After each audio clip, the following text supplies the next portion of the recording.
Am I live yet? Can y'all see me?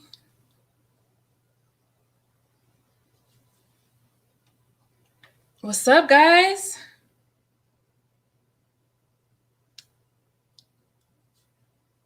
Immune Gains Nation. It's JY. Can you guys hear me?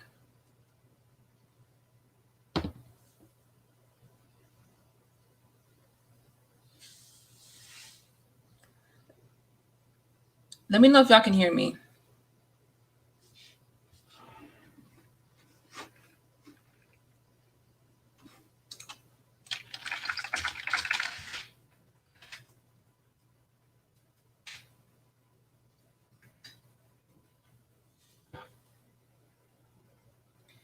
Hey, Lord Vel, Morena. Okay, you guys can hear me. Hey, Johnny Mills.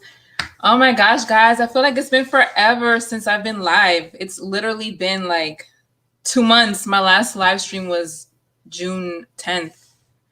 How have you guys been doing? You guys been staying safe from the coronavirus? Can I say that now? I don't know. Y'all been staying safe from the pandemic? Biffy manager. Wait, who's this? Oh, interesting. Okay, I know who you are because you have the wrench. Interesting new name and picture. What's going on, y'all? You riding around and getting it? Oh my gosh, you guys. Yes, and save. That's good. That's good.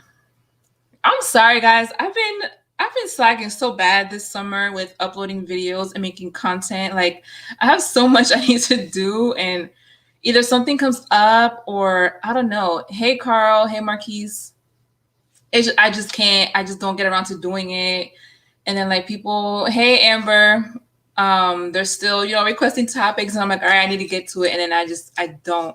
That's why I was like, okay, today I'm just going to go live and catch up with you guys and just talk about whatever because it's been a long time. Hello to everyone in the chat.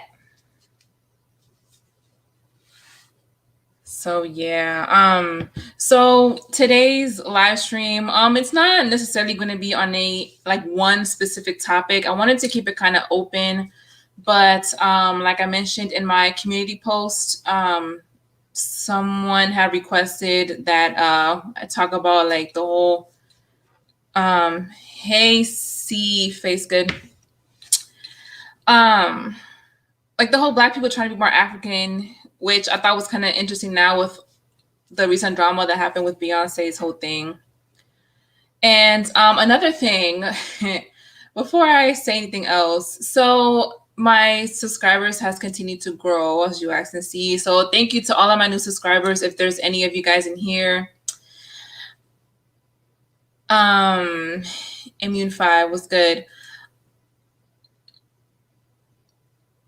We should really get back to light skin Haitian later regarding the interview. I reached out to her and she had said okay, but I don't know what happened. I tried to set up the interview with her like 2 Sundays ago, but she never responded. So I need to reach back out to her again. What was I saying? Okay. Oh, there's 20 y'all here. What's up? What's up to everyone? Thank you, Immune. So as my channel continues to grow, of course, with the newcomers, I know not all of you guys have watched all of my older content, my older videos, and when some of you guys do watch them, you have questions, or I notice some people tend to kind of, I don't know, they're not quite sure where I stand on certain issues or whatever the case is. And so I still get comments sometimes on older videos, like, especially when it comes to like, racial topics, like from both, like Black people and from like Latinos, like, why is this Dominican speaking on our issues? Or like, I'll get it from Latinos, like, why are you always talking about Black issues? You guys, I'm not trying to always talk about race and stuff like that. But as you guys know, people request these topics. Carl, it's It's not been too bad. It's mainly been Northern Virginia that's been get hit kind of the hardest, which is where I live. But I mean, I've managed to stay pretty safe from it. So, so yeah, you guys, it's not that I'm always trying to talk about race or Black issues or whatever, but like I said, people request them. And why people want me to talk about certain things, I don't know. But since I have the platform, and like I've said from the very beginning of my channel is for everyone. So I don't mind speaking on things that may not necessarily have to do with Dominicans. So yeah. So I keep the topics pretty open, or at least I try to. But I do know that there were a few of you that wanted to join today's live. I'm going to put the link in here for anyone that wants to join.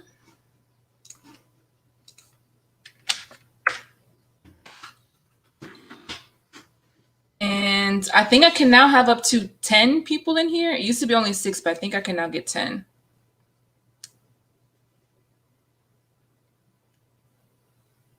So yeah. We Black as well, just not African American. So we live in both worlds. If you're not Latino and Black, you can understand. No, you're right. And it's like I can't, I don't know how many times I can say, like, this has been my experience. I kind of grew up in between both worlds, being Dominican, but also being more, African descent and, passing as Black or whatever. It's like, that's what I attract, So I don't know if people feel like I talk too much about Black stuff. I don't know what to say to that. It just is what it is. So yeah.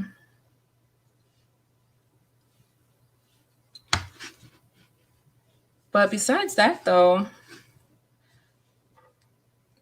yeah. So I mean, I'm trying to keep things pretty like diverse as far as the content that I make, and Twerkin Berserker, hey, yeah, hey todo el mundo, what's up? Like number 12, thank you.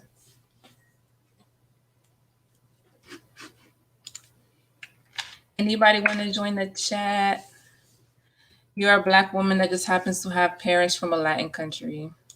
And that too, even that is, I get such mixed responses to that, because I have people tell me, like, you're not Black, or I wouldn't perceive you as Black. Like, yeah, you're darker skinned and blah, blah, blah, but I wouldn't consider you Black. And there's people like, no, you're Black.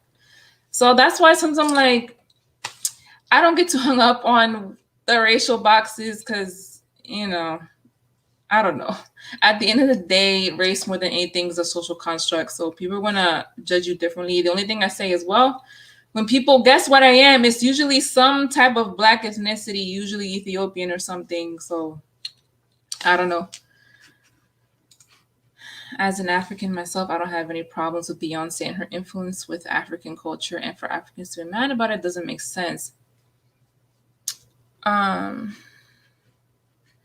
So, okay, so I know there were a few of you that wanted to jump on that particular topic with that whole issue surrounding Beyonce. So for those of you that did, please join the live. 2008 Top Shelf. I'm a family Zoom. Hey, race doesn't even exist. Your lives are so refreshing. But my question is, why are people so obsessed with the DR? Do you think it has to do with last year's deaths in the country? You know what? I don't know what it is. I mean, I try not to say, oh, people are obsessed with DR or with Dominicans, but I can't help but notice sometimes that, I don't know, the conversation a lot of times, it's like Dominicans are constantly on the hot seat when it comes to certain topics. And I've said it many times on my channel, Dominicans are like the scapegoat, whether it be for colorism, racism, anti-Blackness. Oh, it's the Dominicans. Oh, it's them. And it's just like, yo, come on, y'all. Yeah, click the link. I'll post it again, Mia.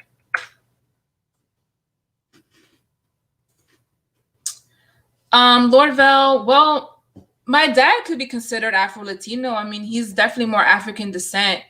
My mom, she's kind of like half and half. Like her dad was Spanish and her mom was like darker skin. So, she's what most would consider mulata, but she's like lighter skin and she doesn't really look black. So, yeah. The negative feedback from Africans is not because they are against Beyonce and her learning about the cultures. Some Africans are offended because Johnny Mills. No, I don't have Amazon Firefox. Wait, where is it? They feel like people lump all Africans and African cultures together without recognizing the individuality of each country and culture. Okay, so yeah, I do remember seeing somebody say that the thing. I haven't watched it yet, guys. It was mainly like showing West and like Southern African culture, and like she kind of forgot about the Eastern African cultures. So I don't know. And then the whole like cultural appropriation thing was coming up. So I don't know. So it's like, how do you bridge the gap? And this is not just limited to African Americans, but I mean really anyone within the African diaspora. How do you link that gap with Africa without one saying, oh, now you're culturally appropriating or whatever it is? I think the issue with Beyonce stems from Africans seeing themselves different from Black Americans culturally. I mean, which at the end of the day, I mean, they are. I mean, all of us are culturally different to an extent. But I don't know, because then I saw people saying like, okay, so, she tried to present Africa in like this, artistic, beautiful way. But then it's like, would you have rather she portrayed y'all to be in like huts and like hunting animals? Like, which would have been the proper way to portray Africans? Hey, hello, can you hear me? Yes. All right, let's talk about Beyonce. Let's get to it. All right. So the talk that I've been seeing online is that she's demonic and she's practicing pagan rituals. Can we please, as black people, can we please stop this white supremacy mindset? This is our culture. If you go back and look at some of the photos in Black is King, she has the rams and then she has the sun. That's our set. You know what I'm saying? Like that comes from Kemet. So we got to stop going and having this white supremacy mindset and looking at our culture as demonic or they pagans, they worshiping demons. Like you got to stop all that. Like seriously, learn about your culture. Stop letting other races teach you about your culture. No, learn it from your own people, from the content, or do your own research. Yeah. So that's all I got to say on that whole Beyonce. I think people blew that out of proportion, in my opinion. I feel like that was like the main thing. Well, more than the cultural appropriation thing is that, like she's clearly a witch and it's like blatant in your face. She is a Satanist. Can I say that? I don't know. I don't want to get my life taken down. And all that stuff. Like I I think saw, you're good. You're good. Go ahead.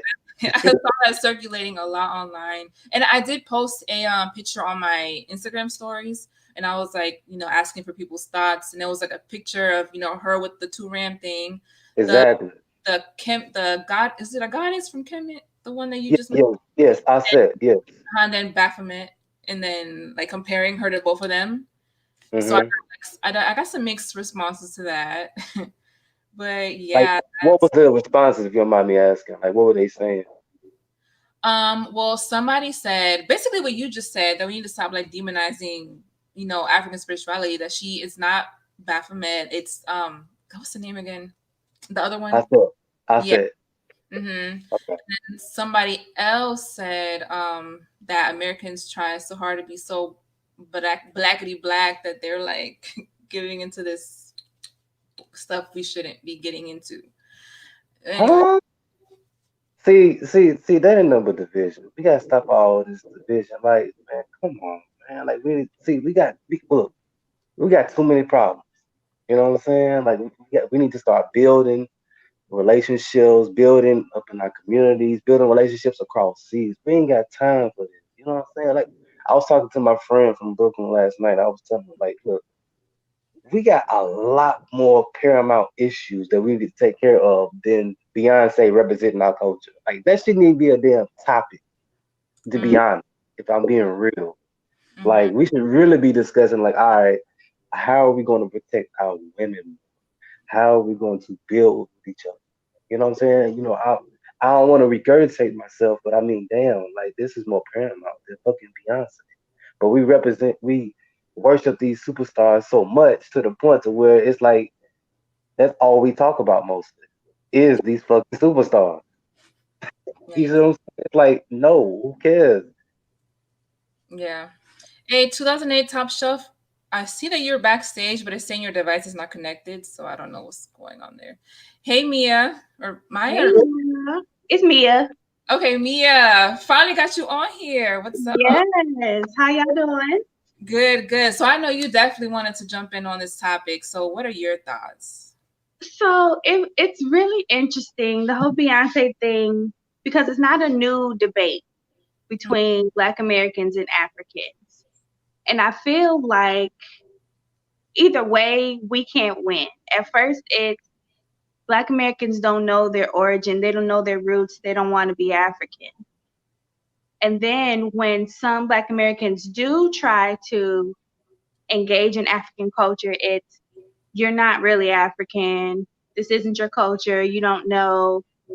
And the whole you're appropriating our culture. So which one is it? Like Mm-hmm. it can't be both. It can't be we're denying our ancestry, but we're appropriating your culture at the same time. Yeah. Lapin says those people already hate Beyonce. That's why they're saying what they're saying. Oh, well, I mean that's a possibility too. But I mean, it's like, but it's more in real life. Like it's not even like she's an entertainer, but I'm also talking about like in real life. Like yeah. if someone sees a Black American wearing, like dashikis were like a thing when in the 60s when Black Americans were trying to connect to their roots. And like we get a lot of flack for, wearing a dashiki. They say we're appropriating their culture, we don't know the meaning and blah blah blah. And all that may be true, but I just think the way they go about it, like Black Americans are not trying to appropriate their culture, like do it in a malicious way. right. So I'm confused about like the animosity behind it.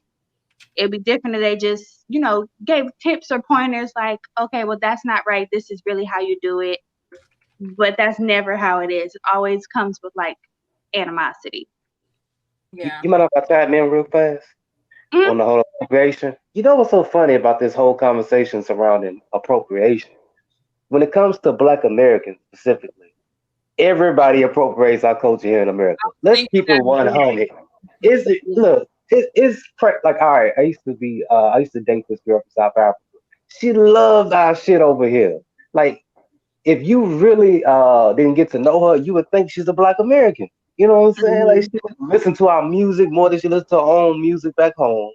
She would dress like we dress, wear the Nikes, got the Jordans. You know what I'm saying? Like same hairstyles. It's like it's funny how they want to talk about this appropriation, but y'all are appropriation. They appropriate us. It, That's facts. Yeah, they but it, have their own versions of hip hop and R&B, house music, jazz, like yes. all of it. But let me say this though. Once again, this shouldn't even be a topic. We all are black. Period. No matter period. It is what it is. We all should be learning from each other. And so what? All right, you like hip hop? All right, cool. I like Afrobeat. All Mm-hmm. right. So what? You know what I'm saying? Like why is this the issue? But once again, some people have a white supremacist mindset. But I'm gonna end up Mm. Yeah, you bring up a good point though, because I was literally thinking that like the whole entire world kind of you could say appropriates Black American culture. So it's kind of Mhm. oh, so now that it's switched, okay, it's a problem, but Right. you know, everybody appropriates. Everybody appropriates. No matter it don't matter where you at, you appropriate something. You know what I'm saying? Like, come on, man. mhm, yeah. And this is why I kind of have like an issue with that word in general, because I don't know, it's like, how do you differentiate between appreciating somebody else's culture and wanting to engage in it without somebody being like, you appropriating, you know? Yeah, I don't think appropriating is the right word, but I do think we need a different term for it. I think appropriation is a little bit too extreme, but I do think we are culturally different. Like, yeah, we all are Black, but all Black people are not the same. And so the different cultures still need to be respected. Mm-hmm. And, you know, just giving that proper respect and context, I think we do have to do that as Black people. But I think appropriation is not the right word. I don't know what the term is yet, but it's not that. But I also feel like people tend to come down a little harder on Black Americans, because I feel like when it's like a Black Latino or even like an Afro-Caribbean, and they're, you know, wearing the whole African aesthetic and blah, blah, blah, like people don't really seem to have as much of an issue. It's more... They don't. It's because of our hypervisibility and because we are leaders in pop culture. Mm-hmm. We get a lot of hate for that.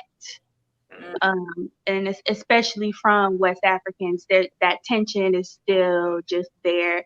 And I don't see it being directed as much to Caribbean people or Afro-Latin people. And yeah, the hypervisibility definitely plays a chance. And like you were saying about how people pick on Dominicans, I think y'all are just hypervisible.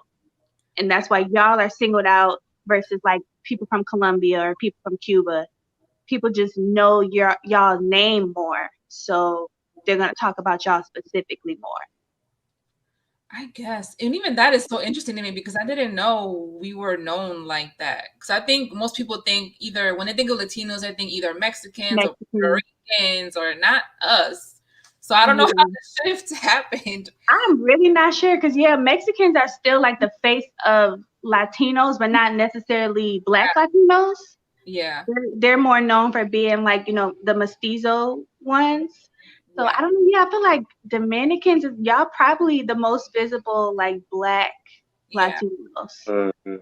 That's what sometimes I think it must be because of that. And so that's why we tend to be the topic of conversation when it comes to all this color and race stuff, because we do stand out. Mm-hmm. Let's see. Oh, y'all talking about China Mac? I don't listen to that. 2008 Top Shelf. Oh, sorry, you're muted. Hold on. Good evening. Hello, how are you? Good evening. Good evening. How are you? Doing good. Well. Doing I would like to say that I'm probably a little bit on somewhat on the wall as it fly. I've not seen this Beyonce product yet. All I've seen is its name. So I really don't even have a view on it, except for the title itself and what it might conjure up as an idea. But I've not seen it. I don't know what's going on with it. But I do have a comment to make about the title itself and what it might engender in people who like me are sitting on the fence and just hear the title and don't know what's going on. Okay. Yes. Well, what's your thoughts on it? It says Black. Yeah, it says Black is King, and I've seen it for the last month. I have no idea what it means.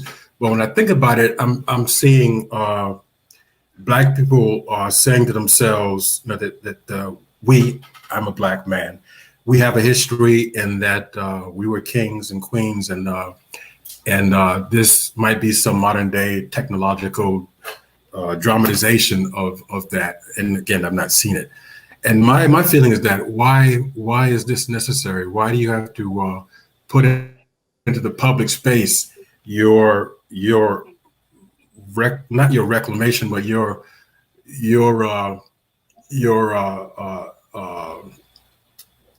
announcement that you are Black and that you are a king? I just think it's a little unnecessary. I think it's what you would expect from someone who's 21 to 25, who've been reading a lot of pro-African books. But once you get above 30, you don't make a title of something like that. You make a product and you in the content of the product, in the narrative, you can communicate those things. You don't just come out and say Black is king. Like, what does that mean? That turns off every other group. Not that it's made for every other group to consume, but what if every other group turns around and say, hey, white is king, Chinese is king?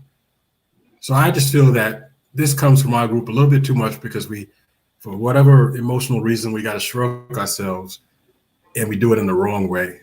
Just do it in the dramatization, in the storytelling, in the narrative, and people can walk away thinking highly, royally of Black, but no one has to say Black is king. What's that about? Okay, But that's just us. That's what we do. Yeah. What y'all think about Go that? ahead, my friend. Okay, yeah, I got something to say. Why do other people's opinions of our people matter?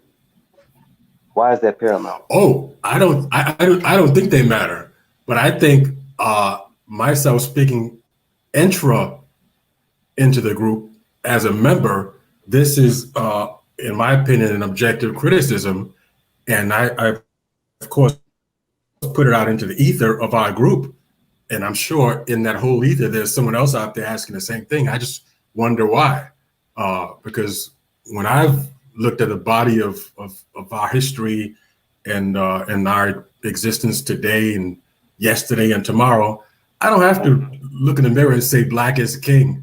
I know I'm a badass. I know how I rank next to the next guy. I don't have to beat my chest like that. I will beat someone down in an objective competition by working hard, or I may lose. But I don't need to say Black is king and put it on my chest and put on the cape, because I know he doesn't do that. What he will do is he will start a company and make more revenue than me, hire the women in my community, drive around in nice automobiles, get pay higher property taxes in his community to make smarter kids, but he'll never be saying that blank is king. So I just think we need to beat our chest a whole lot less, be about it. And Beyonce, I give her credit because she sounds like someone who's a mature intellectual, but she's 20 years in her arc. She's starting by having read some books, and she's got the resources and the wherewithal and the visibility to just put this out there. No guidance on the editorial end of to kind of just make it a little bit more a little bit more mature. Again, I'm not seeing it. I have no idea what it is, but I wouldn't have named it that. Can I add Just my something? opinion. Go ahead, Mia.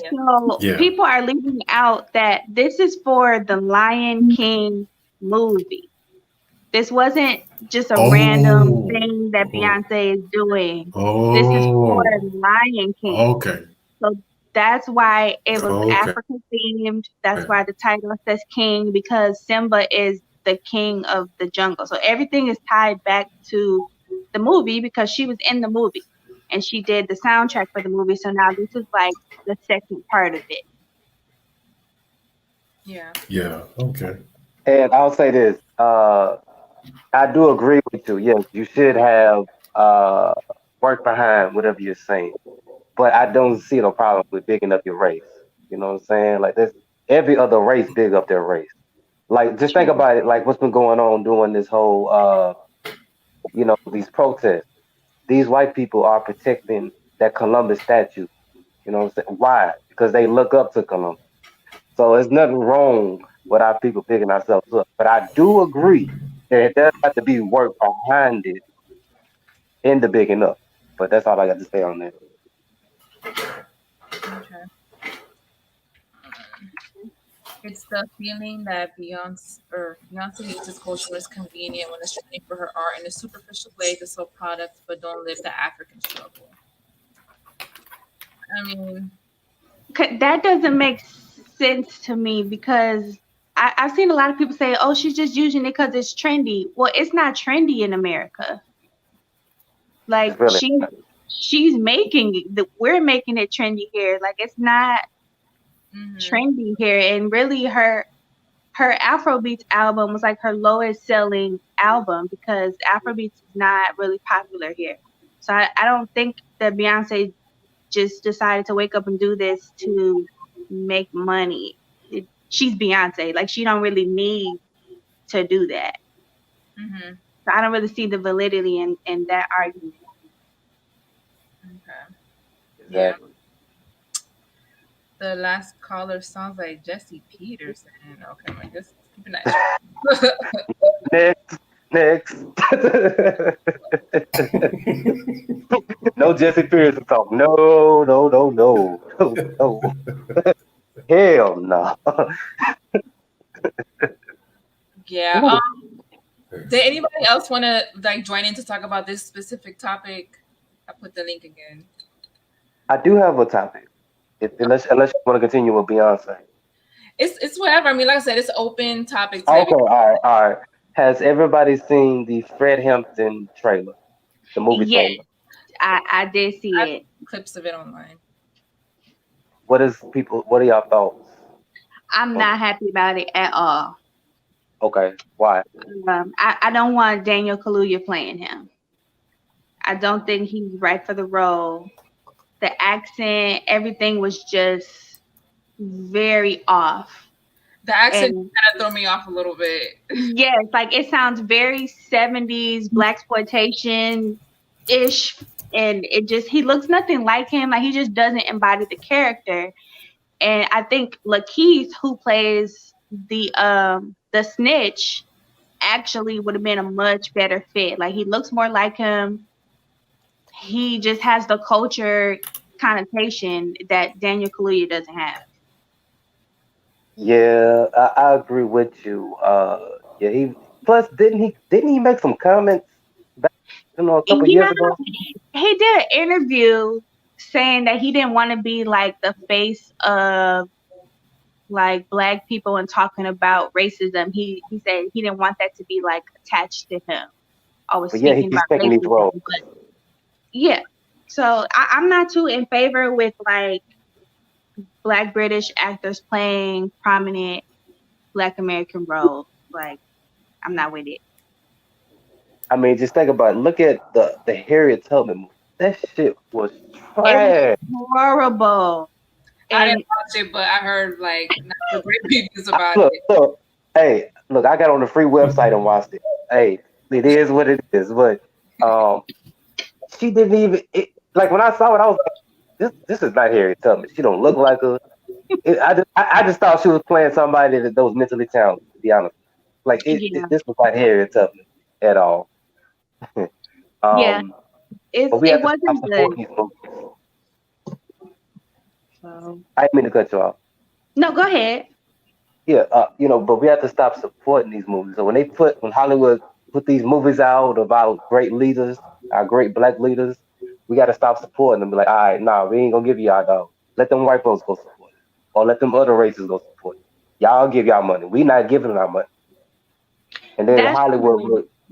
But also, we got to start making our own shit at the same time. We can't allow Hollywood to put out our own stories because they're not going to do it right. I mean, just think about it, right? Spike Lee had to gather money from Prince, Michael Jordan, and various other people to fund the Malcolm X movie because Hollywood was not going to put the movie out. You did? So we can do that. You know what I'm saying? Because we have independent directors out. Unfortunately, a lot of these movies do have some black people behind them. Like Ryan Coogler is the director for this one, and I believe he chose Daniel Kaluuya like without even an audition because they're cool because they worked on Black Panther together. So what a lot of these like directors are doing, like they just kind of click up and they choose, their faves instead of like actually having auditions and like letting people audition for the role. Mm-hmm. Like Daniel Kaluuya also didn't audition for Queen and Slim, and the Cynthia Erivo chick didn't audition for Harriet. I don't think they just like picked them. Wow, I didn't know that. So basically, they just clicked up, and they just get these roles. Mm-hmm. Just seeing people, if they're cool or they saw somebody in the other movie, then they just pick them And that's not giving like new fresh faces a chance. If we just keep casting the same 5 people in the role, whether they're qualified or not. I mean, just look at Chadwick Boseman. That man has went from James Brown to goddamn what's the best with Jackie what's his name? Jackie Robinson. Jackie Robinson. And then he played the light skinned Thurgood Marshall. Like, come on, man. Yeah. See, it's Come stuff on, like man. that. That's just not cool. Like, it's just not cool. Like the whole colorism thing, and then the thing between us and like Black Brits, it's just all messed up. Mm-hmm. Yeah. But he was a hell of a Black Panther, though. We can give him that. The accent was popping. I give him that. But I think my favorite movie is Get Out. Like I own that DVD. I actually met Little Rail and got him to sign it. So like that's one of my favorite movies of all time. That's a classic, in my opinion. Mm-hmm. No, but I think everyone's gonna support the Fred Hampton one though, because it's Fred Hampton. So like those big name people, like people want to see those stories, so they're gonna support it whether that actor is the right actor or not. Well, if they doing that, I'll just bootleg it. I'm Yeah. not. I'll watch it online. I'll watch it on the free website. So I'm gonna They're say not my ignorant, money. but so what exactly was Fred Hampton? Who? Okay, so Fred Hampton, not to cut you off, but Fred Hampton was a leader in Chicago, the Black Panther chapter in Chicago. Okay. He Yeah. was, yeah, he was basically, when you think of the Black Panther Party, you would think of his name would come up besides Hugh P. Newton and Bobby Seale. He would be right beside him. He would just be in a whole nother city. But he was very influential in the city. Like he was getting shit done. And he But he was got assassinated by the FBI, and he was only 21 years old when he died. 20? 21. 21. Wow. Mhm. Oh, I didn't know that. Yeah. Watch Hebrews to Negroes. Okay. He got killed by a snitch. Damn. Yeah, I didn't know that. Yeah, he got killed by another black man. But the thing about it, not to get too much into history, but I like history, so I'm gonna get into it just a little bit. I ain't gonna bore y'all, but the guy that set him up, he had got into some trouble. He was facing a lot of time, and he didn't want to do the time, so he just became an informant. He took the easy way out. You know what I'm saying? He ain't man up and do his own time. That's pretty much what it was. Okay. Fred Hampton was talented. They feared him because he was young. Hey, he's 69 the whole crew. Fred Hampton was a revolutionary at 19. All the Black Panthers were very young. Interesting. Yeah, I didn't know that. Yeah, it's a lot of our leaders that were taken down, by our own people. You know what I'm saying? Hey, and Fernie was good. So I wanted to briefly touch on the comments in my last video. I don't know if any of you guys have gone back to the comments. Another video, the one about Dasha Polanco and that whole Latinos and the Emmys and what about us and all that. I got a lot of comments from I'm assuming they're Black Americans. And, I guess a lot of people, I don't know how I can say it. Well, okay, so it was like people on both ends in the comments kind of going at each other. Like, well, you don't support us. Well, you don't support us either. And blah, blah, blah. Why should we support you if you're not looking out for us? And blah, blah, blah. So I was not trying to make that like a divisive type of video. And I guess some people got offended in that part where I said, like, it would be nice for Black Americans to speak on our issues too. And people were like, what are you talking about? Black people always speak up for Latinos like that. I was not saying that Black Americans don't do that because a lot do. I guess I was trying to say more like issues more specific to Latinos, like immigration, DACA, stuff like that. Like, I mean, I'm sure there may be African Americans that speak up on like immigration and stuff. I guess I haven't seen it too much, that's more what I was referring to. And on the other end, I guess like I feel like there's so much history that is like hidden from us and we don't know of, because I was like, and I changed my pinned comment and I edited it and I was like, guys, like look up the Young Lords, like almost 25% of their group was African Americans. Look up the Brown Berets, like just pictures of them marching with the Black Panthers. Like there have been Latinos that have, fought for justice and stuff along with Black Americans. We just don't hear about them a lot. But I don't know. It just seemed like a lot of pointing fingers. And again, the purpose was not to make, it wasn't trying to make a us versus you type of thing. Like it really wasn't. But it kind of turned into the. So just wanted to clarify that. That was not the purpose of that video. But going outside of your video, just talking about the whole Emmys thing. What's so funny about this whole thing? There were some Latinos nominated. It was just they just happened to be Afro Latino. Exactly. Like the guy. That's the thing. Okay.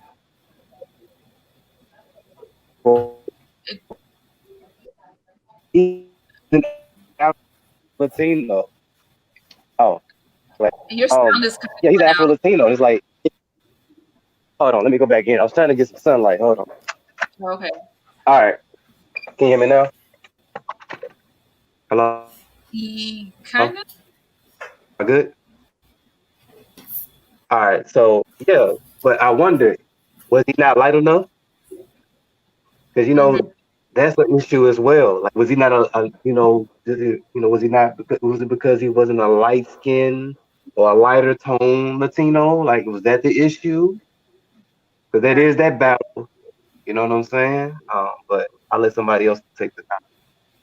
So I saw the comments like on Twitter when John Zamo put the comment, and when Dasha put her comment, and our thing was non-Black Latinos only speak up with, like, they try to use us to like speak up for themselves. So like the article that he posted, it was like slighting Black people, saying, oh, well, it said something about Black people win at the Emmys again, no Latinos mentioned, or something like that. Why can't you just say, there wasn't any Latino representation? Like, why does it always have to be trying to put us down to lift yourself up? Like, it's just too much anti-Blackness with them. Like, I don't really feel any solidarity or alliances with non-Black Latinos. Black Latinos, that's a different story. But with the non-Black ones, like, I'm not going to fight for any of their causes, because it's just, we've experienced just way too much anti-Blackness from them. And it's like a constant thing. Like, I know you're saying, yeah, there's been some times where they went in solidarity, but that's like always temporary. Okay. So I don't know. I just feel like they can bring up, and then it's, yeah, they were only talking about non-Black Latino representation. Like, they weren't including Afro-Latinos anyway. So it's like a double anti-Blackness for them, because they're anti-Black American and then they're anti-Black Latino. So I don't feel any need for Black Americans to like be in solidarity with them. Now, if we can link up with Afro-Latinos and, create solidarity with them, I'm cool with that. But the non-Black ones, I'm good. Yeah, like I don't know what it is. They always have like something to say. Like you rarely hear I'm not saying it doesn't happen, but you rarely hear Afro-Latino coming at a Black Latino. I mean, a Black American, or any other Black person. It's always the light tone that have an issue. Well, I'm not saying all, but there is a percentage that have a problem with the Afro-Latinos and the Black Americans. I don't know what the fuck that is, but they need to stop.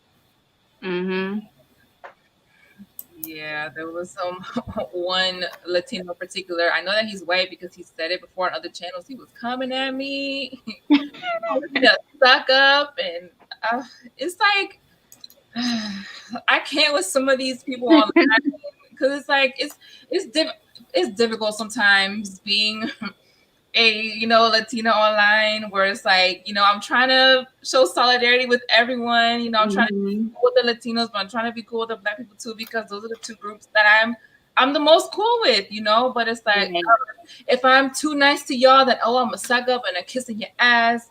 And it's like, oh my gosh, it's like I can't win. I can't win with some of y'all. Right.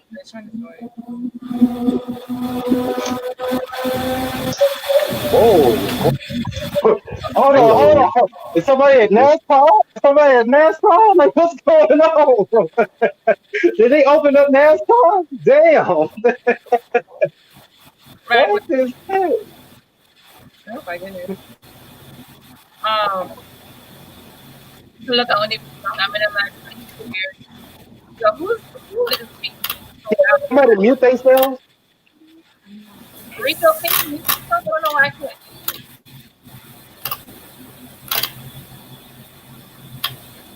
I can't do this. Hey, I'm gonna remove you and come back in.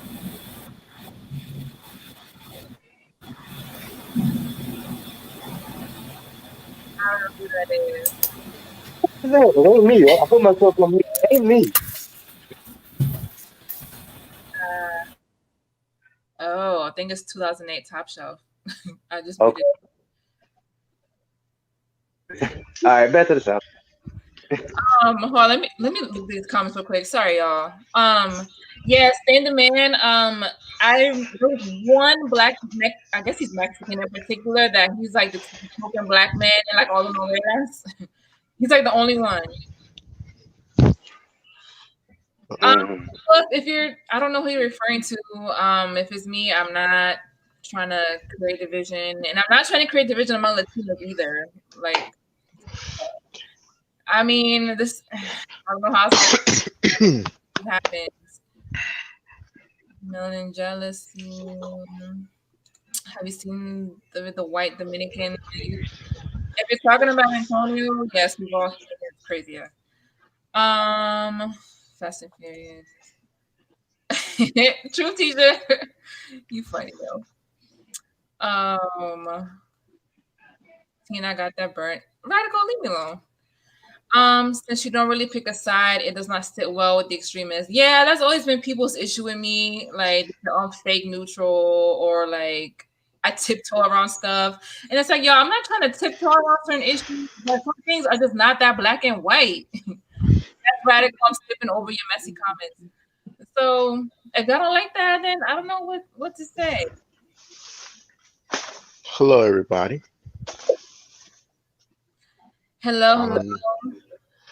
Well, I see you, Christina, and I don't know who everybody else is because everything looks blurred. Except I see that New York City skyline thing on there. That looks neat. Yeah. Anyway, what's going on? How's everyone's weekend? Pretty good. Mine's good because I'm off work. I got work tomorrow, but it's all good. Yeah, I've been listening for the last 15 minutes. I managed to figure out how to listen while I was on my way up here. Don't ask. I figured it out anyway. John Leguizamo, I like him. I remember him from way, way, way back. But I agree with Polanco on that situation.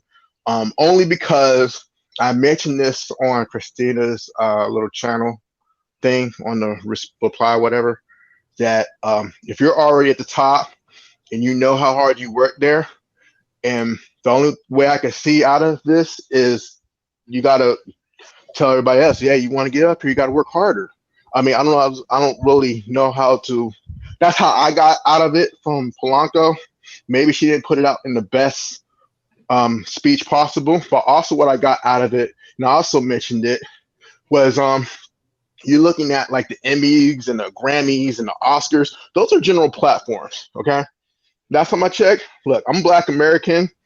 One thing I noticed, and I'm 41 years old. Last thing I noticed in the last 20 years, only one ethnic group has made bigger impact in America besides Black Americans. That's been Spanish-speaking folks, especially the Mexicans. I see it every day. I lived in Atlanta during my high school years. There was no Spanish-speaking radio stations in Atlanta in 1996. Well, yeah, around 96. 20 years later, there's like 10 of them. They've taken up half the dial, okay? They make up a rising population. I'm just using them as an example. There's a lot of Spanish-speaking people in areas that are not traditionally known for Spanish-speaking. Atlanta, places like Birmingham, places that you won't really see a large amount, like New York or LA or out in Texas somewhere, or Miami, for example. They're everywhere nowadays. They're not at certain areas anymore. So they're part of the everyday life that is in America. And as American people, that's what happens. You're going to deal with different things. Even way back when it was just simply black and white, not the little anything in between. Back in my grandpa's time, it was black and white. Didn't matter if you were Dominican or whatever. If you lived in that part of the world, then that would have been a little bit different. But back here in DC, it was all about black and white. But it's not like that anymore. And you're going to run to that friction. So with Leguizamo, I think he just needs to update his mentality a little bit, because I don't know where he's been in the last, 2, 3 years, 20 years for that matter. I watch his work. He's phenomenal. He's great. He's entertaining and everything. But I think he needs to check himself before he wreck himself. That's all I'm trying to say, because I watch Univision like everybody else, and they're everywhere. I watch MTV and all this other stuff. I even watch ESPN. They got Spanish-speaking commercials. At first I thought I was watching the Spanish channel, and then I realized it's ESPN. So they're making a serious impact, okay? It might not be the way he wanted, whatever that is, and that's fine. Everybody has their own little thing toward that. I think, personally, if I was Afro-Latino, I'd be more concerned with that, because, for example, yesterday I was watching soccer on Univision all day, and I was watching, stuff like this, and I haven't seen one black representation. I'm not really keen on representation like most folks probably are, but there's one thing, I don't see a lot of dark faces in these commercials. Like the AT&T commercial, the Spanish version, she's lighter than Lily, and Lily's white. If you're familiar with the AT&T commercials, yeah, the Spanish version that does the Spanish version of Lily, yeah, she makes Lily very ethnic. I'm just saying, but hey, Well, to be fair, though, you're going to see black Latinos in baseball a lot more than soccer, because we don't really like that. Yeah, but I'm just proving the point, though, that I've been watching Univision. I've been, my observation of things and how things used to be. Myself growing up, for example, I'm here in Maryland. There's a lot, I'm here in Greenbelt. Greenbelt was definitely not like it is today, was not like it was 20 years ago. It wasn't that many Muslims here. It wasn't as diverse. It was pretty simplistic, black and white, basically.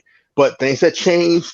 World's getting more closer, diverse, whatever you want to call it, and stuff like that. And as people, we kind of have to deal with it. There's really a pie. If you look hard enough, sometimes you just got to make your own way. That's all I'm trying to say. And, with the entertainment industry, be honest with you, Polanco, she benefits a lot. She covers a lot of bases, if you know what I'm saying. She checks a lot of bases. She's hot. She's beautiful. She can pass for black.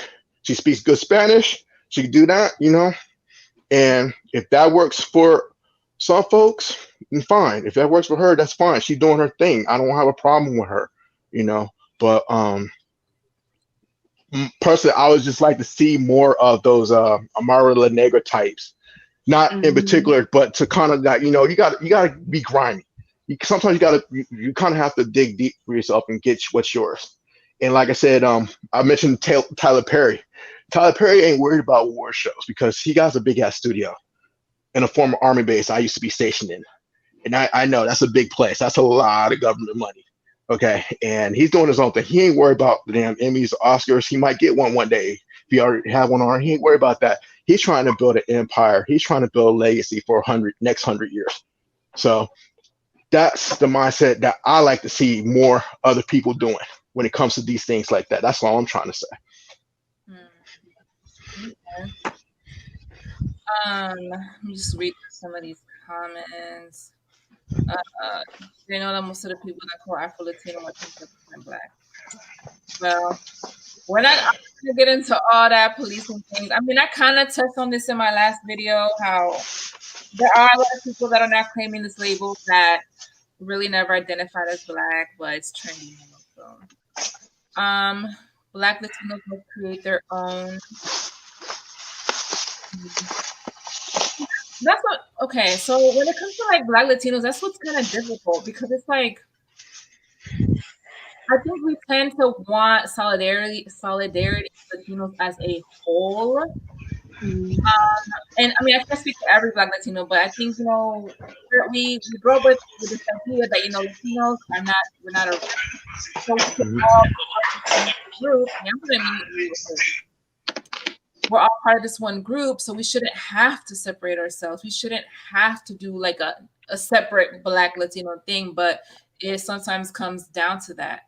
So, I mean, I don't know if we would ever see it like a separate Afro-Latino type of like award show or whatever it is, but I mean, I know at least on social media, there's a lot of like Afro-Latino pages. I follow a few, but that's like a whole like issue amongst Latinos, because some people are like, oh, now y'all are trying to create this division because you don't see the whiter Latinos calling themselves Euro Latinos, so why are y'all now calling yourself Afro Latinos and blah blah blah.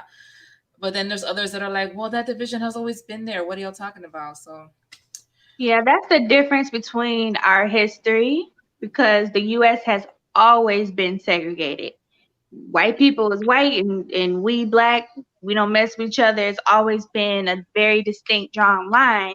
So we always had to create our own, which it seems like in Latin America, y'all are like more mixed in. That solid line like isn't really there, even yeah, though they do discriminate against Black people. I don't know. I feel like they kind of tried to, I don't know, I guess tried to kind of brainwash people to like make it seem like they're not being racist or discriminatory by not having that harsh line between the two. So now it's like, dang, how do we undo that? yeah, Because it's, how do Black people progress if everyone still has that mindset of, oh, we're all the same, there's no racism, like everything's fine. So it's just it's very different. it is. It's been in America is a racist society outside the US.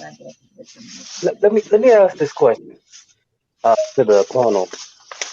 What are your thoughts when people say they don't see color? Oh, I don't see color. We all the same. Because in my opinion, I think it's BS. But I'll leave my remarks to everybody make theirs. I don't have a problem with the term, to be honest with you. Wait, I think it takes understanding what they're coming from, though. If someone says that, ask them to be more elaborate, give them some examples. Dialogue. That's the best way, in my opinion. but what exactly was the question? Are you asking how we feel about that statement when people say they don't see color? Yes. Yeah, I feel like that's BS. Come on, everybody sees color, like everybody. Now, how you react to it? Hold on, I can't hear you. Sorry. I had to mute Rico again. Sorry, Rico, I had to mute you. Now how you react to the colors that you see, I feel like that's one thing. But everybody sees color. Everybody. And I know a lot of Latinos will say, oh, we don't see color. That's also BS. I mean, that there's a reason we have like 30 billion different names for colors, like literally. Mm-hmm. Like every skin tone imaginable has a color. So that's BS. And I feel like people, even here in the US, especially here in the US, I say that's not true. Now, I guess people may say that as a way to try to say, oh, I'm not racist because I don't see color. But obviously everybody does. Yeah, it's impossible to not see color. Like, that's why colorism is global, obviously, because people see color. So it's impossible. It just is what it is. But here's my thing. What's wrong with seeing color? Like, what's wrong with us having different cultures, different skin tones? Like, Yeah. you know what I'm saying? Like, what's like for instance, I have locks. That's not looked at as good in certain, communities, but that's because you're not from my culture, you're not from my community. That's the difference. Yeah. You know what I'm saying? Like y'all rock a certain way, we rock a certain way. But that's the difference. Yeah. That's just my Right. thoughts on the whole, that whole statement. And Radical brings up a good point about how in Latin America, whites and blacks, they get along if you're part of the same economic class. Now, a lot of Latinos will say, well, race isn't so much our issue, it's classism. Really, it's both. And it varies depending on the country and the area. But I did recently ask my mom about this because like I've said a billion times, my family didn't really grow up, like didn't talk to me about race really. So I did recently ask my mom, like when she was growing up, like what, like when it came to race, like what did people say? What were people's thoughts? And she was like, honestly, nobody talked about race when she was coming up, but at the same time, she grew up so poor. Because I mean, she literally grew up in the countryside, like third world poor. Okay, so she was like, when you're in those conditions, nobody gives a shit if you're white or even if you're black. Like you're all living in the same poverty. So I guess when you're part of that same like economic class, nobody cared. But she did say that she noticed though once she moved out of the campo and moved to like more like the town, that's when she started to see a bit more of that separation when it came to color and class and things like that. And so some people, if they were like wealthier and like lighter skin, they would look down on like the darker skinned people if they were poor. But if you were darker but wealthier, then they treated you differently. So it's kind of a mix of all of that. I met a black Bolivian who got called the N-word by white Latinos. We're not trying to create division in that community. The division already exists. I mean, yeah, there is already a division there. So when it comes to politics, even in the government, there isn't a lot of Afro-Latinos in politics. Hey, Sundown, thank you. J-Rod, I think when some people say they don't see color, they mean they don't discriminate. Yeah, I can agree with that. I think that's what most are trying to say. Okay, eluded. There will be no unity. Latino sharpen your knives. Okay, Lone Wolf, we get it. You're not with the unity. We get it. Okay. Radical Latino. I'm trigueño. We not. Hold on, question. Was Lone Wolf, was he a white Latino saying that? Yes, I believe so. Proves my point. Proves my point. Earlier, he says he's 12% black, but that he's white. He's white. So okay. It's funny how black people can be racist and not get it. Okay. Well. Yo, see, this is why sometimes I used to avoid trying to talk about race because people get very like, I don't know, in their feelings, and it's very easy to get offended. But I don't know, y'all. Shout out to third world people like your parents that took their kids from third world to first world. Yeah, shout out to them, man. Because when I go back to DR and I go back to where they grew up, I'm like, dang, look, this could have been me. Like I could have literally grown up here in this, environment. So shout out to them. And by the way, guys, I have been meaning to do an interview with my dad. Somebody also reached out to me and was like, and asked if I could interview him and just ask about his experience coming from DR to the US and, being a darker skinned, Latin man in the US. So I will be doing that. Hey, what city did your dad come to? What? What city did he move to when he came here? He came straight here to Virginia. So another city that's nearby here. And I've always wondered why Virginia? Like that's so random because most Americans, especially during like the 80s and 90s, they went up to New York. Mm-hmm. So I have no idea what made him want to come here, but I think it's because both my parents, they married other people to come here. So. Oh wow! All right, that's a whole. Hey, I'm ready to hear that interview now. From what I've heard, my dad married a white woman to get here. It was strictly business.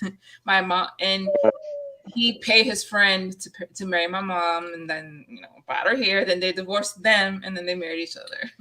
So basically, he married him a gringo. Okay. A gringo. Maybe that's why he came here. Yeah, I really don't know. Yeah. What I said about Doom. Oh yeah. Tivo, Antonio, I already said what I had to say about him. So yeah, he's over in DR now. He's doing his little videos. I've seen like one, but I don't really waste my time.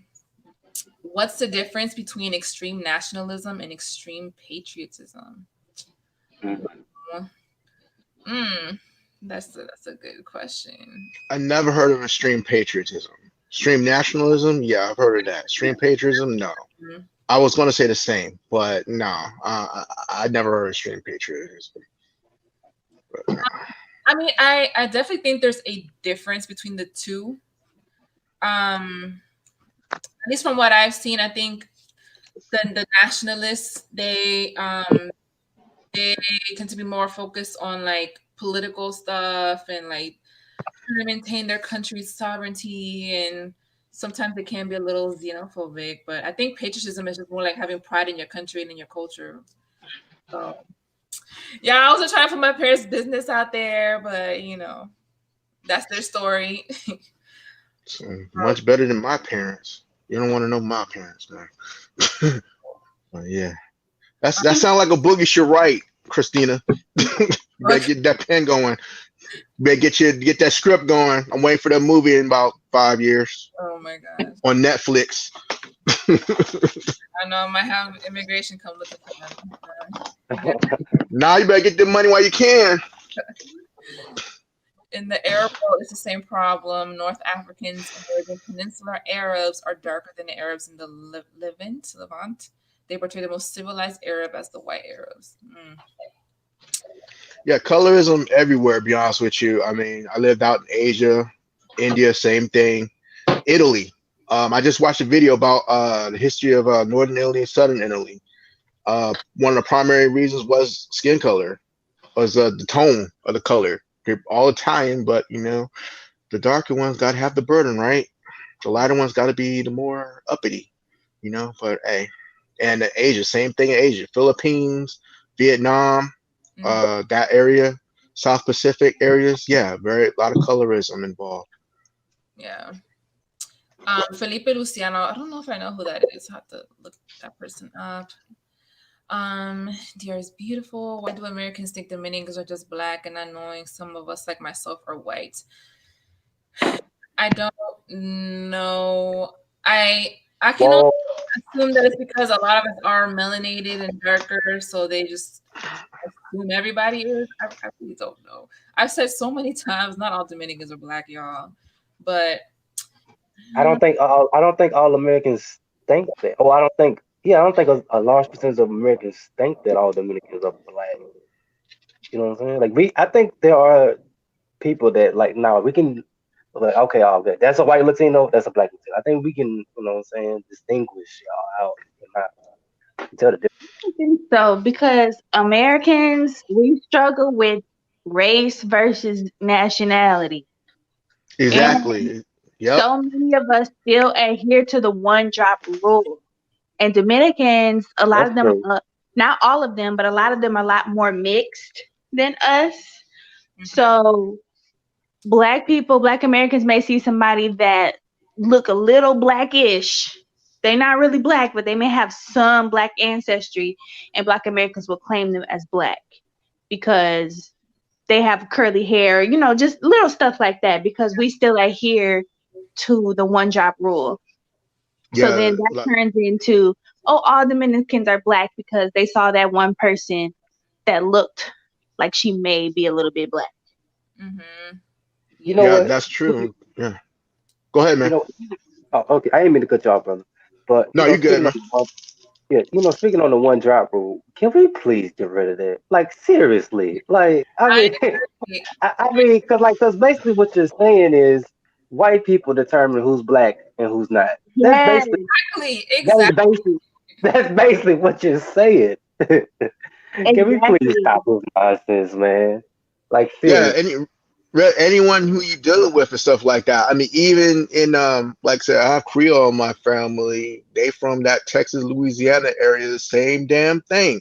And it goes back to the French culture back in that day before America took over Louisiana Purchase, man. They had this mentality. It's like, look, you look closer to me, I'm gonna treat you a little better. But that's here and there nowadays. And some folks, I don't agree with certain folks, but when they speak the truth, I have to agree with it. The world's getting browner. To me, I look at it from a broader perspective. The world's always been browner. When I hear terms like it's a white man's world, it never was a white man's world. You look all over the world, it's a lot more non-white people than white people. Let's keep it real. Okay. It's a lot more Asian people than anything where places where I've been anyway.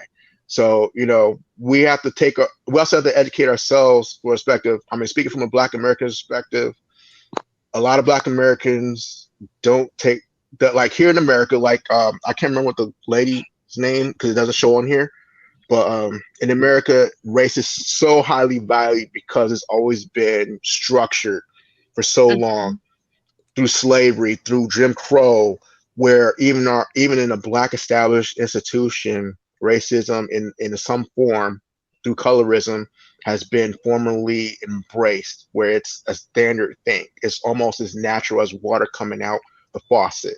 You know what I'm saying? Where it's like, oh, it's no big deal. But in a way, if you really look at it, yeah, you need to educate yourself. The world doesn't evolve around your little bubble, whatever. Take time to see that, okay, America ain't the only place in the world.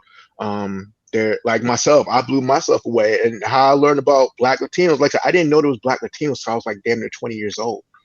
I was in the army at 20 years old, and there was this girl I was trying to date. I thought she was Jamaican. She was real offended by being called Jamaican. She said, no, I'm from Panama. She said some choice words in Spanish, and that was the end of the day. And I went to the library, and I was like, look, let me find out what's going on. Then I did that. This is before the internet got real accessible. Okay, this is back in 2099 time. So I had to actually go get a book and start reading some things, and I started learning some stuff. I was like, okay, A plus B don't always mean C, but hey, you live and learn. But it takes time. You got to educate each other. People got to educate people. People don't take time to do that. Okay, Radical. So I know that you do adhere by the one drop rule, and I get what you're saying, that's used by the system, but I just don't see why in our daily lives and in our interactions with other people we have to continue to apply that to other people. Like, what's the point? And it was created by white people. Like in America, it was created by white slave masters. The purpose was so that they could freely rape Black women, and so that that offspring wouldn't be entitled to whiteness, even though they're half white. Yeah. Like, why would we want to hang? There's nothing positive about it. Like, why would we want to hang onto it? Well, you always gonna have people. Go ahead, brother. My bad. No, I'm just saying you're gonna have people who's gonna be opportunistic. Why? Because you put certain things in people's head, like it's been passed down for many years. Like, hey, you don't need to do this because you're this, that, and that. You're not kind of this. Hang around these type of people, not those type of people. It's always been a learned process. It's always been a taught process. You don't have to really learn that stuff. You find your own way around things, and people need to do that. But that's not that easy. Yeah, we definitely need to unlearn it. And I think people think if we call mixed people mixed, that's like kicking them out of the community. It's not kicking them out of the community. They're just mixed. They're biracial. You could be biracial and still be African American, but you're just a biracial African American. Like, but see, the problem I have with mix, and I'll say this because I have brothers and sisters who are mixed. They have their own fathers. I have my own father, stuff like that. But I got one sister. She structurally looks like me and my mother, but she's white like her dad. She'll pass easy. What I'm saying? She'll pass easy and stuff like that. But she know good and well who she is. At the same time, it's like, okay, we as mixed people, I think the term mixed gets misconstrued a lot. Where, like I said, in America, race is valued so high that we don't take time to learn the culture within the culture. People put race too far in the forefront and not culture and stuff. Saying you'd be amazed how people are, because I amazed myself. I go down to South Georgia, and when I was living in Atlanta, I see white people talk like typical Black people from the hood, and I'm like stunned. And even as recent as a few years ago, I went to Uzbekistan. You know what the people in Uzbekistan look like? They don't look Russian. They look Asian, and they're very big. They're almost big as me, if not bigger. And I find out these people are descendants to Genghis Khan. And if you read about Genghis Khan is no joke. So, I mean, people just need to educate themselves, man, and learn about the people they're dealing with. Okay, but what is that supposed to mean? So when you say, like, okay, the white people down there talk Black, but they're not Black. Like, right. And how do you talk Black? That don't make no sense. I'm using top black as an example. So, for example, if you've been around certain people that, let's say, do certain things or talk a certain way, and you haven't been really exposed to anything outside of that, you're going to come up with a perception or a mindset of what that person is, right? Now, I'm speaking as for myself, for example. No, but I'm just saying that when I went down to South Georgia, okay, when I was living in Georgia many years ago, I was in Atlanta. Atlanta's not country. No matter what people say, Atlanta's not country. Atlanta's a big city now, especially nowadays. The real Georgia, you got to go further down. You got to go a little bit hour outside to go to the real country. Now, you go talk to one of the first people I talked to was white as day. I mean, you would never think they would be doing the stereotypical black stuff or whatever, but they can hang with you. They talk like you. Like you talk to them on the phone, never seen their face with them, you would think it's a black person. You do have people like that nowadays. You know, they were raised around a certain amount of people. You know, you can have a person that was adopted and be raised in a different type of environment that they're either not used to, or that's would be stereotypically different than what most people would think they would be. You know, that's the unique thing about human beings. You know, for example, like I said, again, the chick that I met, she was born and raised there. So that's all she knew was where she was from down there. That's how she was, and that's how she is. And there's nothing wrong with that. And it's a good thing. And I think people need to understand that. You know, if we go above the colorism, the color perception, which is so ingrained and highly valued, especially in this part of the world here, and take time to understand other people outside their skin color. And I think that's a major problem, especially here in America, with everybody really. Hey everybody. Tina, thank you for having me into the chat. Can I get a consensus real quick from the whole panel? Why you guys think the one drop rule should be eliminated? How does it benefit Black people at all? Like, what is the benefit of it? The one drop was a benefit of one drop rule for Black people? Okay. Can anybody else also contribute to that? What's the benefit of it? It's rooted in slavery. It's rooted in racism. It promotes erasure of dark-skinned people and colorism. It does not benefit monoracial Black people at all. Okay. And it just doesn't make sense, because somebody who's half Black, half white can never identify as white. They have to identify as Black when they're equally white. That doesn't make sense. Okay. So that would mean that a dark person like Xtina, or maybe darker than Xtina, even though they have, you know, a little bit of European blood in it, they could walk around and just say that they're white? No. So that means that means that the one drop rule is going to go into effect, correct? No, it means you're mixed. That's a thing.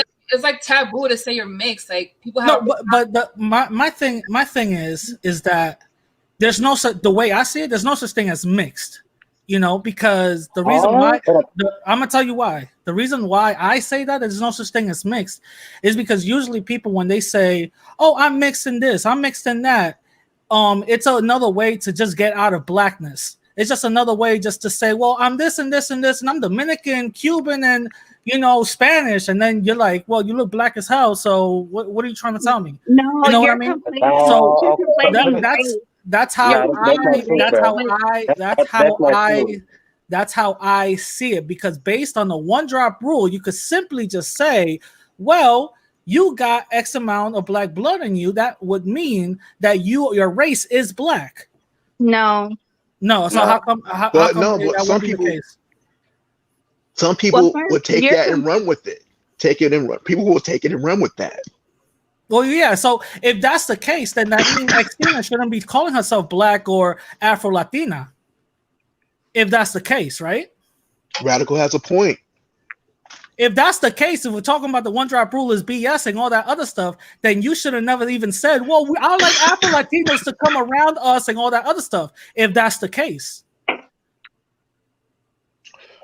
Wait, you said that I shouldn't call myself Black? No. What I'm saying is, if that's the case of taking away the one drop rule, that would mean no one should be calling themselves Afro-Latinos or Afro-Latinas. No one should be even caring about what shade you are of Latin to come around black people if that's the case. Because in the beginning of it, Maya said, I like the darker skinned Latinos to come around us, not the white ones. So if we're taking away the one drop rule, that will be eliminated. You see how the hole gets punched in? No. There's a hole in that logic, mama. There's a hole in that logic. It is. There's a hole in that logic. It is. Because see that. But I still don't. I just don't see the benefit in applying this, especially to people that have like minimal amounts of African ancestry and saying that they're black. The reason the reason why I gravitate to the one truth teacher, shut up.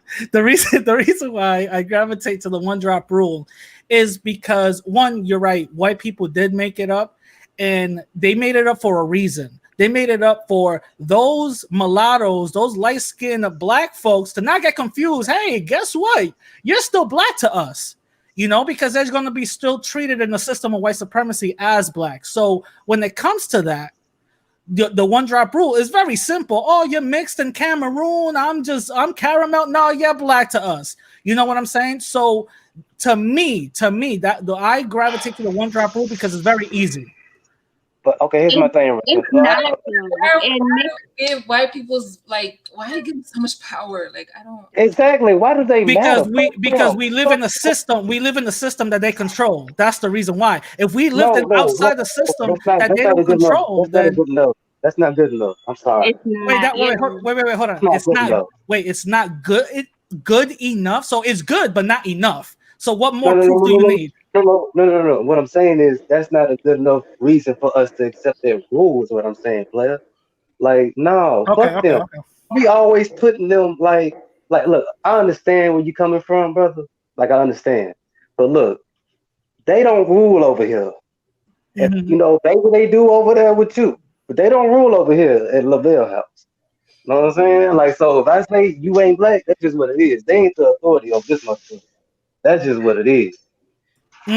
Okay. But we can agree which is 100% true. You're absolutely right. We should not be controlling or getting controlled by those type of people. 100% right, and I'm 100% with you. The thing is, when we start applying for jobs, student loans, all this other stuff, guess what? It's gonna be in that piece of paper. I'll wait. A piece of paper created by white people. Yeah, that you have to fill out no matter what. And if we're talking about we don't get controlled by these type of people, every day we're in the institution that we have to go by these white people to get things or get through things. So let's keep it real. Let's say we don't even have to sign a piece of. What does this have to do with race? What does this have to do with us in the one drop? That's my whole thing. What does that have?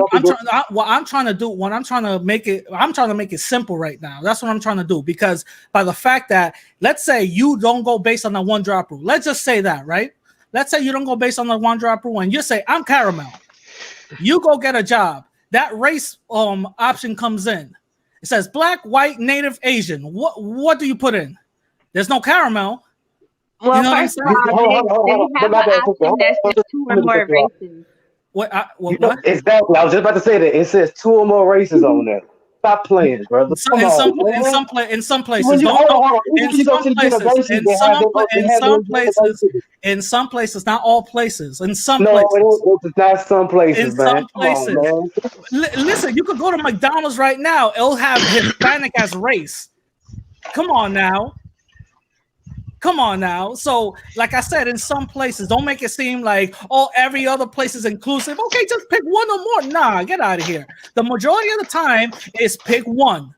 That's what it is. In the post office, that's changing. What happened? That's changing though. And that's good. And it's good. It's 100% good. It's 100% good that it's changing. I'm not against that whatsoever. I am not against that. But the fact is that if we're walking around here thinking that we're something else, you know what I'm saying? We're gonna be confusing ourselves, and then we're just gonna be walking around here confused, not knowing, not having a certain pride. That's where I'm coming from. That's where I'm coming from, because in the end of the day, these people are still gonna classify you how they see you. Who cares? That's what I'm trying to say. Fuck them. Who gives a No, fuck? you're absolutely right. Who cares? But yeah, they.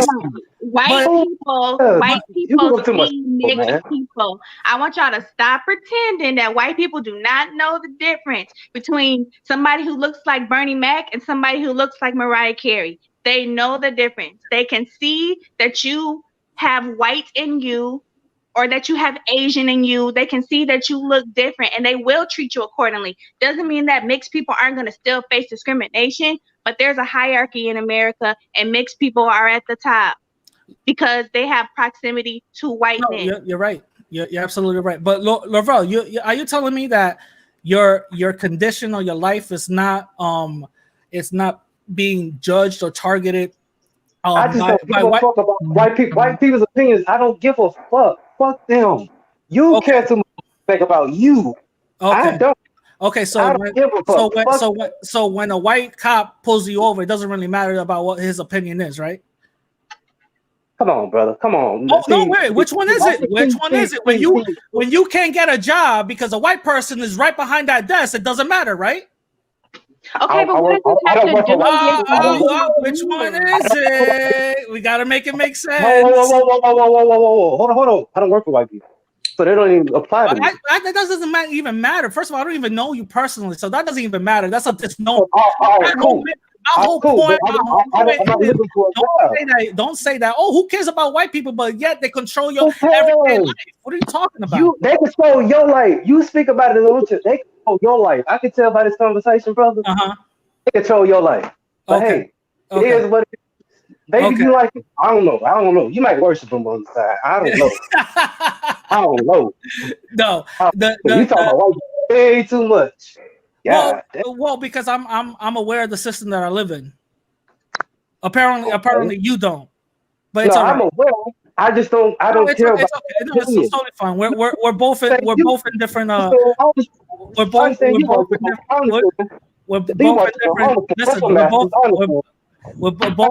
vibrations. Totally fine. Y'all both talking over each other one at a time. Can I jump in? No, teacher, what's up? What's up? How you doing? Me and Radical is always going back and forth on this issue. That's why we're not gonna meet. Yes, we are. That's why I'm gonna meet you at the Joker stairs, and we're gonna settle this like men. You better not say I'm black. You better not say it. You better not be saying that. You better not be saying we're black. So here's the thing. I mean, I'm coming from a society where we don't have the system where the government is telling you what kind of box to check. We do recognize people of different backgrounds. We do recognize people of different mixtures. I don't think it's so much an issue of how you choose to identify, as long as you recognize your family. The fact of the matter is, most of us, whether we identify as Black, African American, biracial, what have you, when you look at our families, there's a range, okay? There's a range from damn near white to just got off the plane from Africa yesterday. So you mean to tell me that we got to put ourselves into different boxes because of our physical appearance? The reality of our genetic relationship transcends these boxes that Europeans came up with. And I understand that they have a system, they want to run everything, but when do we get to the point where we start to exercise our self-determination? As long as we sit there and we accept what they're throwing at us, we'll never be free. All right? Okay. The reason why we're free in the first place is because basically we got tired of slavery. We got tired of that shit. I'm a Jamaican. Okay? The reason why slavery ended when it did, we got tired of that shit. We started having revolts, and there were so many revolts going on. They were like, you know what? Economically, this doesn't make sense anymore. And so they phased it out. Everything that we have gotten as people of the African diaspora, it's because we fought for it. So I don't see why we need to continue giving white people power over our lives. Maybe we don't have full power or equality right now, but that doesn't mean that we sit on our ass and we just accept things the way we are. Why don't we do something to make sure that our future generations don't have to be where we are right now? In truth, and I always tell you this, I agree with you 100%, but that's not where we're living in, and that's not the times that we're living in. Are you telling me? Well, we got to create the future. Well, there you go. That's what we're talking about future. I'm talking about reality and right now. Because right now, race. You got to start. Right now, race, we are being, affected by race every day. That's and no shit. And even if we call ourselves mixed or whatever, or we took away the shit, they would listen. Exactly. Like I keep telling you, that was my point. All these box checks, what they really think, they think we're niggers. Okay, so you can argue over whatever fucking box you want to and what you want to call it. They call us niggers when we're not around. Okay? They call us all this other African American, whatever, just to be polite. When we're not in the room, that's what they think we are. I am under absolutely no obligation whatsoever to conform with their expectations or what they want to say about me. To me, claiming the reality of who and what I am, that's me taking back my power. And it doesn't mean that I have 100% freedom right now. But like you always say, I'd rather die fighting than living on my knees. Damn, if you're going to quote me, say it right, bro. Whatever the fuck, you know what I mean. You roundhead little bastard. Teach these devils. I would listen. But that was my main point overall. It's an awesome concept when we already got stuff established. I'm talking about now reality. Reality right now. If you don't start somewhere, you will never get it. We got to start. We got to start sometime. And now is as good a time as any. All right? So for me, I am totally opposed to the government. Listen, in your personal life, you can identify any way you want to. So how do you think we should start all collectively? How you think we should start? How I think we should start? What, getting rid of this racialism? What do you mean exactly? Well, exactly. You said you're already talking about the future and how we should be doing it, and you just said right now we should start. Can you give us a blueprint or at least something so we could start it off? Every time you go into an office and they got those forms and you got to check a box, maybe you could put, like I do, fuck you. Like, you don't need to know that. Don't check the box. Okay. Well, that's the start. Like I did on the census, not this one, but one before when they came to my door. Which one? Which one is it? Which one is it?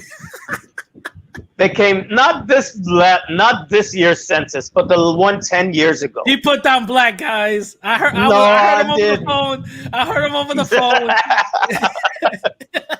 They came to my door because I did fill it out. They asked me all, the questions, how many people live here, how old are you, blah, blah, blah. Then they got to the race question, and I was like, none of your damn business. And they couldn't put anything down because I didn't open up the door for them to see what I look like. So they just had to go with what I told them. None of your damn business. He sounds like a white guy. Let's just put that down. No. Whatever. No, but listen, man, I've been living my life, all my goddamn life, and I used to check that damn box because when I came to this country, they told me I had to check the black box, which was crazy to me because the kid sitting right next to me looked just like me, but he's checking another box. And then I come to find out that North Africans who look just like me come over here and they get classified as white. What the fuck is that? Yeah. So why am I cooperating? Listen, this whole thing was built on a system that was designed to screw me. This wasn't done to help me. So if this system of checking boxes, listen, man, I've been living in the Bronx all my damn life until I moved out. When the fuck is this groovy goodness gonna hit? Checking that box, checking that box. You know what I got for checking that box? I got substandard housing. Well, actually, the housing wasn't really that substandard. Housing was pretty good. But I got shitty education. I got shitty opportunities. I got shitty medical care. And I got police brutality. That's all I got from checking those goddamn boxes. I didn't get shit. All right? So if I'm living in a society, in a system that is designed to screw me, and all this categorization stuff is here designed to screw me, why am I going to bend over and grease my own asshole? Yeah. Now I got a question for you. Yes. Which I 100% agree that we should stop, using the whole race thing, and we should start doing our own thing and stuff like that. Mm-hmm. So once we do that and we don't identify ourselves by separatist type of labels like black, white, or whatever the case is, and we start identifying as just humans, as one, you know what I mean?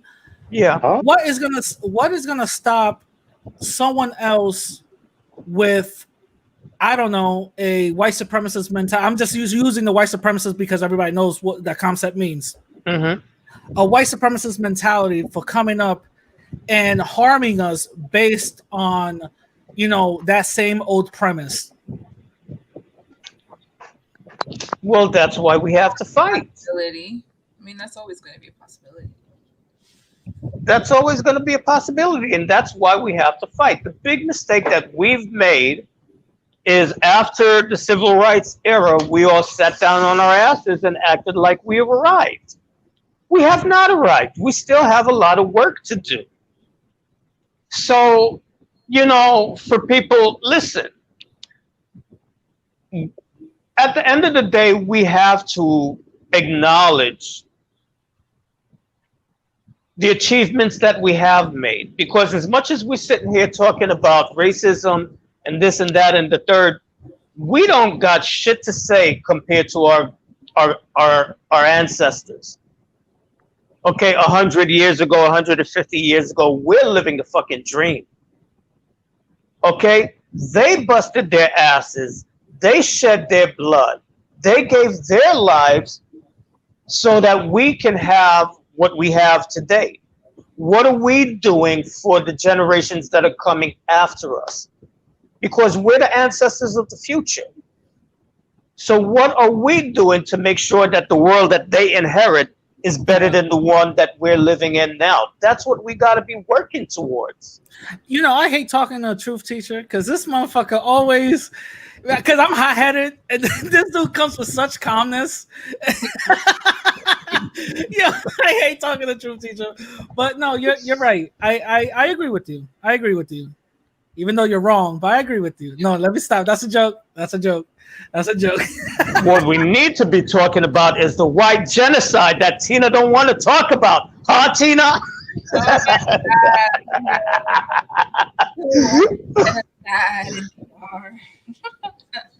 Yeah. Listen. I had to give my shot in there, but for real though, I mean, listen. The way I look at it is, we of the diaspora, whether we be the African diaspora or even the native folk, and that's another thing. We tend to like shove them under the rug and, out of sight, out of mind. The native people who were here before anybody else, can we acknowledge the shit that they're going through? True. It's always kind of left out of the conversation. Exactly. I mean, listen, you can go to the worst ghetto in the United States, and it don't hold a candle to what's happening on the reservations. We got to change that. We have to change that. So all of us, we have been going through it, and we have to make a decision. Are we going to go out on our knees, or are we going to stand up and fight? I personally, I got the warrior mentality. Bullshit. I'm not taking what you say. I'm doing my own thing. But that's what Jamaican in me. What can I say, man? I'm a maroon. We've had somebody else speak on here for a minute. Antrix Gods. You haven't said anything? I don't think. Sac passe. Hey. So like, he was speaking straight facts, so I didn't want to interrupt or anything like that. Uh-oh, Radical, you're not the only Haitian up in here. I was gonna say, are you Haitian? Yeah, I'm Haitian. Oh, okay. Rad, you're not the only Haitian anymore. Shut up. But like, I don't know, like, it's weird because it's like, it's only an American thing that like race is like a really big deal, you know? Like in other countries, it's about like ethnic group, but like here it's like, it's straight just race, you know?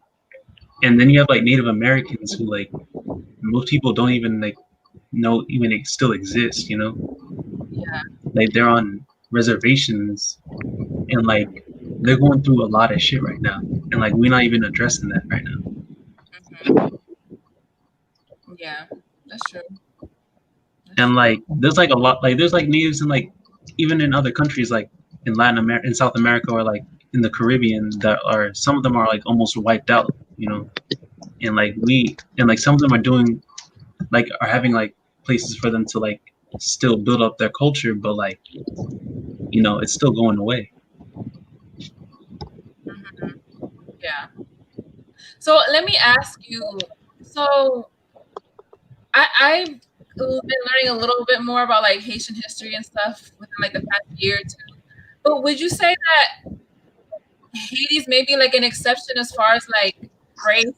Because I don't know, the impression that I get is that your culture and your I don't know, it's like very centered around being Black, being like the first Black, you know, free nation and all that. So you think it's a little different when it comes to Haitians? I don't know if that makes sense. Yeah, I get it. It's like, you know, it's like this. It doesn't matter at this point. It doesn't matter if you're Black or you're white. You're Haitian, then you're Haitian. It doesn't like matter. And it's like we're more Afrocentric, and like genetically we're like the blackest in the West and like the Caribbean. Yeah. But at the end of the day, even if you're a white Haitian, we're still gonna call you Haitian. We're not gonna like be like, oh no, you're not part of us or whatever. Like yeah, we always do that, Tina. I told you this.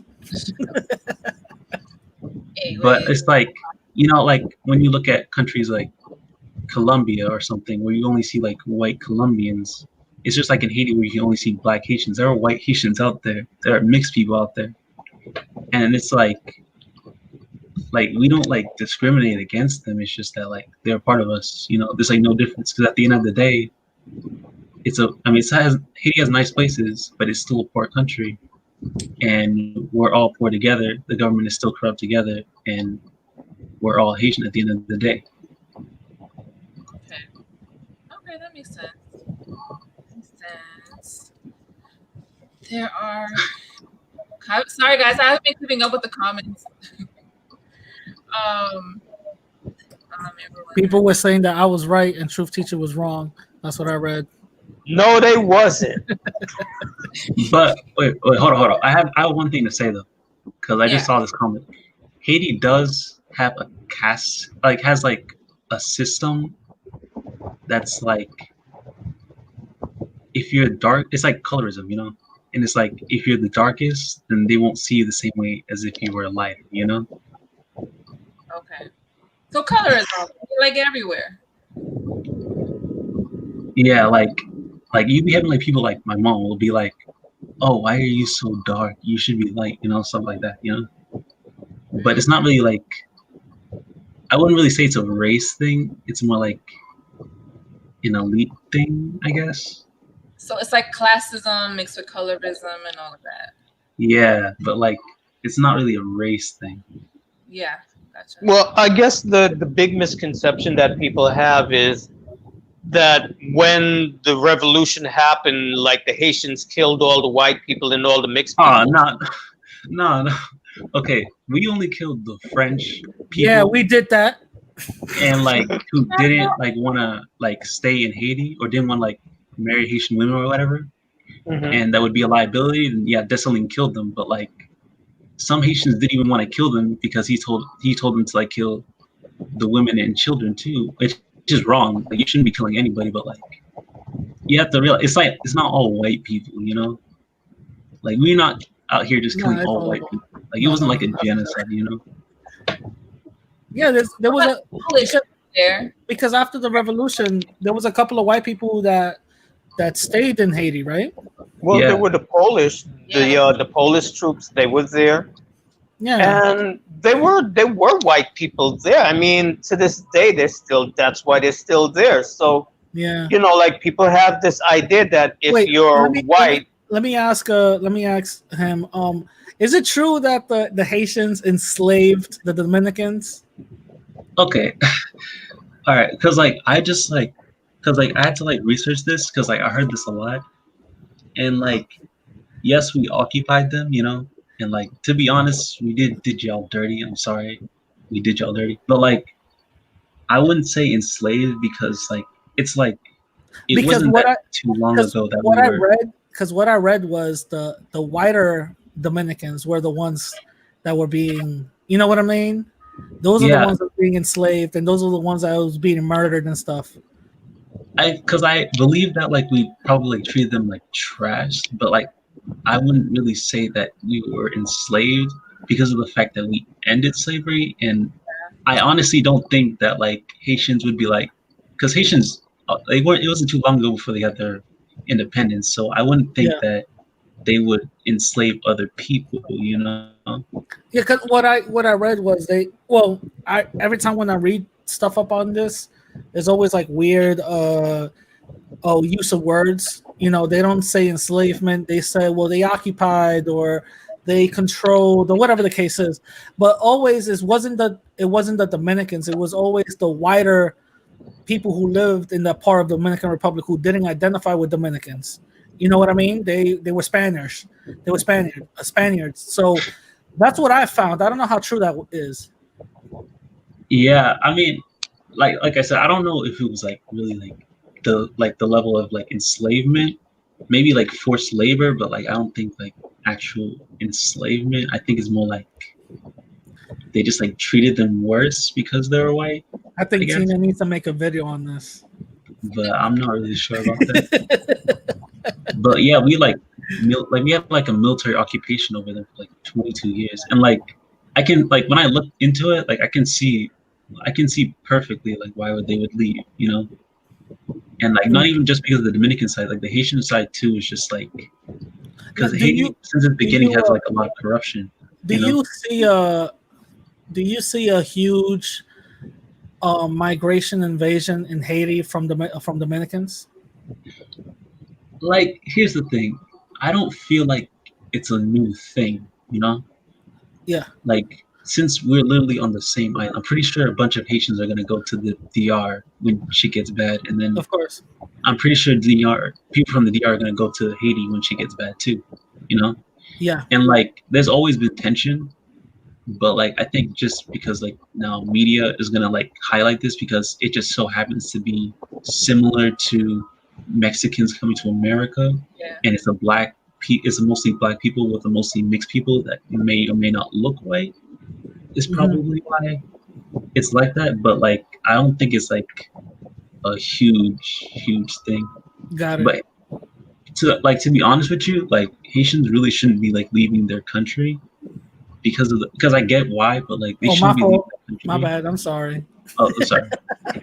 No, I said I'm sorry because I left Haiti. I'm sorry. Yeah, but like I don't think they should be like leaving the country, or at least they should come back when it's like when they have what they need to like when they have enough money to like get by. They should go back. Like I don't think they should just be having like a max like exodus from the country. Now let me ask you one more question, and then I'll move it on. do you see a lot of hate from Dominicans towards Haitians, in your opinion? Nah, not really. No. Like most Dominicans that I meet, like they don't really hate Haitians. Some don't even like. There's Dominicans that I know that don't even know that Haiti is on the same island as the DR. You know. Yeah. And it's like, and when I asked the girl, why, and I'm pretty sure those are like Dominican Americans, you know, but like I asked like a Dominican, like, what do they think about Haiti? And they said, oh, that you guys took us over. And like I didn't know the history back then, but like it wasn't really like hateful. It was just more like, you know, history. Yeah, you freed the Dominicans from slavery. Also, I know you guys helped out South America, also like Ecuador, Chile, Colombia, from enslavement. So you know, I know that part of it. So I got a question for you, Antrix, because I'm gonna make a video about this next because somebody requested this. But do you hear Haitians talking at all about like whether they think the two countries should be unified as one nation? Like, not really. Like most Haitians, like I'm pretty sure Haitians don't really care. we But don't. like, yeah, like they don't really care, and it's like I've asked my parents, to be honest, like if we should take like if they should unify, and what I've been asking is just like, why did we get like when we left, like when y'all left, how come we got so little of the island, you know? But like it's not like we should really unify because that's not really like we're two different people, you know? Yeah. Like Haitians are too prideful just to like not be a country or be unified with something else. And I'm pretty sure Dominicans are too. So it's like Stan, what am I not telling the truth about? I just said something that I've read. That's what I've read, that the Haitians helped out South America from enslavement from the Spanish. That's what I read. I don't know. I am dyslexic, so maybe I didn't read it right. Yeah, like I read about that too. It was like our first president, Petion, he was the one that like made a deal with Boyer. Oh no, no, it was Simon Bolivar or something like that. And he was like, "I'll give you soldiers if you free the slaves." And then, yeah. Ecuador was one of them. Chile, I know, was another one from Spanish conquest. The Haitians helped out. Okay, so I just wanted to ask you that because I hear a lot of people online saying, "Oh, Haitians want to unify the country because they feel that the whole island is really theirs," and blah blah blah. Like I hear a lot of people say that, but then I'm like, I feel like Haitians are very prideful people, so I don't see why they would want to unify. Yeah, we like, are very prideful at the end of the day. Now, could we have better relations between both countries? Of course, but as far as becoming one country, I just don't see why or how that could even happen. I mean, like the logistics is just too complicated. I mean, first of all, you know, it's like the languages. I mean, like, how would you reconcile that? Like, everything would have to be like in French, Spanish, and Creole. I mean, you know, there's just too many. It would just be too much of a problem to put them together. Shout out to the Haitians because they made their own language, which was a mixture. We didn't. We just stood with Spanish. Our natural language got beaten away from us. You know what I mean? So at least they did something right. Well, it was out of necessity. But Dominicans have their own version of Spanish, though. It's not like the Spanish in Spain. Is it really Spanish or just noise? No, like, that's a joke. That's a joke. That's a joke. That's a joke. That's a joke. No, let Darius speak. Darius was here all quiet. Yeah. What's up, Darius? Especially when you're going to El Campo, I mean, like, come on now. Yeah. You know, come on now. They're not speaking that shit in Madrid. Hell no. Definitely not. Spanish does not like que lo que. Wait, I have a question. So, like, do Dominicans have their own word for the language, like the dialect they speak, or no? Somewhat. Some from Spanish. Just say they que lo que es. That's not a real Spanish word. No, like as in a name for. Oh no. It's just, we just call it Spanish. Everybody else calls it ghetto. Because like I talk to some Haitians and they see like Creole is not really like a language for like another dialect, you know. Well, when does something stop being a dialect and become a language? Because you could say, look at the difference between Spanish and Italian. They're very, very close. So why are those languages and not dialects, you know? Yeah, that's true. No, I'm not making fun of Dominicans. I'm just playing. I'm playing around. I'm Dominican myself. I'm just playing around. Well, one thing I want to ask, and how do you say your name? Antrix? Yeah.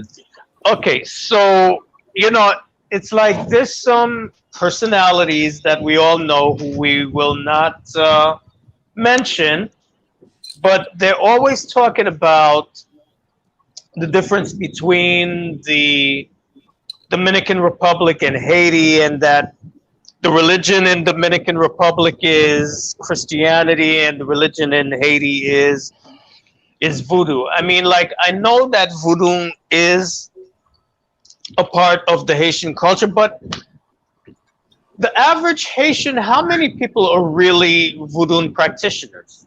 Okay. Catholic? Yeah, okay, yeah. It's predominantly Catholic from what I know. Haiti is a Christian country, all right? Like, there's like, most of them are Catholic, and then there are Protestants, and then there's people who do voodoo, okay? Like but like, me. And yeah, like voodoo. Stop trying to step on my toes. That's my territory. Like voodoo isn't really like. I will kill a chicken so fast. Don't make me do it, Truth. Like voodoo is more like a culture thing, because like it's in our culture, but it's like there's also it's like a minority that do it, you know. And most Haitians, like that dude said, don't really associate themselves with like voodoo, you know. They'll say, "Oh no, I don't do voodoo," or stuff like that.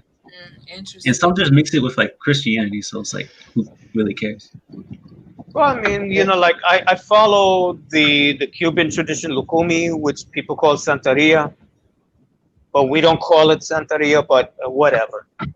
But like all the Haitians that I know, with the exception of my Ajubona, which is like my second godmother, she's the only Haitian that I know who's a voodooine. I don't know any Haitians who actually practice. So when I hear people talking, it's voodoo, blah, blah, blah, blah, blah, like, well, from my experience, most Haitians, they ain't practicing it like that. And if they do, they're not admitting it. Yeah, like, it's like, there's like this quote that one of our presidents said that Haiti is 75% Catholic, and then the rest is Protestant, and then after that 100% voodoo. Okay, so do you agree with that? I don't really agree with that because, like, my parents don't practice it. I obviously don't practice it. I've seen some elements in our culture, but like as a culture, not really as like I don't think too many people are practicing in secret. Like, there's always that joke that like there's like that one Haitian family member that practice it, but it's like I've never met anybody who actually practices it out in the open, Yeah, Anthrax is facts. I live in a Haitian household right now, actually, own household, but yeah, that's true. That is true. It's kind of I don't say taboo. It's just one of those things. It just comes along with stuff. It's who they are. It's what they are. Hey, Andreas, how you doing? I'm Rico. Oh, what's up?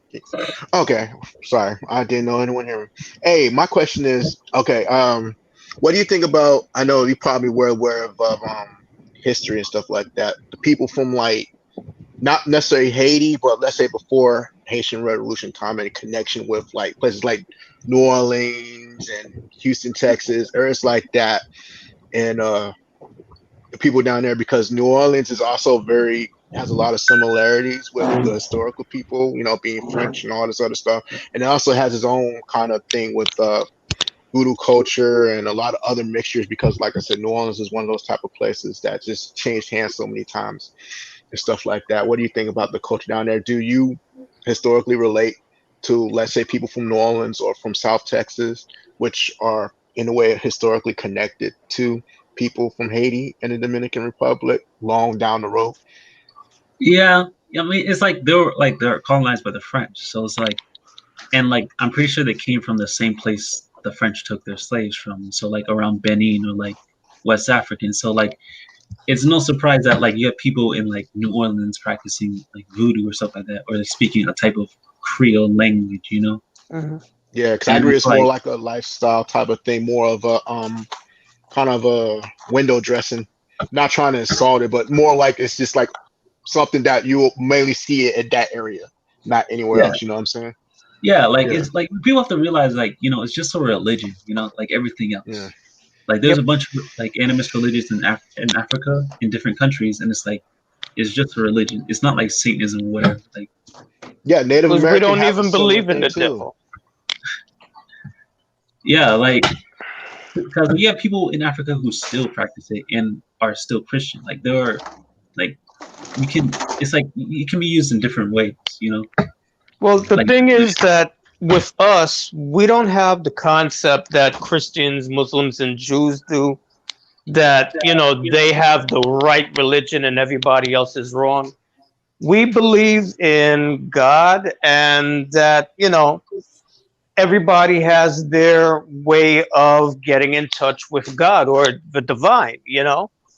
Right, And their we own don't have the concept. right, yeah, we don't have the right to dictate to people which path they choose. So, because of that, because it's open and there's that respect, you could be a Christian and be an Orisha, you know, practitioner as well, you know.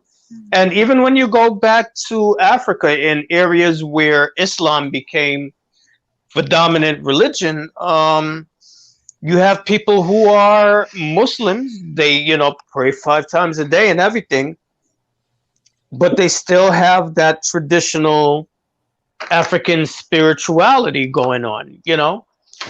And we don't see a conflict. It's like, you know, we respect everybody else. They don't respect us. That's the problem, you know? yeah, yeah, I think it's like when a religion gets too big, you know, like it starts to be like, well, you have to like convert so you can save yourself. And if you don't convert, then we'll like, I don't know, do bad shit to you or whatever. Mm-hmm. You know, like I feel like when a religion is too big, it becomes like either do it or you're in the wrong, you know? But like in African religions, it's like it's connected with culture, you know? If that makes It's a sense. way of life and it's a whole different worldview, you know? Yeah. Yeah. Also wanted to add was I see a lot of connection with the like I said, not necessarily just the voodoo, but let's say the concepts that the traits that, let's say, voodoo, there's a connection with voodoo and a lot of Native American and even South American type practices that are very Yeah. similar to each other. And even like, for example, I know several Aborigines in Australia.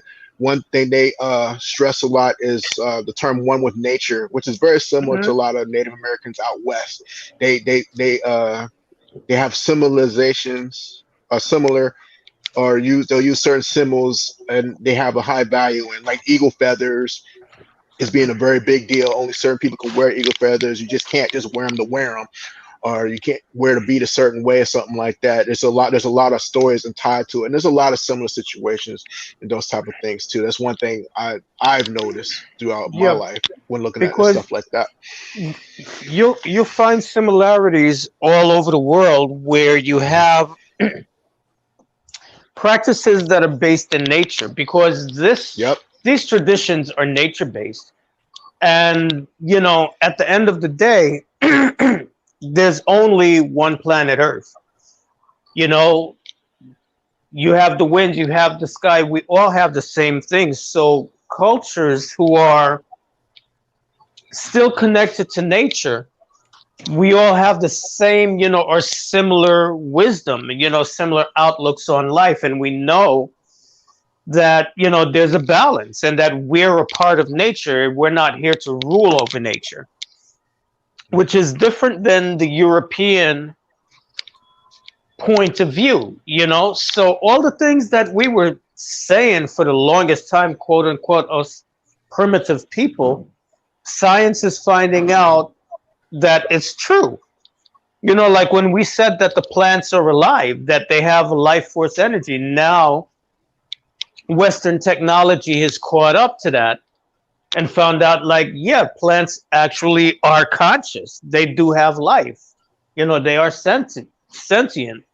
When we talk about the life force in the body, now they've got technology that can actually photograph, our aura. We were talking about all this stuff for thousands and thousands of years, that all life is connected, but they called us primitive and backward. And now all of a sudden they discover all of our traditions and they call it New Age, and they get to charge you like hundreds of dollars to take a seminar to learn, this New Age knowledge, which, like, ain't that the same shit we've been saying for like the past 5,000 years? Like, all of a sudden now they discovered it. It's new. Yeah. Or I can just go outside and find out myself. Walk around my environment. Exactly. Go out for free. Save me $100. Darius been sitting here for a minute. Darius, you want to say something? Hey fam, how you doing? Hey, what up? What's up? Thank you, Christina, for having me on tonight. No problem. What's up? What's on your mind?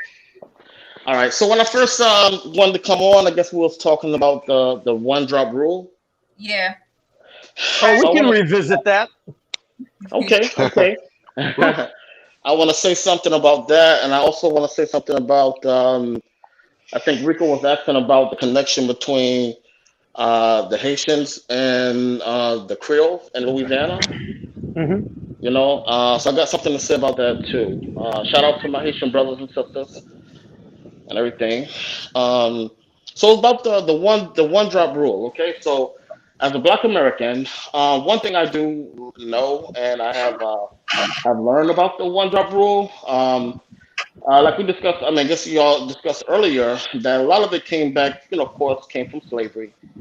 The biggest thing was the slave masters, because there was a big relationship between the slave masters and the slave. So you had a lot of situations where slave masters was, having kids with the slave because they stopped, important ancestors from Africa to come in, like in the early 1800s, like the 1830s or so.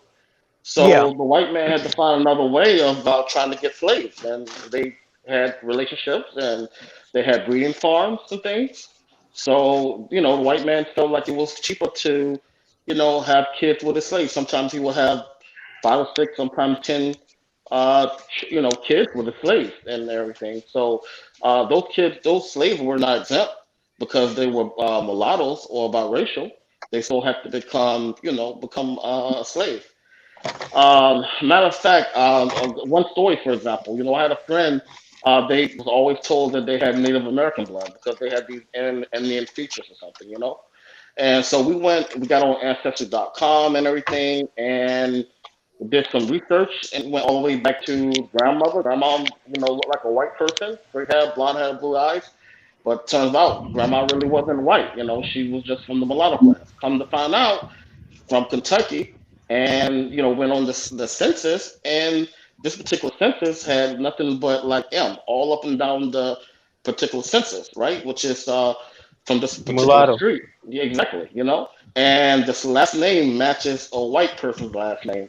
So we put everything together. We're like, okay, so this particular white person was a slave master.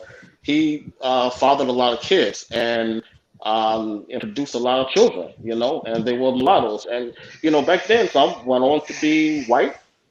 Some went on to be black. And their family was pretty much they decided to become black because some was able to pass. And with her, that was the situation. They became, they decided to become, black. But and that's the thing. So you had that situation, right? Then you had a period of, after slavery, you had a period of Reconstruction, and I Yeah. want you guys to still understand that black people had political power, especially in the South, because and we served, our ancestors served as Congress, governors, senators, because the white people lost their rights because they wanted to be their own country. They lost the war, and the North said, okay, well, you can have elections for Congress, and a lot of black people were that. But what ended up happening, Andrew Johnson became president, who was, and he pretty much took those rights away, and we were stripped from our power, and white people pretty much got political power back in the South, and they implemented something called Jim Crow laws. All right, that separate but equal, but of course, black people were oppressed. So with that, you still had that one drop rule that went in effect and transferred over to Jim Crow. So therefore, you still, even though you're the mulatto, you was considered colored. So what that means that you still you couldn't get benefit of being a white person at all, just because you were mixed. So you still can. So when they called you colored, they pretty much call you. You was in a class from, I don't care if you were white skin to darkest chocolate. You pretty much was black. And that's where that came. So that the one drop rule came all the way from slavery colonial times, all the way up into 1964 voting rights. 1964. And even now, I mean, you're talking about 50 something years ago. So, not too much have changed. So that still is mentality is still there. And unfortunately, even though laws have changed, that is still something that people still practice today, which is the one drop rule. Well, the whole thing is that that whole law was created because they wanted to make sure that non-white people didn't inherit economic wealth. Okay. You see, and if you had a situation where you had people who were, like half and half, the fear was that these people would become economically strong and that money would trickle back to their blacker relatives. So it was really done, out of economics, more than anything else. And this is why I'm saying, this whole thing was not done with our interests at heart. And now you see the hypocrisy when you look at the situation with Native Americans. So with African Americans, they got the one drop rule. If you have one African ancestor, you're 100% black. But if you're a Native American, you have to have a certain amount, or you have to prove a certain amount of Native American ancestry before you can become, considered Native American. So you ask yourself, why isn't there a one drop rule for Native Americans? Because of the reparations that. Okay, go ahead. Because of racism, that's what causing. Exactly. Because you see, if you can prove that this person, they're not Native American enough, you can take away their land. Mm-hmm. You don't have to honor any treaty rights with them. So this shows you right away that it's all about the money. It's all about the power. All of this stuff was not done for our benefit. So this is why, it kind of irritates me when I hear these arguments about whether or not we should still adhere to this stuff, because it was not created with our benefit in mind in the first place. So why are we still upholding it? Why are we still practicing it? Some of them have mental issues, man. Mental issues. Yeah. Huh? True. Some of them have mental issues. Basically, some of them are basically they're sick. Mm-hmm. Very, very That's true. sick. Right. So what I want to add something to that about the Native Americans. Okay. All right, so love the Native American brothers and sisters, and I'm gonna be honest with you. In our family, we have that story. We have a Native American ancestor. It's crazy. Like grandmother was part Native. I mean, most black families have that type of story. Problem is trying to get proof of that, right? So Yeah. the thing is about the Native American part, and you're right, it comes down to economics because then you have to share the wealth with the black person. Because what people don't realize, and I'm gonna share something with you guys tonight. So back in before the Trail of Tears, right? The Trail of Tears, I'm sure you guys heard of that, where they marched the Native Americans from over here to the East Coast over to the West Coast, all right, displaced them into Indian territory. Well, you had five civilized tribes. So the white people said, okay, well, look, we're going to Yeah, create that's very five true. civilized tribes, okay? And the five civilized tribes were the Cherokees, Seminoles out of Florida, which is where I live. You had the Choctaws, which is out of like Mississippi. Cherokees was out of all the way up to North Carolina, Tennessee, to Virginia. You had the Chickasaws, and you had the Creeks, which is kind of came out of Florida area. All right.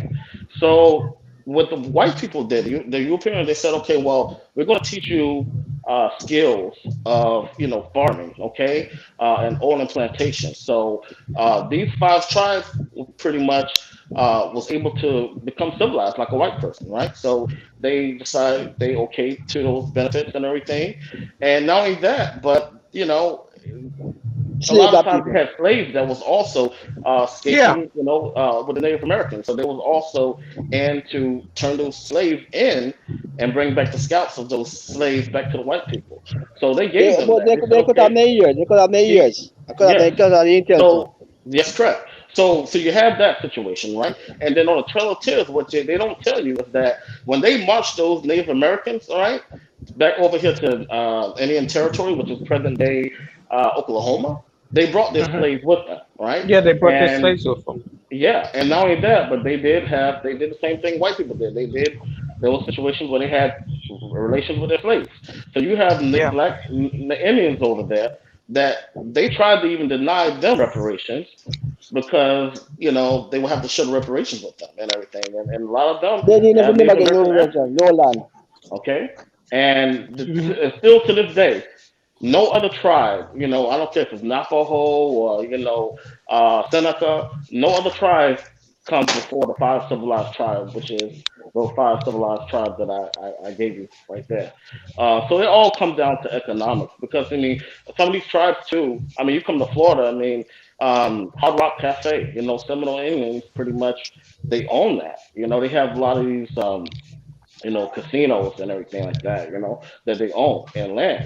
But that's why, it's so important. I'm going to add this that Black Americans are to get reparations, which is owed, because, I mean, you think about it, Native Americans got the reparations, right? The Jews, Well, got the some of reparations. them So, did, not all of them. Some of them, not them. okay, A okay. lot of them are. A lot of them A are lot. really, really in bad shape. Yes, they are. You're Really right. I bad agree. shape. I agree. I'm sorry. Who got the reparations more? A lot of the five civilized tribes also. But another thing, people don't know is when the Civil War happened, right? Because they also had slaves there in Oklahoma. You can look this up. Cherokees also fought on the southern side as a Confederate in the Civil War. Okay, to keep that system going because they depended on that. It was about economics too. I mean, they were slave owners, a lot of them, and they'll tell you that the Cherokees don't have a problem letting you know about the history of it. They're not so proud of it, but that's part of their history too. Okay, so But they were on both sides. It's like yeah, the thing about it is the history is very complicated. It's hmm not all cut and dry and simple no, because you had Native Americans who were slave owners. You had Native Americans that were slaves too. That's another part that they don't tell you about. They don't tell you about the Native American slave trade that was going on. hmm that's true. Like how they would raid, like the tribes who were more in the west and bring them to the east to work on plantations. So there's a lot about the history that we're not really taught. It's a lot more complex than hmm people would have you believe. hmm And they don't also tell you about the fact that, like in the Northeast, a lot of the Native American tribes intermingled with African Americans. You know, like if you go out on Long Island, you see Native American tribes out there who have African American ancestry. The Shinnecox are like the best known. But even when you go upstate New York, the Mohawks, you know, the Senecas, and you know, you see these people walking around looking like Afro Puerto Ricans. You know, they're Native Americans. Yeah. You know, so there's a lot. It's a very complex history. It's not very simple. No, And there were times when there were certain Native Americans who fought alongside with black people, and there were some that fought against us, you know? Mhm. So it's very complex, you know. It's like we can't put everybody in the same basket, you know. Right. That's true. That's true. Yeah, you're right. And I'm not saying that, all of them did that. No. I mean, there's good and bad, I think, in every culture, every race. There's some good and bad, But that's something I just learned a couple of years ago. I never knew about the five civilized tribes until I was Yeah, because following. nobody tells you about that. No, that was not taught in school. As a matter of fact, I did not know there was black people that went with the Native Americans on the Trail of Tears. I did not know they owned slaves, and it's something that I looked up, and sure enough, it's true. And Cherokee Nation, they do admit it, and they have apologized for some of the things that happened there. Wait, And Native American owned slaves?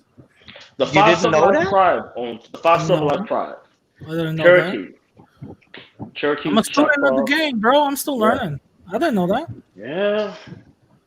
But They it was all wasn't. the same. It wasn't. Listen, it wasn't all Native American. No, You know, no. here's the other thing: is we use these big, broad terms. You know, there's no such thing as Native Americans. Really, you have different nations, right?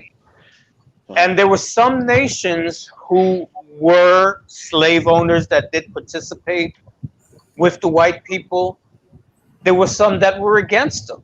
You know, so really you have to look at it as like, what group are you talking about, you know, when you mention these things, because there were some that were with black people, there were some that were against them, there were some that were with white people, there were some that were against them. You know, it really depends. They confuse him. Big confusion. And Yeah, you have to also understand now we're thinking with our 2020 mindset. This exactly. is when Yeah, way that's before cool. the 1800s. You're talking about 1750, 17, They also, Exactly. someone also told me, I don't know how true this is, but someone also told me that black people also own slaves here in America. There were some okay, who okay. did. No, Okay. that's lie. No, that's All That right, is true. Okay, Yeah, okay. it's true. In Okay. Haiti. Whoa, All right. did I just stumble into something? I'm You did. sorry. You It sure even did. happened in Jamaica too. Yeah. Like, So No, it didn't. Oh, sorry. Yes, it did. No. But is that true though? Is Yeah. that for real? Or is that Yeah, is like- that was just Well- a lie? in- no, that's true. And Louisiana. Okay, so that's another thing I have on the list that I want to talk about. Like I'm just asking because I really don't know. I didn't know this. well, the mulatto. Okay, so growing up, I always ask, my auntie. I'm like, hey, question, because we have some family that's from Louisiana. I say, is the Louisiana Creole the same as the Haitian Creole? And she's like, well, I don't know, because you didn't know too many people from Haiti. So growing up, hey, you know what? Some Haitians like, no, I don't understand Louisiana Creole. Here's the situation with that, okay? One is more base French, which is in Louisiana, and the other one is, I guess, Haitian Creole. We have a lot of, I guess, more African and Native and Indian or Taino words or something. I guess. Yeah. I don't want to speak something I don't know, but Yeah, what I do understand here is that during the Haitian Revolution, okay, what ended up happening was, some of the mulattoes or the mulattoes, they end up leaving. Okay, there were free people of color, and these were the sons and daughters of the French slave masters. So a lot of times they left, and Louisiana was there because Louisiana was a French territory. So when they left, they came through New Orleans, and you're talking about these are mulattoes, these are rich, wealthy, free people of color, and they came there. So when they got there, they kind of assimilated into society, such kind of like in a European, society. They was Napoleon, like not European.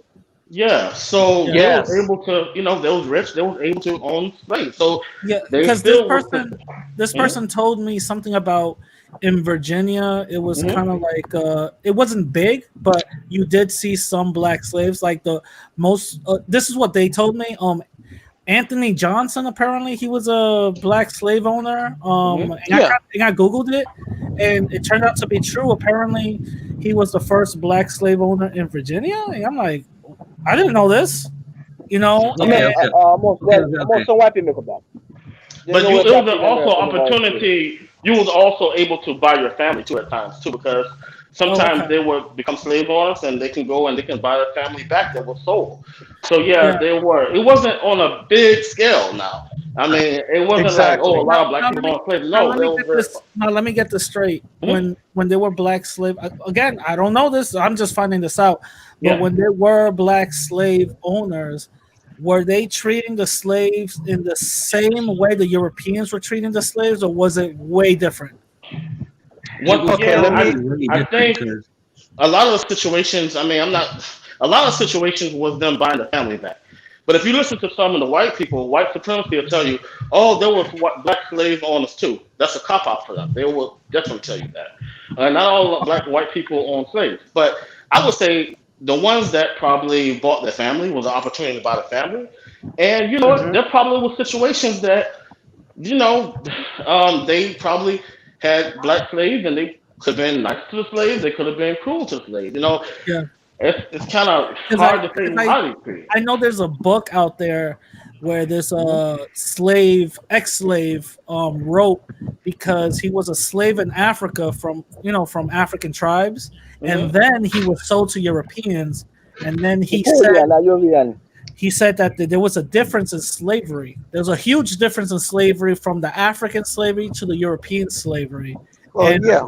and I read that book, so that's the reason why I even asked once I found out that there was some black slave owners in America. That's the reason why Yeah. I asked, was the But treatment listen, here's different? the thing you need to keep in mind, right? Okay. Black people are human beings just like anybody else. Yeah. Just stop and think about that. Hmm. So you have human beings with good nature, and you have human beings with cruel natures. Bad You nature. have human beings who are humane, and you have human beings who are opportunists and will exploit you. So what makes you think that they weren't people who exploited, people of color who owned slaves Hmm. that didn't exploit them because they could? See, yeah, yeah. Look at European I was trying to history. tell Tina that, but she European didn't history, not European history. Remember say, listen. Remember say it was the African, the Moors was find Europe. You find was the one who create Europe. Not Caucasian. Mm, partially yes, partially no. What do you mean? It's one of those things that's complicated, Yeah, What we know do you that. mean? Wait. What do you mean? Meaning that no, the Moors don't created Europe. Basically, they want to teach them things, Yeah. teach them to Well, civilize. The they Moors, did basically. they did bring them a lot of information that helped to Yeah. bring them out of the dark ages, Oh, but okay. you have to understand that when you say Moor, not all Moors were black people. Moor was a term that they used, a general term to describe Muslims. Yeah. So Oh, it okay. depends on the period of time, how, who was considered a Moor. It also depends on which dynasty. Because when Spain was being ruled, it wasn't just one rulership, there were several dynasties that changed Oh, hands. really? And there were two dynasties in particular that came out of northwestern Africa, like all the way down to like almost Senegal, all the way up into Morocco. Senegal, yeah. Yeah. And then the other thing is that the people in Morocco, they had a tradition, the Arabs had a tradition of having black armies.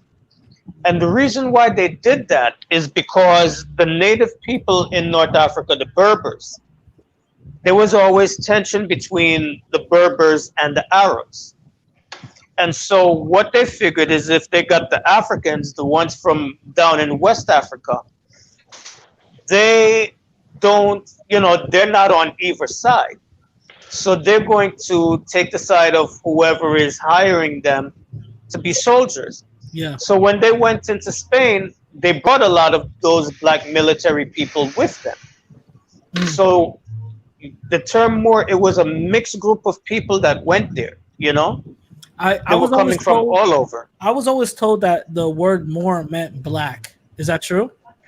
It depends. It depends on what period of time you're talking about. Okay. It's one of those words that change meaning over time. Oh, okay. Got it. Okay. Also wanted to add, whenever you get a chance, if you look up symbols in Europe, like Corsica, like one of the main big symbols in Corsica, which is an island in France, is the Moor head, which is basically a black head with a white do-rag type thing on the head. And it's very common symbol in that part of Europe. Spain, Corsica. Okay. Corsica, it's France. You see a lot of those symbols in Spain, even in Germany, southern Germany. You have it's a black head. Actually, soccer teams actually have it as part of their symbol when they're on their team. Go back to France and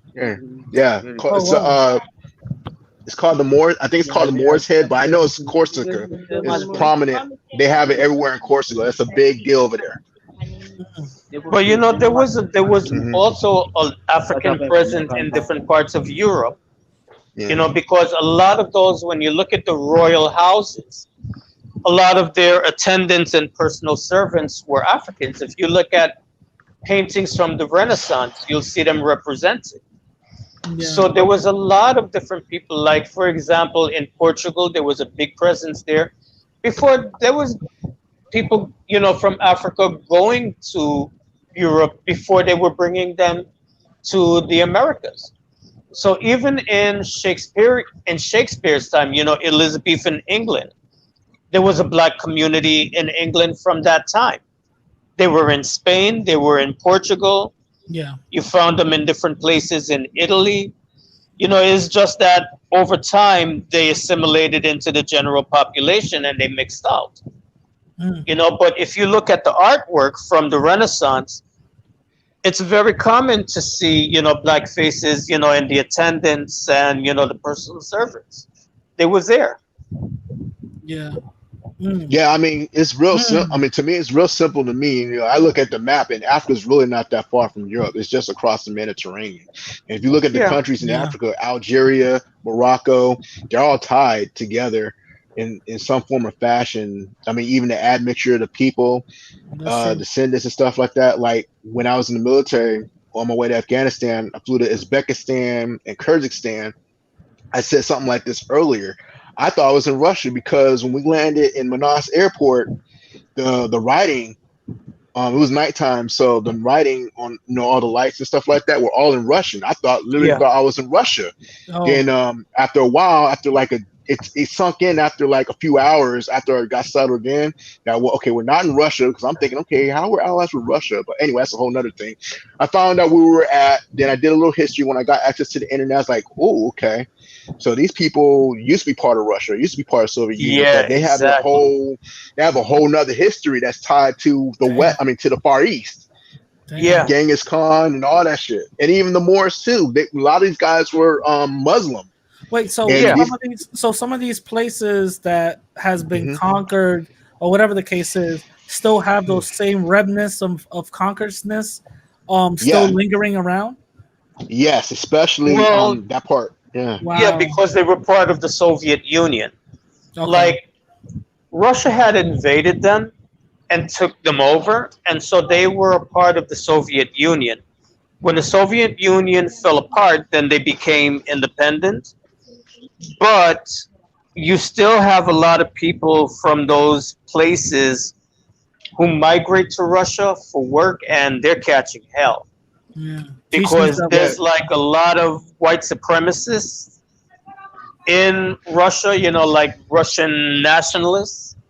Yeah, if you go to the bigger places in Russia, I mean, I don't want to cut you off, but what I was saying when I was living in that part of the world, you know, it's a brief time. The one thing is like, yeah, that's the more recent time within the last 100 years. But like Manas actually is an actual person that's with the Uzbeks and because that area of the world, there used to be one nation long time ago. The Uzbeks, the Kyrgyzstans, Uzbekistan, places like that.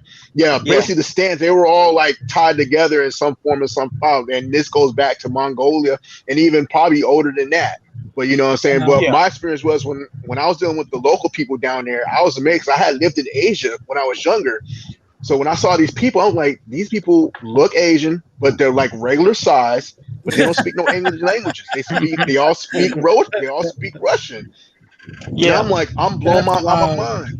And I was wild, and I'm like, I go get my hair cut, and all the women that was cutting my hair, they were all like, they all spoke Russian and or whatever the tribal language was, the locale. But when I was over there, they all spoke Russian and stuff like that. And I was just blown. I was like, I didn't know what to say. I would just sit there and just be enamored and listening. And it was like I didn't know what to say, you know, because I was like, man, you look like someone that I would see from Korea, but you're like my size. I mean, you're either or bigger than me. You know, because I've been to Korea, Thailand, all those other places. All the folks are short. Not trying to sound super stereotypical, but I lived there as a kid. All them cats were short. Everything around there was short. When I got up to the stands, man, them folks were like, "Yo, what up?" I'm like, okay, all right. Looks like we're gonna have a little. This is what we eat good. Right. Yeah, I'm like. Then I found out about the Genghis Khan thing. I was like, it kind of made sense because, like, not trying to throw off anything or whatever, but I think it's a unique thing. Like my time in Afghanistan was unique because that's an old ass country. That has a lot of old problems. The whole Middle East got a whole lot of old problems. I got to see what was it, Alexander the Great's castle. At first, I'm like, what castle? All this is left is just a hill with rocks on top of rocks. And at the time I was there, the U.S. or the contingency, I don't know what's it called at the time, has put up a communications thing, a communications tower on top of the thing. I was like, okay, whatever. So, you know, I go up there. I remember taking a picture, and that was it. Went back on the helicopter, went back to Handlecar. That was it. Went back to Kandahar. That was it. That was my whole tour of that part of Afghanistan for a long while. But yeah, I was enamored and amazed. I was like, man, I couldn't believe it. But yeah, them stand people, man, they don't play around, man. They ain't no punks, man. I just learned something new just now. But well, let me just get out of here because I got other things to do. But shout out to the chat, shout out to Tina and everybody else. I hope you guys, you know, have a great discussion. I'll tune in, you know, in the chat or whatever. But I don't get no shout out. I'm gonna catch y'all. I said to the chat. God, the disrespect. You're part of the chat, stupid. So it's all right. But see, that's what's wrong with you youngins. You don't respect your elders no more. Because I'm correct about the one drop rule. Hey, anyway, I was born in the 70s. I'm not a millennial. I was born in the 70s. All right, peace. Bye. 1967. I'll trump everybody. Dang, y'all don't be my uncle. Does anybody else in the chat want to join and talk about whatever? Want to see some new faces? Yeah, where the ladies at, man? All these ladies I see on the chat on here. Well, it's like, where are the women? The women never want to join. Except what happened to empowerment? You know, I'm every woman. What happened to that? You gonna help your girls, Christina, out, man? I've been meaning to do all ladies live eventually. But I need to know that he's actually going to join. Yeah, you might have to go like you know, you might have to go to the house and like physically snatch him. Like, look here, come on, girl. You know, that's what I would do. But you know, hey Tina, I'm half woman on my mama's side. Do I qualify? Oh my gosh.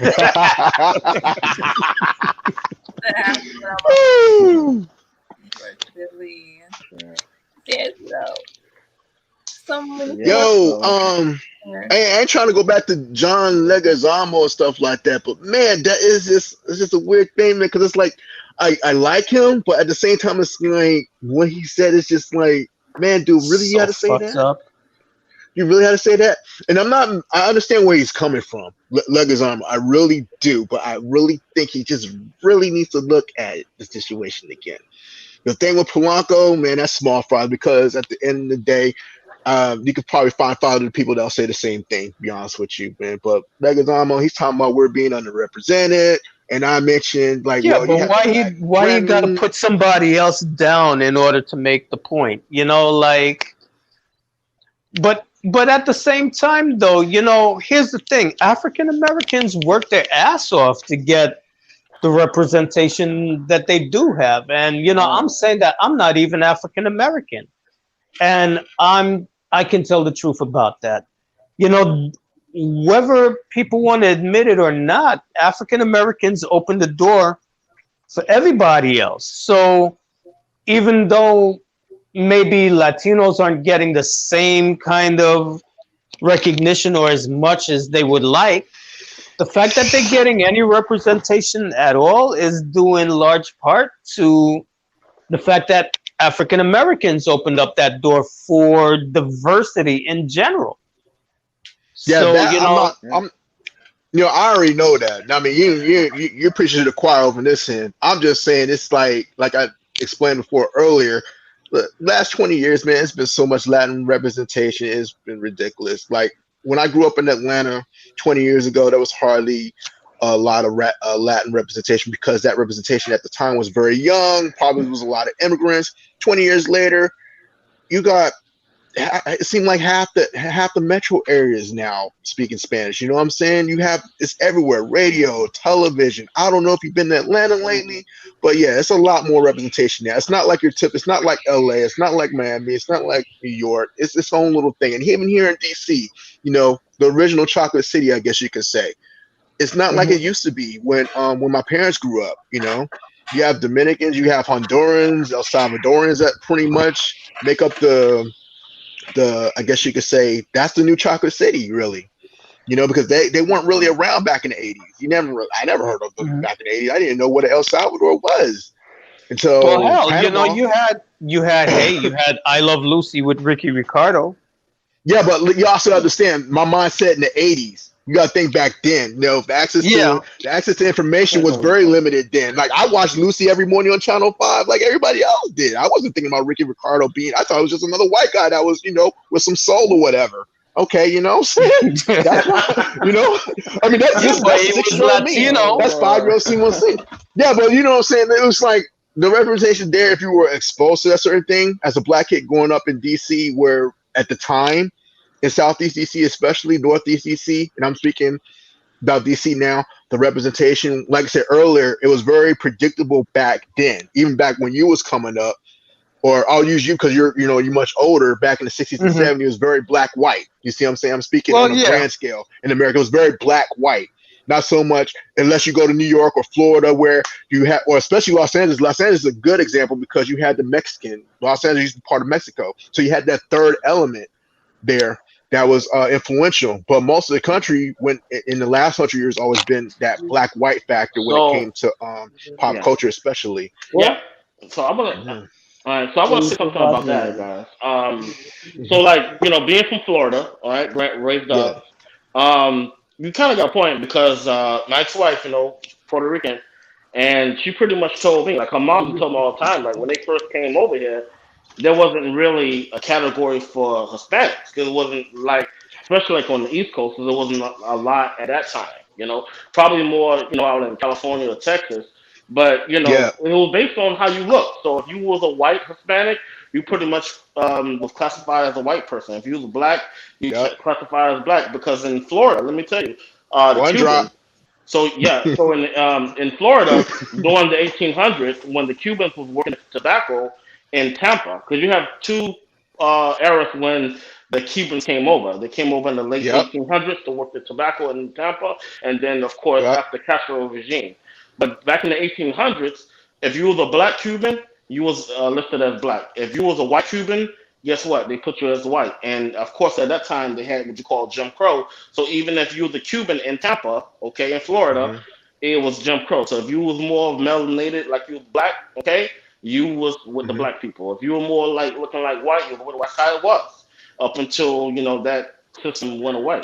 Well, even with the baseball, you know, you had the Negro Leagues. Yeah, there was no Latino box or nothing like that. Yeah, I mean, like you had the Negro Leagues, like all the baseball players from Dominican Republic and Cuba and Puerto Rico, they had to play in the Negro Leagues. They couldn't play in the major leagues. That's true. Yeah, because they were just too dark and stuff. Yeah, and I was saying, even when I was young and I first heard about them thing, it didn't really when I was 9, 10 years old, when I first heard about this thing, it didn't really click to me, because like, for example, Roberto Clemente, 10-year-old me was like, oh, that's a black dude. I wasn't thinking about his background. I didn't know he was from Puerto Rico. He looked just like a black dude to me. Pele, the soccer player, he was just a black dude to me. I didn't really dig deep in that background like that because, well, part of it is the lack of education of that. Mm-hmm. Like when Pele came to the States for his soccer time for 2 years and stuff like that, he didn't come to the hood. Pele was the shit, man.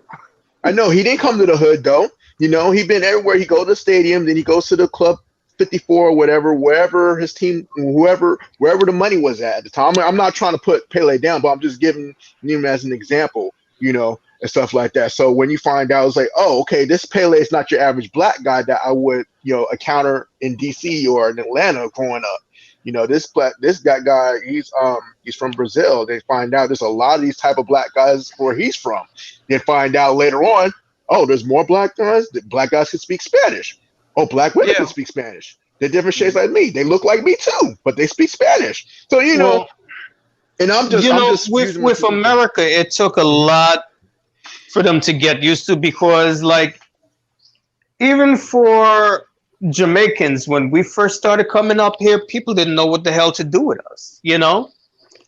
Because they didn't understand. There was a lot of misunderstanding, and I guess that's the same thing that's happening now with like Dominicans. There was a lot of cultural misunderstandings between us because they didn't understand why we move so differently than African Americans. And it's because we were coming from a whole different situation, a whole different culture, a whole different environment. So, and yeah, some people take that advantage of that and divide and conquer and stuff like that. Like you'll have, and even within Black Americans and Jamaicans, for example, and stuff, where an opportunity come about, it was like survival of the fittest type situation. Like Colonel, I remember reading a book on General Colin Powell, his experiences living in college in New York. I never knew Colin Powell was Jamaican because the media never really portrayed him like that. They portrayed him as a Black American man when he was coming up back in the first Gulf War and stuff like that. I thought it was cool. Okay, this general, he knows what he's doing. I mean, he's number 2 to Schwarzkopf. I mean, he must be something serious because my dad would talk about him. But I didn't know, when I read his book, I didn't know these other things about him. He had some experiences with Black American folks as he was going to college. He was discriminated on by people that looked like him. Because you see, like with us, there was 2 kinds of Jamaicans back then. There were the Jamaicans who really assimilated. And then there were the Jamaicans, like my family, that was like, no, we're Jamaican and we're holding on to our culture. And a lot of people back then, they took offense because they thought that we were better than them. They thought that we would be in Uncle Tom's and all of that. Especially the way we would move around white people. We didn't understand. A lot of us didn't understand why African Americans were so paranoid around white people, because we're coming from an area where people of color are the majority. Yeah, I was going to say something like that too. African Americans, their situation is they're islands, They're an island surrounded by hostile people living under a system of terrorism. We didn't understand that. Yeah, the one thing I also want to say though, from a Black American perspective, I feel, and this is just me because I think I can say this, I feel a lot of Black Americans are still living the inferiority complex because, like you just said yourself, you got people from Jamaica, the islands, they come from an area where the majority of people look like them, so they're used to their way of life as being more complimentable. So when they come to America, they don't have that. They're not going to value the same concepts as a Black American will, because a Black American, I'm typical. Yeah. Yeah, we Yeah. didn't have the same experience, so it took a long time for a lot of us. Not all of us. I mean, there was some of us who Hmm. we came and we peeped everything that was going on, and we were like, we actually joined with African Americans in the civil rights struggles, back in the 1900s. Hey, Marcus Garvey, you know what I'm saying? Yeah, like that's another But thing too. Like me, like I understand the Marcus Garvey movement and stuff like that. Now I don't agree with everything like that too. That also what also hurt, some of the things that his group did, what made sense back then, also hurt us in the long run as well. I think. hey, I think, by they the they way. were trying to So do they were trying to do the best that they could with what they had available to them, and that's the other thing we need to look at. So, we need to learn from not only their triumphs but from their mistakes. mm, There were mistakes that were made, and I think one of the big mistakes was just assuming that just because somebody looks like you, that they can be trusted.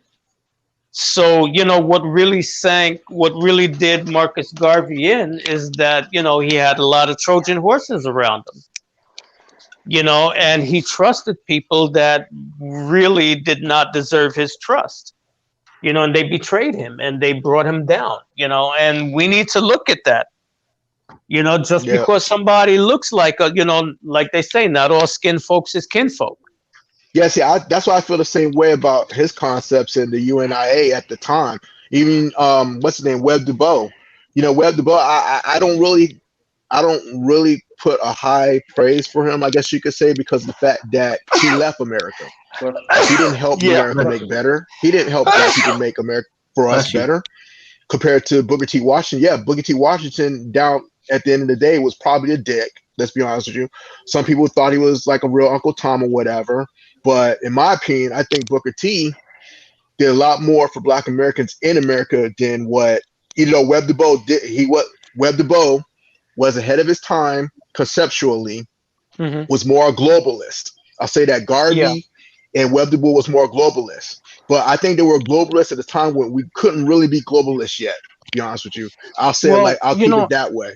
the problem was that everybody was looking at it from a perspective of all or nothing, when in fact they were both necessary in their own way.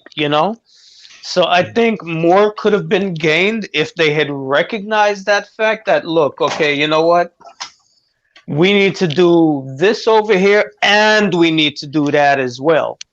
So you go over there, you do, I'll help you out, do that. You help me do this over here, and this way we can both come up. But everybody, people's egos get involved. It's like, you think it's all about you, and I'm right, you're not. Yeah. and Yeah, honestly, and that's how that's things fall apart. yeah, I noticed that. To me personally, I think is very synonymous. What you had just explained, I think is very synonymous with Black American culture. The very thing, as my grandparents told me, the crab barrel theory, the crabs in the barrel type saying thing. You have one crab coming up, there's always one or two that's trying perceptually bring you down. But some Yeah. people look at it as like, oh no, we want to get up there too. But they're riding the coattails of the one that's closest to the top of the barrel. You understand what I'm saying? Hmm. So, but at the same time, it's like me. I'm ADOS, but I'm very skeptical of the ADOS movement, because the way how I look at like ADOS, for example, and I think the reason the ADOS movement exists outside of reparations is the fact that we Black Americans, we have to take our identity back. Not trying to sound too political, but I just feel like the Kamala Harris's, certain other people like her are just sometimes, most of the time, they're just dead wrong. We have to put them in check, man. I mean, even Barack Obama, I'm keep it real, Barack Obama, some of his supporters, a lot of these supporters, I mean, I'm in Obama country right here in PG County, Maryland. They drink the Kool-Aid every day. I remember when Obama got first elected, it was nothing but Obama merchandise. You couldn't tell nobody nothing. You know, I told my own father, I was like, I asked my dad, I was like, who'd you vote for? It's like Obama. Why'd you vote for him? Because he's black. Is that it? So yeah. What I'm like, that's it. That's all you're gonna tell me? And I told him, like, look, I voted for Obama one because I felt like, yeah, okay, he's different. I get it, but at the same time, we needed something different. I'm gonna give him a chance. That's my whole. I'm be honest, that was my whole mindset. It didn't really matter to me between McCain and Obama back then. You know, and I was in the army at the time. You know, I was skeptical. I'm skeptical of anybody because here it is. We had Clinton before, we had the Bushes. You know what I'm saying? So let's do something different. You know? Yeah. Let's go. Okay. But I refuse to be caught up on this so-called change and stuff like that because I was beyond that. Mindset, I was beyond that. Not because I was in the army, you know, maybe because when I was young, I was exposed to different things and I was learning about different things outside my own element. But at the same time, I felt like we'll see. And yeah, there were some things that happened on his watch, Obama's watch. But I'm not going to sit here and praise Obama for it. I mean, this stuff took years to develop. It just happened to fall on his watch. Okay, you know, but that's just me. And with the ADOS movement, I kind of feel like that they're not going to take advantage of the cultural element of it when they should be, in my opinion. You know, I think we need to go. Yeah, go ahead. Like I don't know if y'all talked about this before because I came on the live stream late, but I was thinking like why don't like black Americans like Oh, did have I their own get disconnected? like culture or like tribe or something like that? Come again? Like, Yeah. Like why does it have to be like a race? You know, it's like a tribe. It's like your own ethnic group. You know. Well, okay, I'll say it like this. This is just my opinion. I can't speak for every other black American. One, the way how I was growing up, I'm 41 years old. The way how I was growing up, the term African American mainly came out 31 years ago. Reason how I'm saying this because where I was living at 31 years ago, Jesse Jackson was pretty much a top black man, and he was running for president for the '88 election. So it was his second time at the time. So anyway, Jesse Jackson was so popular among black people, especially Democrats, whatever. He was running for president, and you know he marched with Dr. King, et cetera, et cetera, et cetera. Jesse Jackson, right? So as part of his campaign, or per se, he's like, look, I don't want to be called black because it's a negative thing, right? So let's call ourselves African American. So he goes with the NAACP, he talks to his fellow black Democrats, etc. It's like, look, we need to push this African American concept. It started out very strange and controversial. It was all over the news. And at first it was like, should we really call ourselves that? Then over time, as I grew up in the 90s, African American term became in vogue.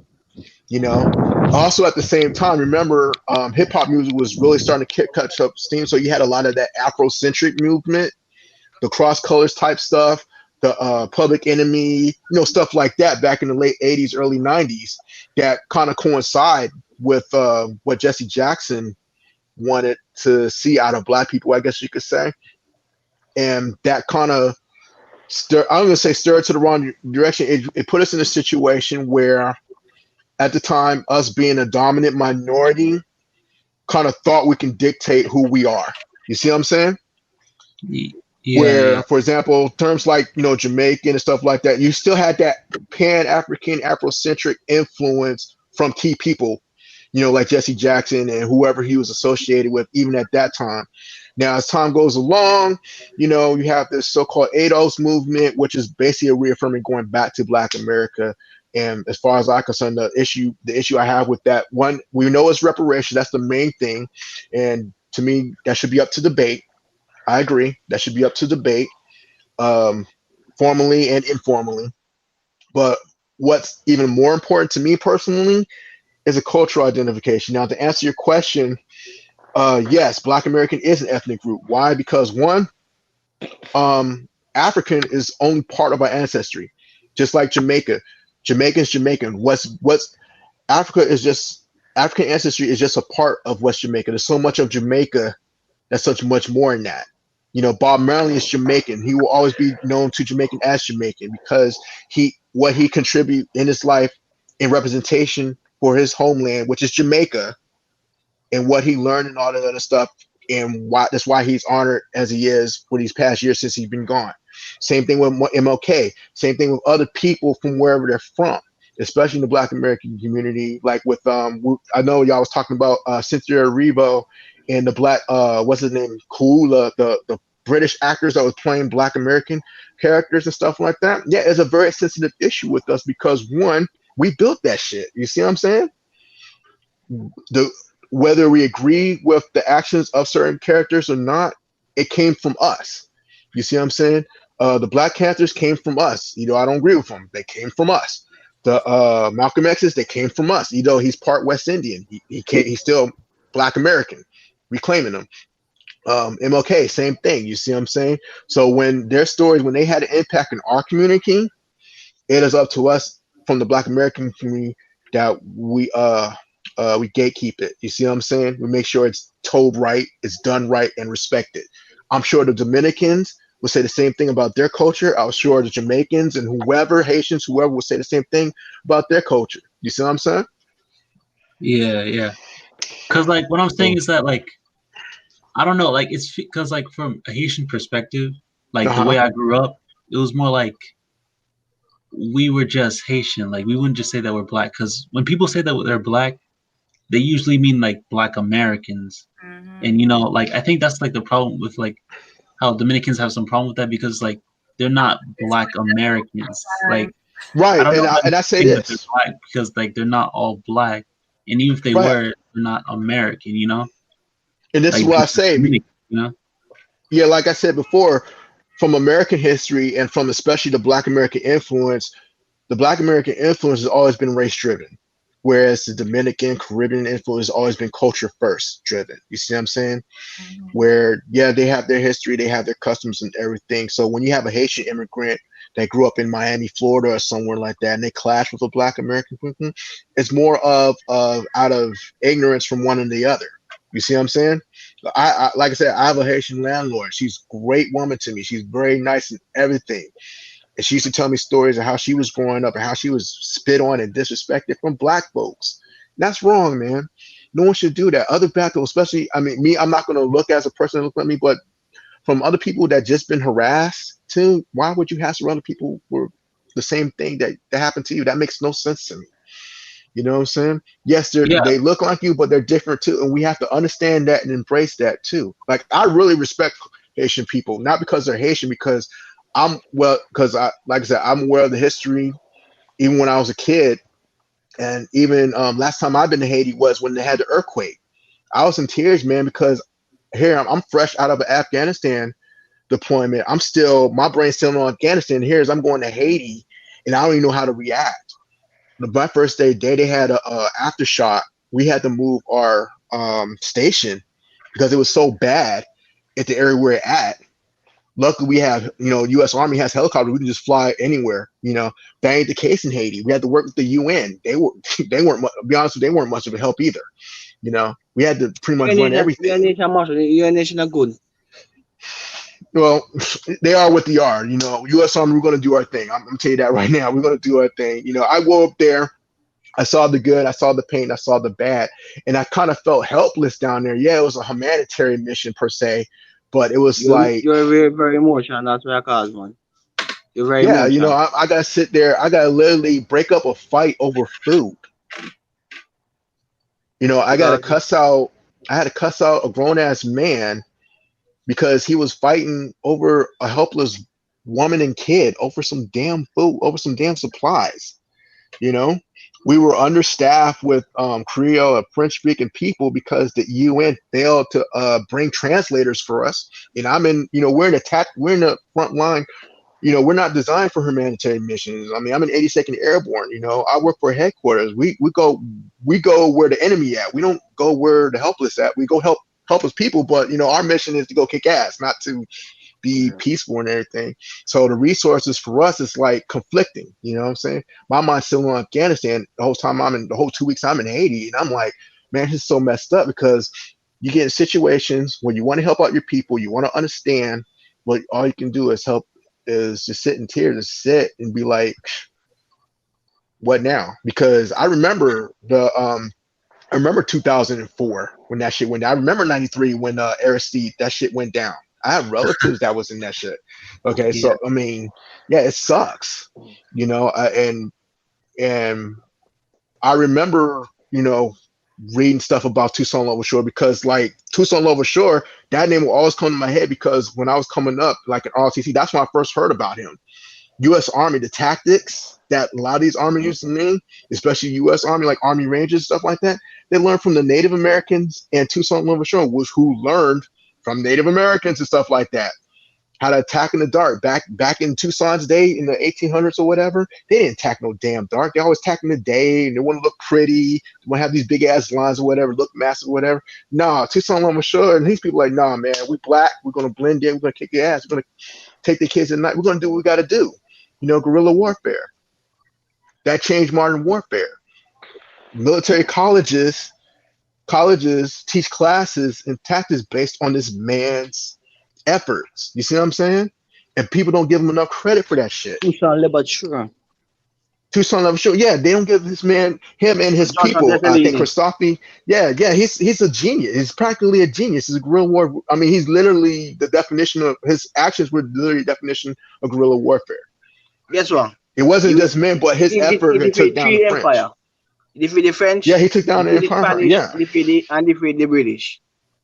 Yeah, just not that just on pure sprint, but just pure like stuff that wasn't happening.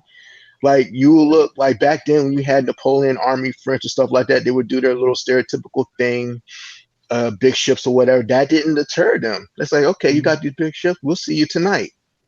While you drinking your little French tea or frog leg or whatever the hell French people did back then, we're gonna take that shit and run that shit. We're gonna be straight niggerish.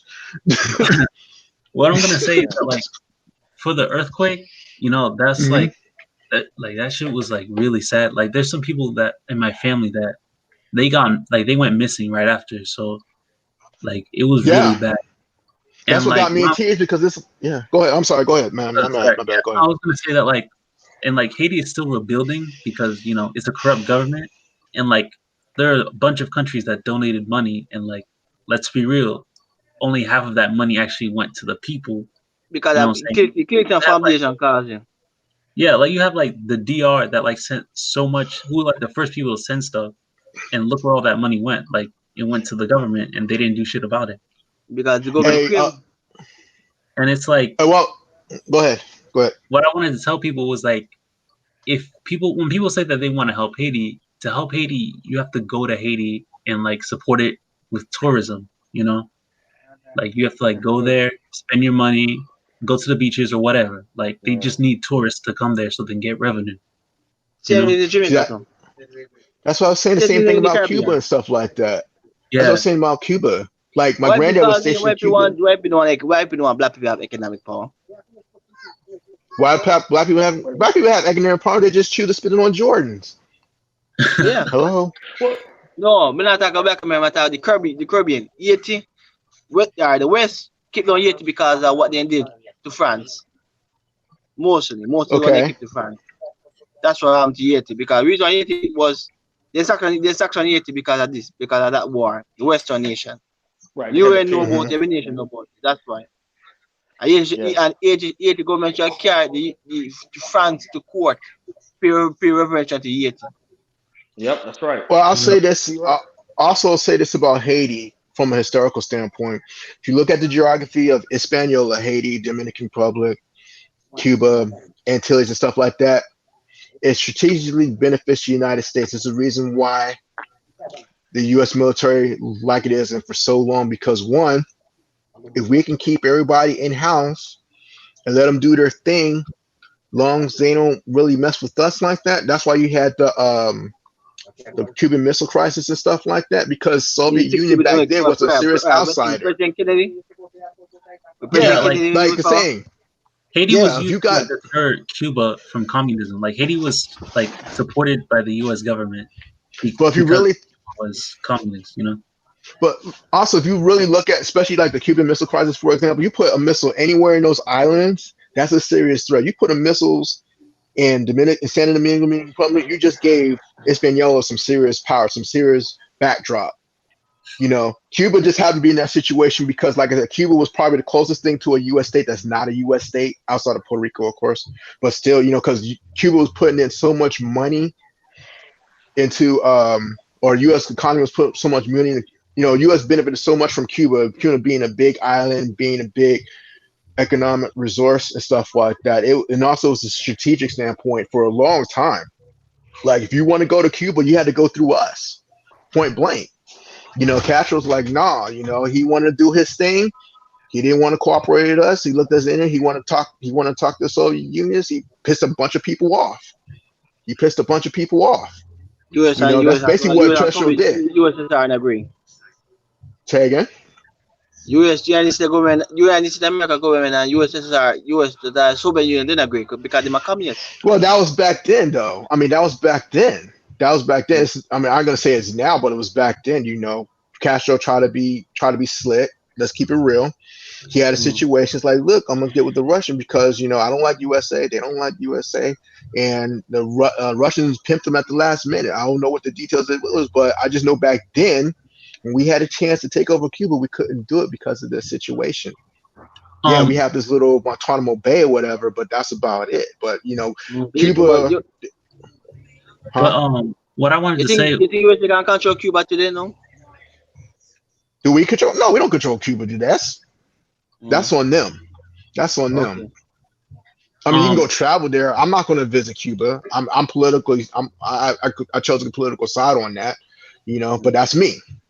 That's me, though. But you know, it is what it is. But you were saying.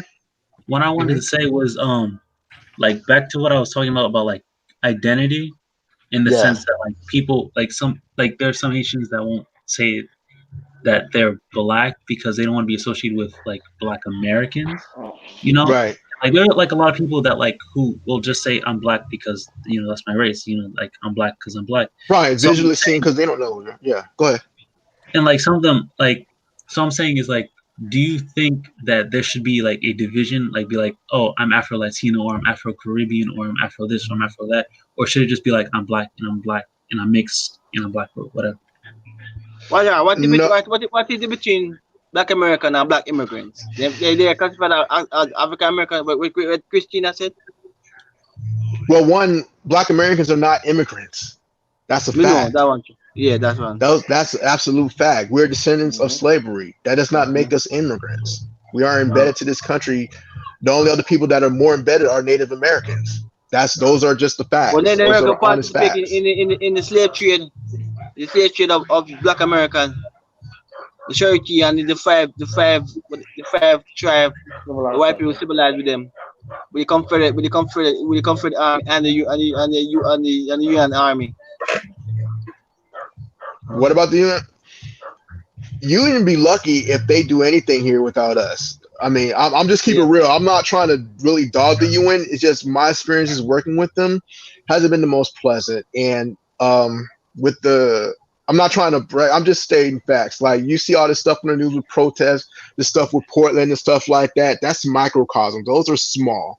I'm not saying I don't pay attention to that. It's really, you got to look at the powers that be in those situations. You got the mayor of Portland. You look at the president of the United States.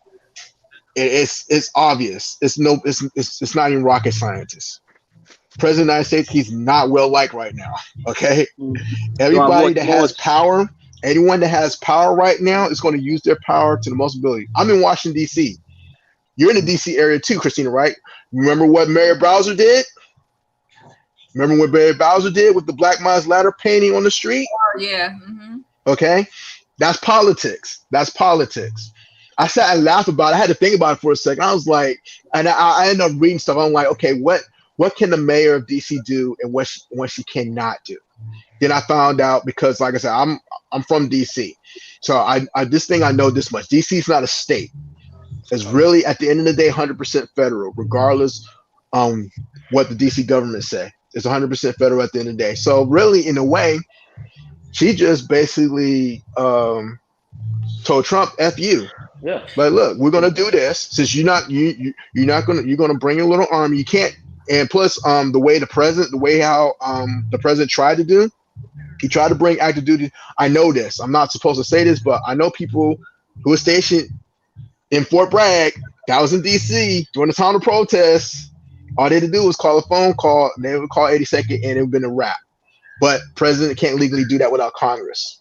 Can't do that without Congress. So all the president could do was control the National Guard, which legally he has that right, and really the only National Guard. The only other federal branch he could control outside the federal agencies, because he's the executive officer, was like the FBI, stuff like that. The Marine Corps up to 90 days, and that has very specifics too, because that's tied to expeditionary, not domestic.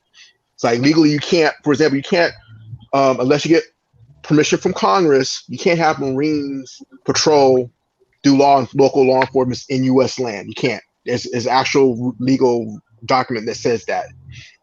You can't have active duty military troops because that's not their mission. It's not that mission. I mean, active duty right now, I can't go patrol, stand post in front of a police station in Greenbelt, Maryland. I can't legally do that. Now, if I work under the governor of Maryland, under the Maryland National Guard, I can do that if the governor calls for it. You see what I'm saying? So people need to understand what the laws are and stuff like that. So I ain't gonna lie, I was impressed. I'm not a fan of Mayor Bowser, but I was impressed that, okay, if I can't do this, I'm gonna do that. Because I wanted people to really quick address this comment. It's been hammered on here for a minute. I don't know if this person is still in the chat, Mercado, but I made a video about this, about the dark Dominicans not being considered Dominicans. It's called Dominicans Policing Dominicans' Identity. So you want to go back and check that out. Christina. Yes.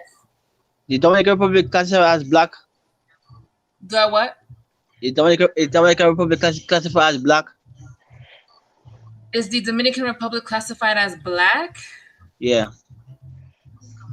I mean, it's not an entirely black nation, no. But I mean, people say that DR is black, but as a whole, no, it's not. There are many melanated Dominicans, yes. Like if you go, I see a lot of tan and brown people. But so what is the percentage of Dominican Republic? Say that again. What is the percentage of Dominican Republic? What is the population? What is the population? Yeah. As far as what? What's 1 million or 8 million? I think it's 10 million. I might be wrong. I think it's somewhere around 10 million. And 7 million of them are classified as black Dominican Republic. See, can I say something about that? Excuse me, if I want to interject.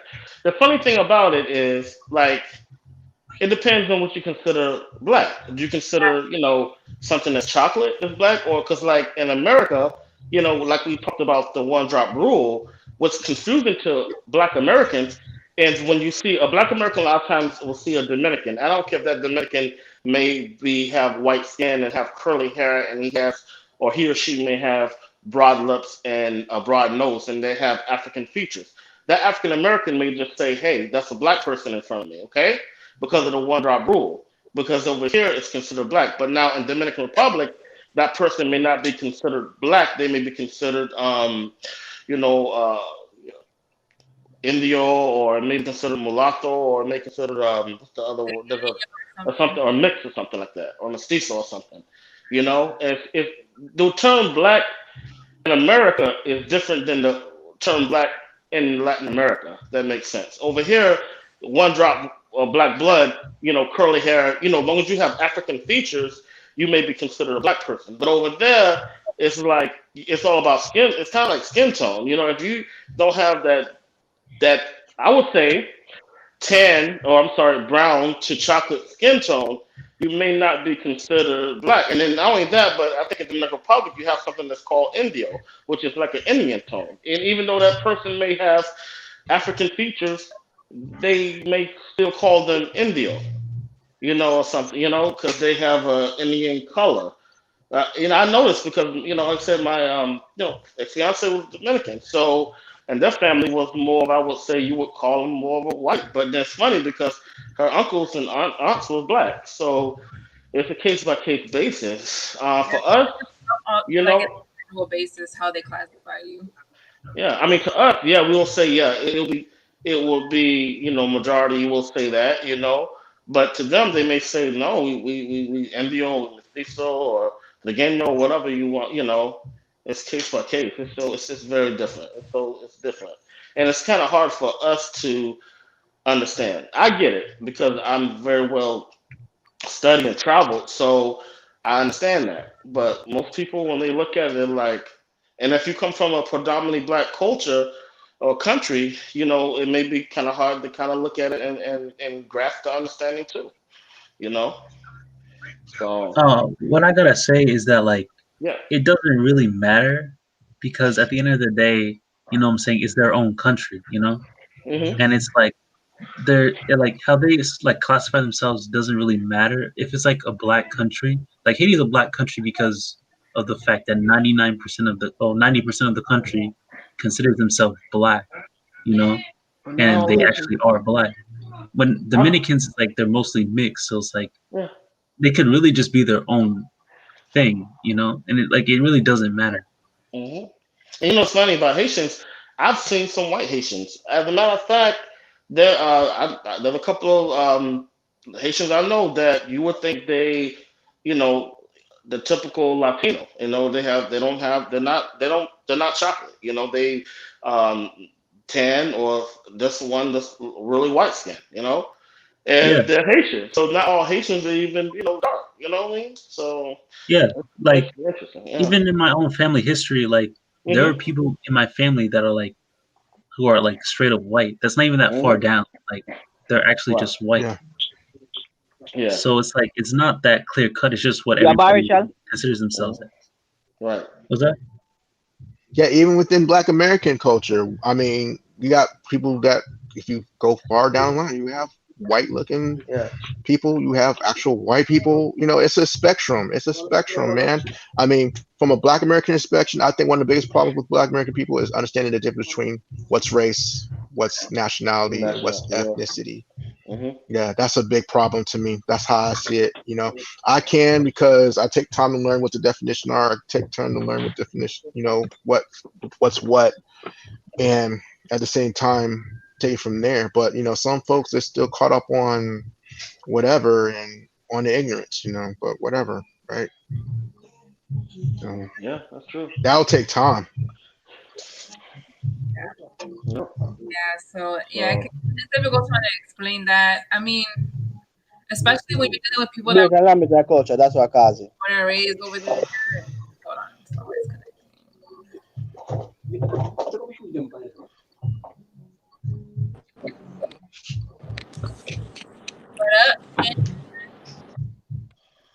Hello. Oh, hey, what's up? What's But good with y'all? Hey. I just got home from work, so that's why I'm kind of late. okay, no, you And good. everybody home from work. Everybody working on a Sunday. I know I am. What y'all talking about? I just hopped in though. Okay. Well, right now talking about how Dominicans classify or Dominicans black or is DR a black nation? Hey, I got a Basically, question. basically look like them Dominican Republic look like a black nation. To me. So Oh, Stan, you're Dominican, right? me? Yeah, I'm Dominican. Yep. Okay. So Stan, to African Americans, you will be considered a black Dominican.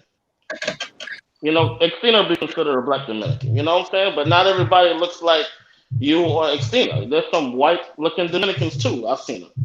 So, it's a case by case basis. I guess the question is the majority of the island would you say that the majority of the island, including the from the city to the Sabah region, would you say majority of the island would look like you and Xena? Um, I would say it's half and half because Half and half. it's dominated by mixed race like me. Like it's dominated people that look like me, but that's on the north side. If you go to the southern side where Santo Domingo is, that's where you find all the darker ones at. Right. That's why it's half and half. It all really depends on where you at. Like if you're close to the Asian border, you're gonna see more darker skinned Dominicans because they're closer to Haiti. So it really all depends where you at in DR. Like if you go to Punta Cana and like if you even go to like Samaná on the northern part on the top, that's where a lot of dark skinned black people are. So it really all depends. So it's really hard to say. Yeah.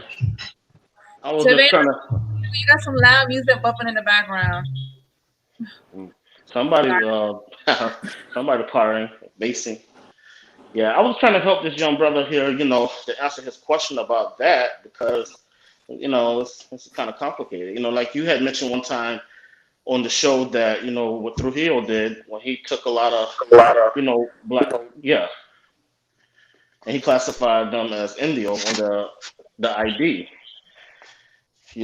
so which probably changed people's concept of saying, hey, I'm black to now I'm Indian, Well, I mean, this is the thing about being Dominican. Like even myself, like Mhm. I'm Afro Latino. That's what I consider myself. But as you Okay, can that's see, cool. I'm light skinned. As you can see, I'm light skinned, and there's a lot of like in my family, like there's a spectrum. I have cousins that are really white and that are Mhm. half white. I got really cousins that are like very dark, straight like African. You couldn't tell the difference between like a Ghanaian and my uncles and my cousins. That's the spectrum. You see that a lot. A lot of Dominican family. A lot of Dominican families they got a black grandmother in the closet. It's from way long ago. They all have one somewhere in their Yeah. mind. It just that's the truth. It just like in DR, and I did a lot of research and tried to find it. Trujillo did a good job at disconnecting Dominicans from the African ancestry. It's like a lot of Latin American countries, they try to erase the African ancestry by intermixing and not really teaching it in schools. Because DR is a third world country at the end of the day. You got to pay to go to school. So when you gonna learn about Africa, it's not gonna be from DR. You gotta go to America. You gotta travel. You gotta get out of there to kind of learn about that. Because they're not gonna teach you that. Yeah. Yeah. See, so it's funny. So, like in the African American culture, Latin American, yeah. So in the African Latin American American, see that culture, one thing Latin American country, Latin American teach. Latin My bad, American brother. country do Go not ahead. teach African Latinos the Black history. They don't want teaching that. okay. Yeah, No, in Latin America, the Afro Latinos basically they don't want the government phone the government system. They don't want teaching the Black History Month, Black history. Basically, like that. They don't know connect to nothing about Black history. no, Okay. I All get about it. Spain. That's it about Spain. no. Former colonial, It's not being former taught. colonial power. Yeah, it's not being taught in DR. Trujillo did a good job of, especially in DR, of kind of I wouldn't say erasing it, but burying that history under the ground. So you kind of have to dig for it. You got to dig for that history. You got to really search and go look for it yourself, because nobody's gonna teach you over there. Like if you ask a lot of Dominicans, they don't connect with Africa. They connect with Spain. Spain, yeah. That's how a Yeah, lot of people, that's I'm just asking a about. They lot come of to Spain, they not come to Africa. Because it's a former colonial empire and a colonial empire. All the former colonial So Spanish empire, let Uruguay, Frank, Argentina, Chile, all that country them. yeah. Um, So Sam, let All me the ask you. connect to Spain. Okay, you my hold gotta, on. question is, when Dominicans they you be connect just, more with Spain. a lot of just So when they go to Spain, because there's a lot of Dominicans in Spain too. Okay, but when they go to Spain, do they get like a different wake up call when they get over there to like say Madrid or something like that? Well, I've heard some say that some of the Spanish people over there don't really care for Dominicans.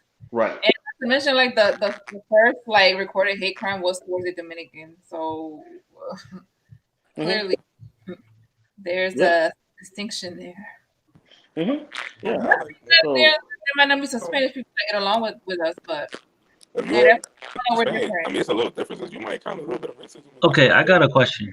All right, and I have to go after this. So, my question is: do you think that Latin America, or not just Latin America, like other countries with like African diaspora or like Black diaspora, or whatever, has done a better job of integrating their people than America or like mostly white countries, if that makes any sense. Yeah. Yeah, I would say yes. Mm-hmm. Like in the way that they don't have to like keep thinking about like race or something like that, even though like they might have like a small population of colored people in a way. I don't know. Well, I think it varies by the country for one. I think there are certain countries where the Black populations are a lot more marginalized, and so their race is very real for them. Like Brazil. But I think a lot of Latin Brazil. countries, they were smart in that they banded everybody under this notion of like nationalism or whatever. So it was easier at the same time for them to kind of bury some of those racial issues or not have to really talk about it. But they're still there, you know. But I do think, at least compared to the U.S., the integration between the races is definitely different, and a lot of it was done on purpose. Yeah, because like but I also think that those. Oh, sorry. I was gonna say that because I say colored people because like in the sense of like colorism, in the sense that like the lighter you are, the better you are. You know. Colorism is real. Especially in Latin America. Right, but I also think like countries like Brazil are just a lot more mixed than and North Brazil American 54%, and Brazil get one. Brazil 50% black, you know. Yeah, I mean, see, that's the thing. If you look at a country like Brazil, what does the Brazilians classify as black? If you really think about it, that's up to Brazil. They might classify it differently than what we do here in America, or any other country. You see what I'm saying? But so it's not population in the Western Hemisphere. You know, black Jamaican black might be different than Brazilian black, if there's even a such thing as Brazilian black down there. You know. So that's what I think anyway. Yeah. All right. All right. Have a good night, man. All right, what I was gonna say with like a country like Brazil, and I guess you can throw Latin America, Caribbean, Spanish Caribbean, whatever. You have like you have a lot of elements that are just like Africa influence, but you got people that don't want to claim. It's like, oh, we're Brazilian, we're all one, blah blah blah blah. This is a Brazilian thing, but we know that it's like at the end of the day, we know where all these stuff came from. You don't want to give us proper respect and due and stuff like that, because it's like you're trying to take one thing but don't want to claim it. You want to enjoy it, but at the same time you want to take the good but not the bad. That's how I look at it. I'm from Jamaica. Yeah, I'm just saying, it's just I noticed that. That's why I noticed that with a lot of the Latin countries. Like I even asked El Salvadorians and Honduras, because I've been to Honduras once, where and that was for like a week, and I didn't really see Honduras. It was just I was in the mountains or whatever. I was training or whatever. It wasn't nothing special, so I didn't get to really see the real Honduras. I didn't get to see the people. I find out and ask, well, if there's Black Colombians and there's Black Brazilians and there's Black Venezuelans, I'm sure there's got to be some Black Hondurans somewhere. Yeah, I mean, Dr. Spady. Dr. Spady. Not chocolate he was. He was from Honduras. Dr. Spady was from Honduras. So yeah, there's a lot of Black Honduras. Yeah, that's what I'm saying. And it's like you don't really get that up here, because again, you have that perception of what certain people think a Latino should look like, what should be or act or whatever, Yeah. Personally, me, I mean, like I think about J-Lo and stuff like that. Yeah, I mean, she's down for the hood, whatever, but she also benefited from being almost white looking. You know what I'm saying? Let's keep it real. Let's keep it 100. Listen, Rico, listen. What the American immigrants say? Look, what everything America catch, they consider as white. Yeah, white. Every immigrant who come to America, white people classified as white. You have Native Indian classified as white. You have Asian classified as white. You have Arab classified as white. Then you have Indian people like Asian people native to China classified as white. You have Latin America and Latinos also classified as white. At the end of the day, they're not white. If they look white, I guess. If they look white, if it benefits them, that goes back to the colorism thing again. You go back to the colorism thing again. But they're not white. But they're not white. They're not white. Well, anyone They're that has some sense, not white. not That's saying like that it. no They're one not has white. sense, but if anyone's paying attention, really paying attention, of course they're not being white. But think about this. Hey, yo, John Ma, if you looked white, we know you're not white. Obviously, you're not white, but let's say you looked white. You looked white. Would you not benefit from those Okay. privileges? Would you not What? benefit from those privileges? Would you take advantage of that? If certain people Me, that thought that you look white would treat you a certain way that benefits you, me not take it. Me not take it. Me not take your it. whole Not me. mindset's going to change. Your whole Me mindset's no going to depend. change. In America, it's all about how you look. It's all about when that person see you, what do they see? Do they see a black person? Do they see a white person? Do they see Yeah. somebody who's more mestizo as a Latino person? What are they looking at? So that's how it is. So if they look at a Latino and they see black, guess what? It's gonna be black. And if they see a white person, guess what's gonna happen to that Latino who's white looking? They're gonna benefit from white privilege. That's just how it is. Yeah. It is what it is. That's how America is. They gonna Yeah. judge you based on what they're looking at. Your skin That's color, just how it race. goes. Yep. Yeah, it's like that in Europe No matter too. what I you noticed say, I that's like am. that in Europe too. It's like that in Europe too. Yeah, Yeah, but because Rico, like yeah, what me just tell you, say, one thing what you say, say, a black people was founded by, they the one created Europe. Most of them, I don't know they about created, that. more is created the language. They're not I tell mean, the you had a history. lot of stuff in Europe. They're not tell. They no history. They're not tell that. I remember There's a before Christopher Columbus come in America, there was one black sailor come with the Spaniard thing. I don't remember his name. But the name was in one Texas state name. DeSoto, yes. Like DeSoto. He was coming in America. In the Americas. The black sailor in the okay. Americas. He come in Americas with the Amazon in Texas, in Southern State, Florida. Okay, yeah. Black Spaniards come here come just like Christopher Columbus. Those They black not tell people, you. yeah, they Okay. did. I understand, yeah. Well, Those I'm black not people I mean, yeah. My thing, if I'll answer it this way. My belief is just based off, and I'm no scientist or anything. This is just really the way I look at it. If, like I said, Florida's a hot place, is it not? It's a really good weather place, is it not? It's always been that way. It's always been good weather, palm trees, and all that shit, right? Yeah. And usually more melanated people are more adapted to places like that, right? Hawaii has similar weather, right? Melanated people are native people there, right? Western Pacific Islanders and stuff like that. You see the consistency I'm talking about there?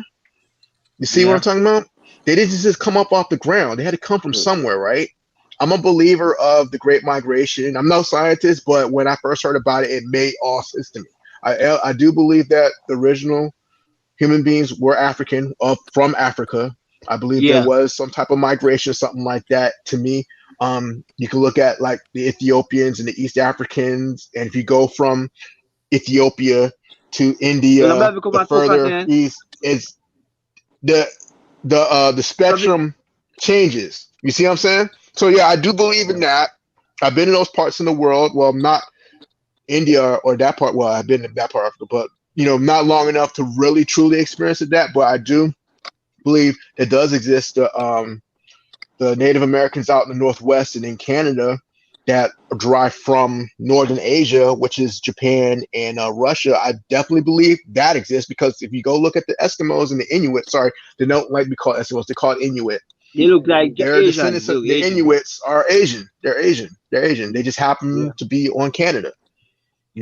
So it's there. I believe it. I personally believe it. At the end of the day, if you believe in the elements of evolution and how that works and all that other stuff, and like I said, I'm no scientist. I'm just going by stuff that I know. That at the end of the day, it goes back to Africa. And if you look at Africa, like I said, I'm no astronomer or anything like that or whatever that deals with maps. No, Africa's at the center of the axis. You see what I'm saying? Yeah, but remember Cheddar Man? Yeah, find out Cheddar Man, where you from? Cheddar Man, where you from? Europe. Cheddar Man. Back that 2 years ago.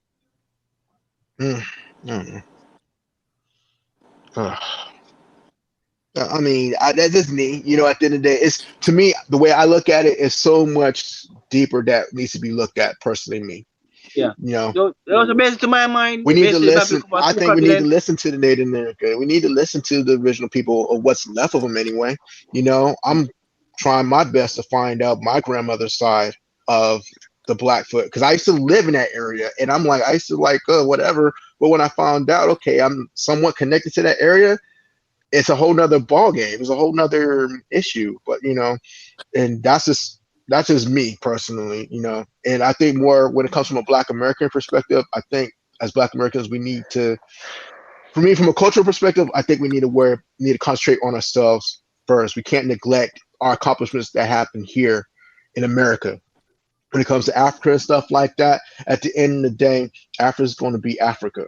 But as culturally, as Black Americans, I think we need to reaffirm that. And sadly, I think we're more at a crisis than ever.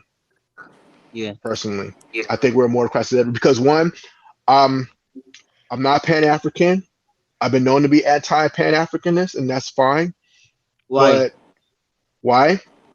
Because I feel Pan African is trying, in a way, Pan Africans is trying to dismiss the accomplishment of what Black people done in the American continent. Not Not me, no, just not me, not me. I love Pan Africanism, but um, not me. I love Black Americans. I well, love Pan the history. African. I understand some of the purpose of what Pan Africans they want to unionize the diaspora, but at the end of Yeah. the day, if you look at it from the most simplest term, the whole world's African. If you really want to look at the most simplest term, the whole world's African. Humanity is African. Let's keep it real. It's straight. It's the most honest you can be. Humanity is African. At the end of the day, the origin of humanity is from Africa. We just happen over many times, many years and whatnot, to different people because we adapted to whatever our forefathers, ancestors, whatever you want to call it, wherever they came from. And that's a whole nother complication. That's a whole nother layers and layers of stuff like that. But as people, once we understand that, then okay. But from a cultural perspective and what I'm thinking and what I'm trying to say from a cultural perspective, yeah, I know that I have African ancestry. Dominicans know they got that. Well, the ones that want to, they know that. But at the end of the day, they're more concerned of what makes them immediately. I'm more concerned of what my great grandfather, the people, my people are here in America. We built this country. As far as I'm concerned, we built this country, made this nation what it is. We've taken the good and the bad for it. That's who we really are. So yeah, I do at times get offensive when I watch the BET Awards and I see Burna Boy's mother talk about y'all all Africans first. She don't know what the fuck she talking about. I'm sorry, she don't know what the fuck she talking about. I don't mean to be cussing and stuff like that. I just when I first heard that, I'm like, this bitch is stupid. I'm sorry. She gonna say that? No. You come to our country, our platform, our house, and you gonna say that to us? Mm. Hell, we broke walls for y'all motherfuckers. Yeah, we had to take dog bites and shit, you know. I don't want to go on that all day, but it's just I just felt like, hold up, dog, Because like you can't it's not disrespect like Black that, Well, America. man. the Yeah, dilemma, I'm gonna say something. The dilemma that the Pan African have when he or she finally goes to Africa. What happens is with the Pan African, when they get there, they're reminded how, unfortunately, how white they are. Because Let me if you say, go to Marcus, Ghana, sorry to the you. the the natives up there, I mean, they're gonna call you, unfortunately, even though you got black skin because of your culture as American, they're gonna call you white. And Pan Africans over there right now get upset. I know someone right now who's going through that, right? They're getting upset, yep, like, yo, why are you calling me white when I'm black as you? And they're not doing it as because of your culture, because you Americanized. So, and not yep. only That's that, right. but You're absolutely right. they're trying to come over here. They're like, okay, why you want to be here when we're trying to Yep, get over there to America? You know what I'm saying? yep. So it's a big wake up call as a Pan African trying to go to Africa or to Nigeria or something, and they call you white because of your culture, because you're American at the end of the day. And see, Um, that's another problem I have with Pan Africanism. They're so focused on race and not really looking at the culture. They're so caught up. They like I said, they're taking the bad, but they're not looking. They're not looking at it in a way where they have a clear perspective. That's what I think. mhm. That's what I think. They're not We looking need at a to, clear perspective. yeah. I mean, See how you I'm like, feel about being gay. That's how many Dominicans feel about being called black. At the end of the day, we mostly Yep. identify with our nation and our culture over race, but it's only in mhm. America where your culture doesn't matter. You gotta assimilate, and race race is number one in America. Your culture, what you do doesn't matter. You gotta check a box. Either you're white or you're black. And if you're white, That's the mindset of the Pan-African. That's the mindset of the Pan-African. They put that in the forefront. And not saying that's not wrong or right or wrong or anything. It is what it is. But at the same time, it's like, well, you're not going to downgrade me for being here. If you want to go to Africa, you want to go somewhere else, be my guest, do that. But don't sit here and tell me what to do. You know. So I mean, my people been here way too long. We ain't going nowhere. How can I say this? I don't want to diminish y'all accomplishments in America, but at the end of the day, Marcus Garvey is right. We kind of are set up to win. There's black people all over the world. You could create basically your own black nation and trade with each other. You really don't have to stay in one place. Why would you stay in a country that doesn't welcome you and treat you the way they treated? I'm gonna throw this frisbee at you. I'm gonna throw this frisbee at you. If Marcus Garvey's right, then Hitler's right too. Is he not? Adolf Hitler's right too. Is he not? They have the same philosophy. Look it up. They have the same philosophy. Adolf Hitler had the same fundamental philosophy. When he had his Nazi party, when he was doing his thing back in Germany, back in World War II, not Europe. A lot of Germany. if you break down the fundamentals of the philosophies of the Nazi Party and the UNIA through Marcus Garvey, they're very similar. Whether you like it or not, they're very similar. Very similar. They wanted what was best for their people. They wanted a grand unity. They wanted it in a certain way that they felt that's going to benefit them and the world in their view. No, Germany. No, listen, Germany. No, want Germany to dominate it. They didn't want a European ally. Right, because you know why? Adolf Hitler had the power. Marcus Garvey did not. He thought he did. That's why.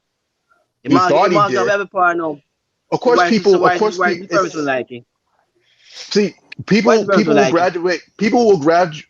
gravitate to people that most relate to them in ways that they can understand. Marcus Garvey and Adolf Hitler accomplished that. Okay, if you break it down, fundamentally, they did that. Right? They got a lot of people to believe in what they were selling, basically. Though the difference was with Adolf Hitler, and like I said, I'm not praising Adolf Hitler whatsoever. I'm just bringing simple common sense. Yeah, that Adolf Hitler was able to do that because he not only was able to politically bring it together, once he had power, he was able to do that. He was able to take over other countries and pretty much almost do what he wanted to do for a little while. Where Marcus Garvey, he didn't really have that. He had to deal with, or him or his people, his concept, like I said, is very similar to Hitler. They wanted this, it seemed like a homogeneous type concept, which really is not realistic. To be honest with you, it's not realistic at the end of the day. Because at the end of the day, like I said before, we're all human beings at the end of the day. People are going to do, people who are truly free are going to do what they want to do. They're going to do what's best for them at the end of the day. You know, even Garvey and Hitler is going to he's going to leave you under the bus at the end of the day. That's what I'm trying to say. They're going to leave you under the bus at the end of the day because when shit hits the fan, guess what? They're not going to sacrifice for you. They're not. That's why I tell these red, black, and green flag wavers, go. Mm-hmm. If it's bad over here, go ahead and leave. I don't have a problem with you. You can go anywhere you want. Go leave. Never black people. Some black people sacrifice their own life to just make your life better. Never black people say so. Marcus Garvey wasn't trying to make people's lives better. He thought he did. Hitler thought he did, but no. What I'll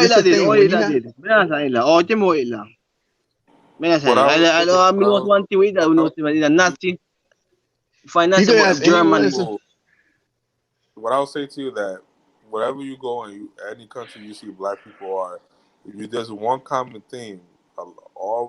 Most black people in every country you see, they're living in poverty. That's the most common thing. America. Well, I can show you white countries. I can show you places where there's white people living in poverty too. I mean, I'm not saying you're right. There's black people living in poverty too. But I mean, it's not one side of the world. You gotta look at the whole globe. You gotta look at the whole globe, man. You gotta look at the whole globe. You mean not Yes, tell the truth about white absolutely. property in Eastern European country? Hell There's a yeah, the lot. Eastern European countries are messed up, man. Yeah, there's a lot Bruh. Napoleon, not Europe. of people, but we talking about That's black all people. be honest with you, that's all they do is fight each other. Africa the same way. All they do is fight each other. Africa's they fight each other for years. Over what? Yeah, man. Whatever. You feel say Rwanda, you feel say Congo, Africa can unify? Ethiopia. Come on, Nigeria. man. Yeah, oh my don't God. know. Yeah, that's a worst kept secret. Nigeria. That's a worst kept secret. Yeah, the best But it's Rico. okay Yeah, though. my God, but when you Yeah. talk Rico. about Africa, you You talk think about South Africa can unify? you talk about continent No, and Africa would the never truth is, unify. This Probably it would. was well, I'm never gonna say it's We logistic. don't know. We don't know. Don't- Rico, you sure that you don't sure, but probably we don't sure. Anything can. No, they won't. They won't. You talking about the whole continent of Africa as a country? Oh Yeah, man. right. Yeah. Yeah, No. right. Yeah, right. I mean, too many different I tell you why tribes, they you can't know, unify. and Remember say African colonial empire people are now. very So tribalistic. it's different colonial empire. That's what cause The different colonial But what I empire. was tell you is, That's what yeah, I cause was trying to But finish to my my point. point right now, to me see right now, Rico, anything camp right now, we don't know. Probably Rico is man, Africa unify. Why now, Western nation country, the man afraid, that's what come. The man afraid is Africa unify. Is Africa unify right now? 90 Hell 10 no. times. United States of America afraid, and the EU afraid because of that. Man, be honest with you, Africa is what they are. They more likely will sell to the highest bidder. That's just my opinion. They'll sell to the highest bidder before they unify. They'll sell to the highest bidder before they unify. That's the facts. Look at China. They got so many whatever the hell they're doing. Hell, I haven't heard China in the Panama Canal. I heard they were buying that up too, or they were setting up shop down there too.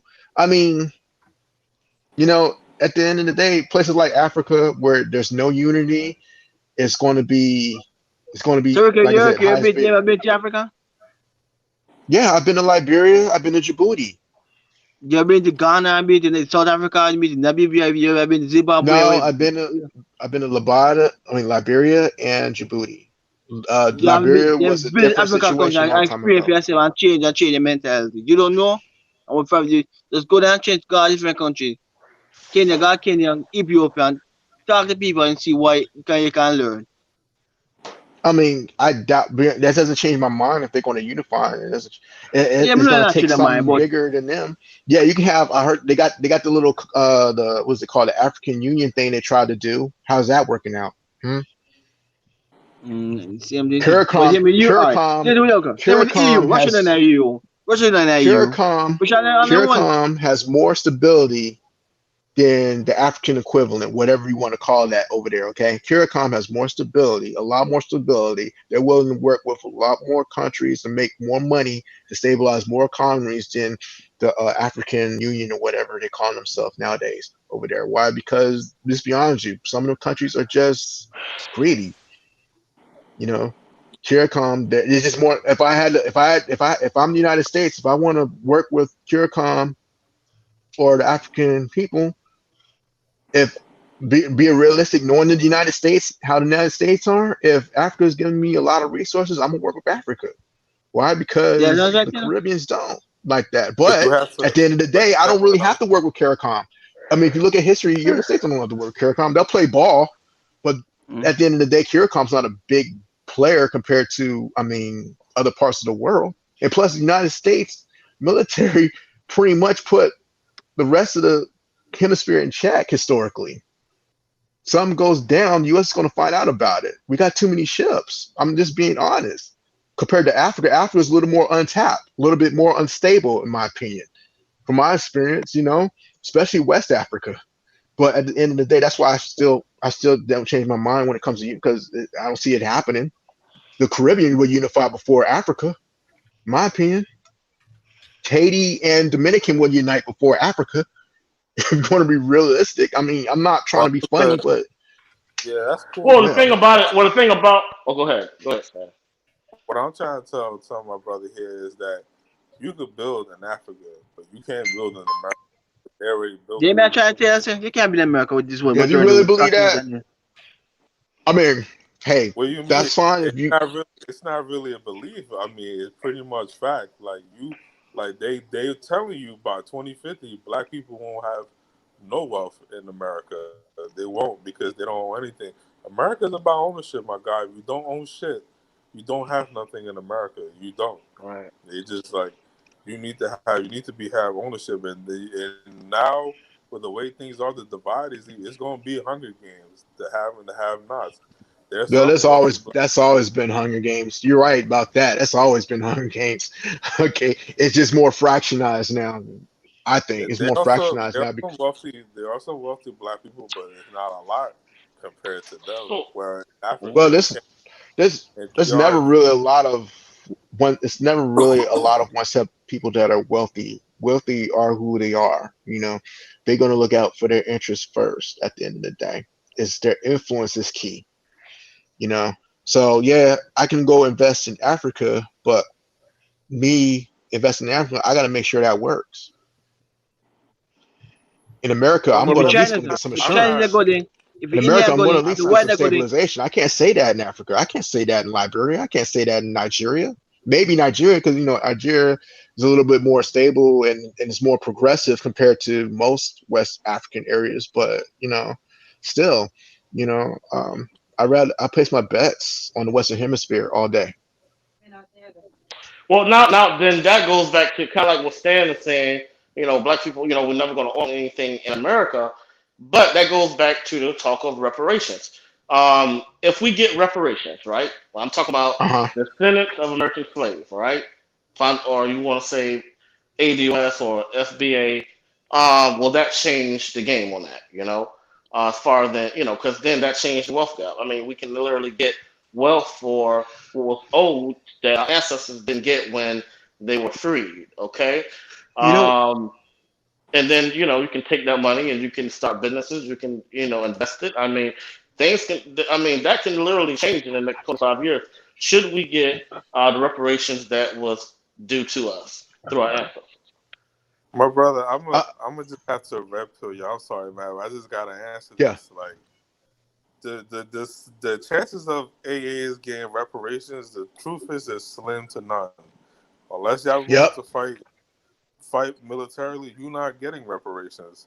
The reason why, what do AAs have for leverage? What leverage do you have? What reason you have all the more reason to get reparations, but you you forget the fact that these are not more people you're dealing with. They literally came and killed all the Indians and took their country over. So what makes you think they gonna give you reparations when they reparation. You're give not getting so they But easy. see, give You this see, to me, reparation is not. I mean, it sounds good. It really does. It sounds good, but I'm gonna be very realistic. It's just not realistic. It's not Okay. realistic. Well, you know It's what? Can I not. be if before 2008? Hey, back in 2000, you know what? It wasn't realistic that we would have a black president. I mean, if you would have asked me So that when I was a kid, I would say that would never happen because America is too racist Barrash country. are by But it president. happened though. Anything so can, brother. so So what do you mean so? That's a real I mean, let me it so tell happened. you this how Rico, Anything's you this can't how doubt possible. it. bad Don't say it is. Rico. You can't I doubt it. mean, if You you can't don't doubt it. believe, so They listen. can give you yeah, I reparations. said it. So Well, listen. If you don't, I get it. I get Doubt it. it. But it happened. Just visit some But if African you country. don't Doubt too much, believe, man. hey, listen. Here's my thing, right? it's not a If you to me. if you don't believe, right? If you sit here and say, you know what, it can't happen. Well, guess what? It's not gonna happen because you don't have any kind of faith or belief. Yeah, like Africa. But I the can't first thing you gotta because have that is is right now. You don't belief. know. I'm not You're talking saying That's what that. I'm about saying. I'm not elected saying official. that. I'm saying Okay. the likelihood of is happening slim to none. Why? Okay. Because I'm gonna be honest with y'all. A lot of AAs y'all want to Martin Luther King it. None of y'all want to Malcolm X it. Everybody wants to protest. Protests don't work But unless you Uh, know. The Malcolm already told everybody. He told y'all it's the ballot or the bullet. If you're not prepared to use the Yeah. bullet, don't expect no change. These white people did not come here protesting. They came in slaughtering. That's human and nature. murder and Okay. They genocide. came in killing. They didn't come here peacefully. Look what they did to the Indians. They gave them they made a peace treaty and they broke every peace treaty they had and slaughtered them until he took over I the touch with country. their land. Yo, I your mean, And oppressor only is way. your oppressor is a savage, bro. If you're Yeah, not the only prepared way to I see. kid, you're not Yeah, gonna get it, bro. You're not gonna me. get it. It's Personally savage. me. I'm not even.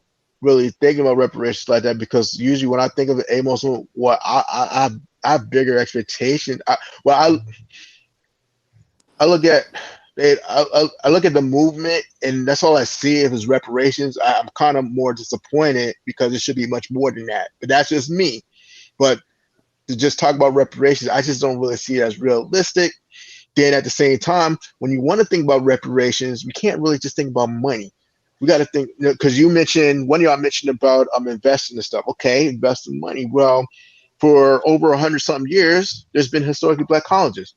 Most of them have been shit. Let's be honest with you. Howard University, it sounds nice, but it's very expensive to go to. And they're always asking money from the government. They always have these, was it United Negro College funds?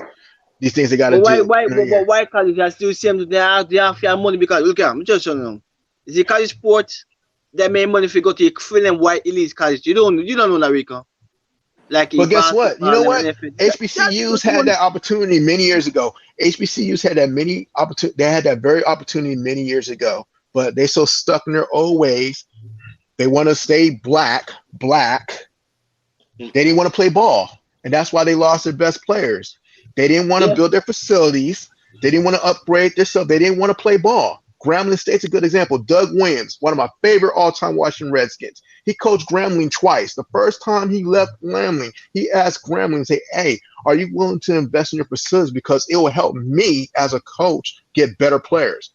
Grambling started laughing in his face. Okay, I'm going to go somewhere where I could do something. He started applying to other, coaching jobs or whatever at the time. He eventually came back to Grambling. That's the same thing. They did it again. A few years later after that, 3-4 years ago, Grambling players went on strike. Told them their facilities sucked. They wasn't getting any water. They wasn't getting proper facilities to do their thing necessary. I know plenty of people who went on tours, including myself, to black colleges. Some of them are great. Some of them are what they are. But I also heard the horror stories. There's one guy, he loved going to school in Mississippi, this black college in Mississippi, but he found out they didn't have enough equipment for a simple practice. He's like, I don't want to deal with that. And whose fault is that? Whose fault is that? I'm not trying to be anti-HBCU, but I'm looking at this from the most neutralist as possible. I'm sure integration. Of course, and there's nothing wrong with integration. This is what my great-grandfathers fought for. Inclusion. I hate saying that word, but that's what it is, inclusion. Mm-hmm. Equal justice for all. That's that should be the American way, right? Naturally, as Black Americans, as my fault, we have to fight for that. If we continue to fight for that, that's fine. Because me, personally, I'm no king, I'm no queen or anything like that. I can care less about that. If I fight to get what's mine at the end of the day, that's what I got to do. At the end of the day, give me my blueprint, give me my foundation. If I got to build the rest myself, so be it. You look at all these platforms now, these media stuff like now. Like I said, look, we were talking about Leguizamo earlier, and Oscar's so white and all this crap. I ain't worried about that. Look at Tyler Perry. Tyler Perry got his own shit, dude. Tyler freaking Perry, Oprah Winfrey. She ain't worried about nobody. Of course she ain't worried about nobody. Yeah. No. But I'll say this, and this is for my Black Latinos, my Afro Latina. Y'all gotta jack up this Latino media here in the States. These Univisions is telling me, y'all need to jack them up the wall. This is me. Because they're not Afro Latinos. I'm tired of seeing. I don't know, whatever show it is. And I don't like saying representation. I don't like saying representation, but we all know at the end of the day, like if you represent Colombia and this show's in Colombia and I don't see no Black Colombians, not one Black Colombian, something wrong here. Hey, if I'm saying something that's from, huh? Can I say something about? Yeah. My ex-wife, right? Boyko, right? And they're brown. Mom looks like a Taino Indian, and ex-wife kind of, dad was like Black. And I was trying to tell them one, and I made a mistake, like really telling them, like this is about 5-6 years ago.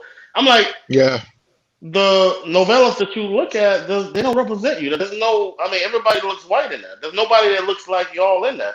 Oh my God, my mother-in-law almost just like cussed me out. What are you talking about? We don't like to talk about race and everything like that. What's going on?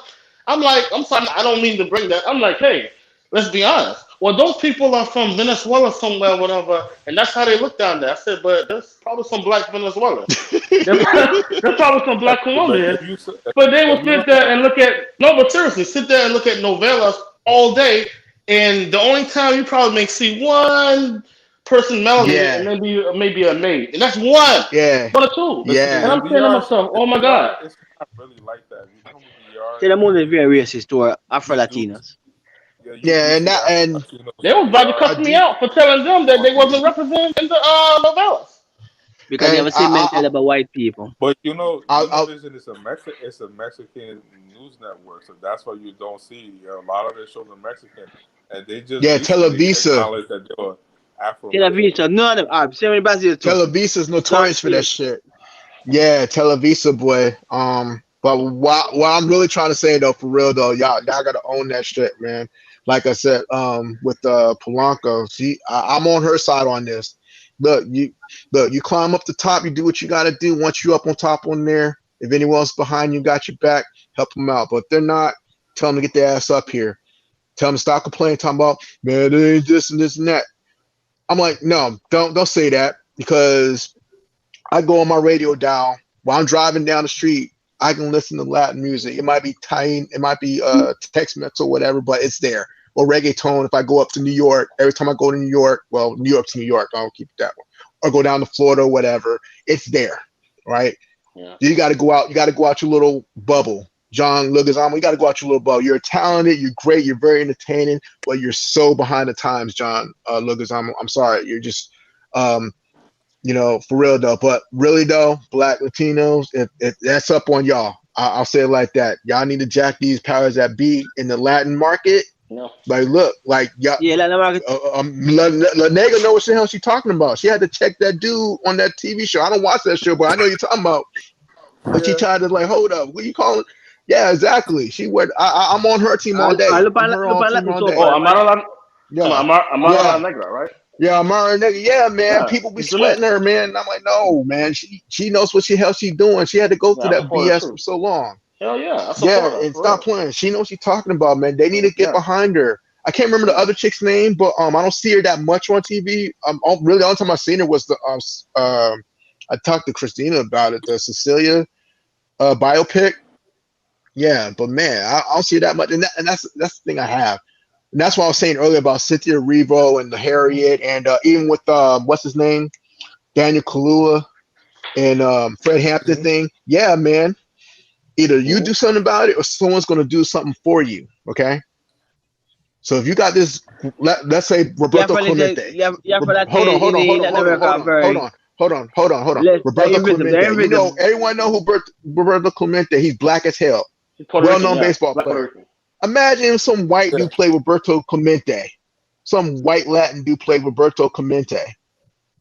Y'all be pissed off. Yeah. Hell, you'd be super pissed off. Forget about Sammy Sosa. I ain't gonna go on Sammy Sosa, okay? Sammy Sosa. Okay? I'm talking about Roberto. I'm talking about the original. Roberto Clemente, okay? Yeah. I like Sammy Sosa too, but Sammy Sosa is Sammy Sosa. Then you got Roberto Clemente. Imagine you having this light skin. I have nothing wrong with characters, but we all know Roberto Clemente.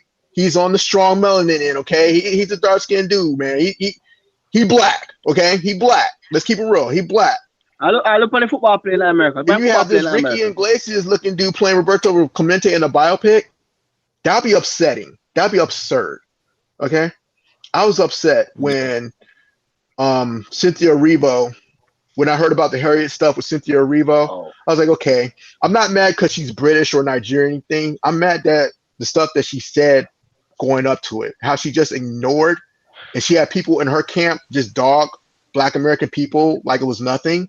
Then you're going to co-sign it.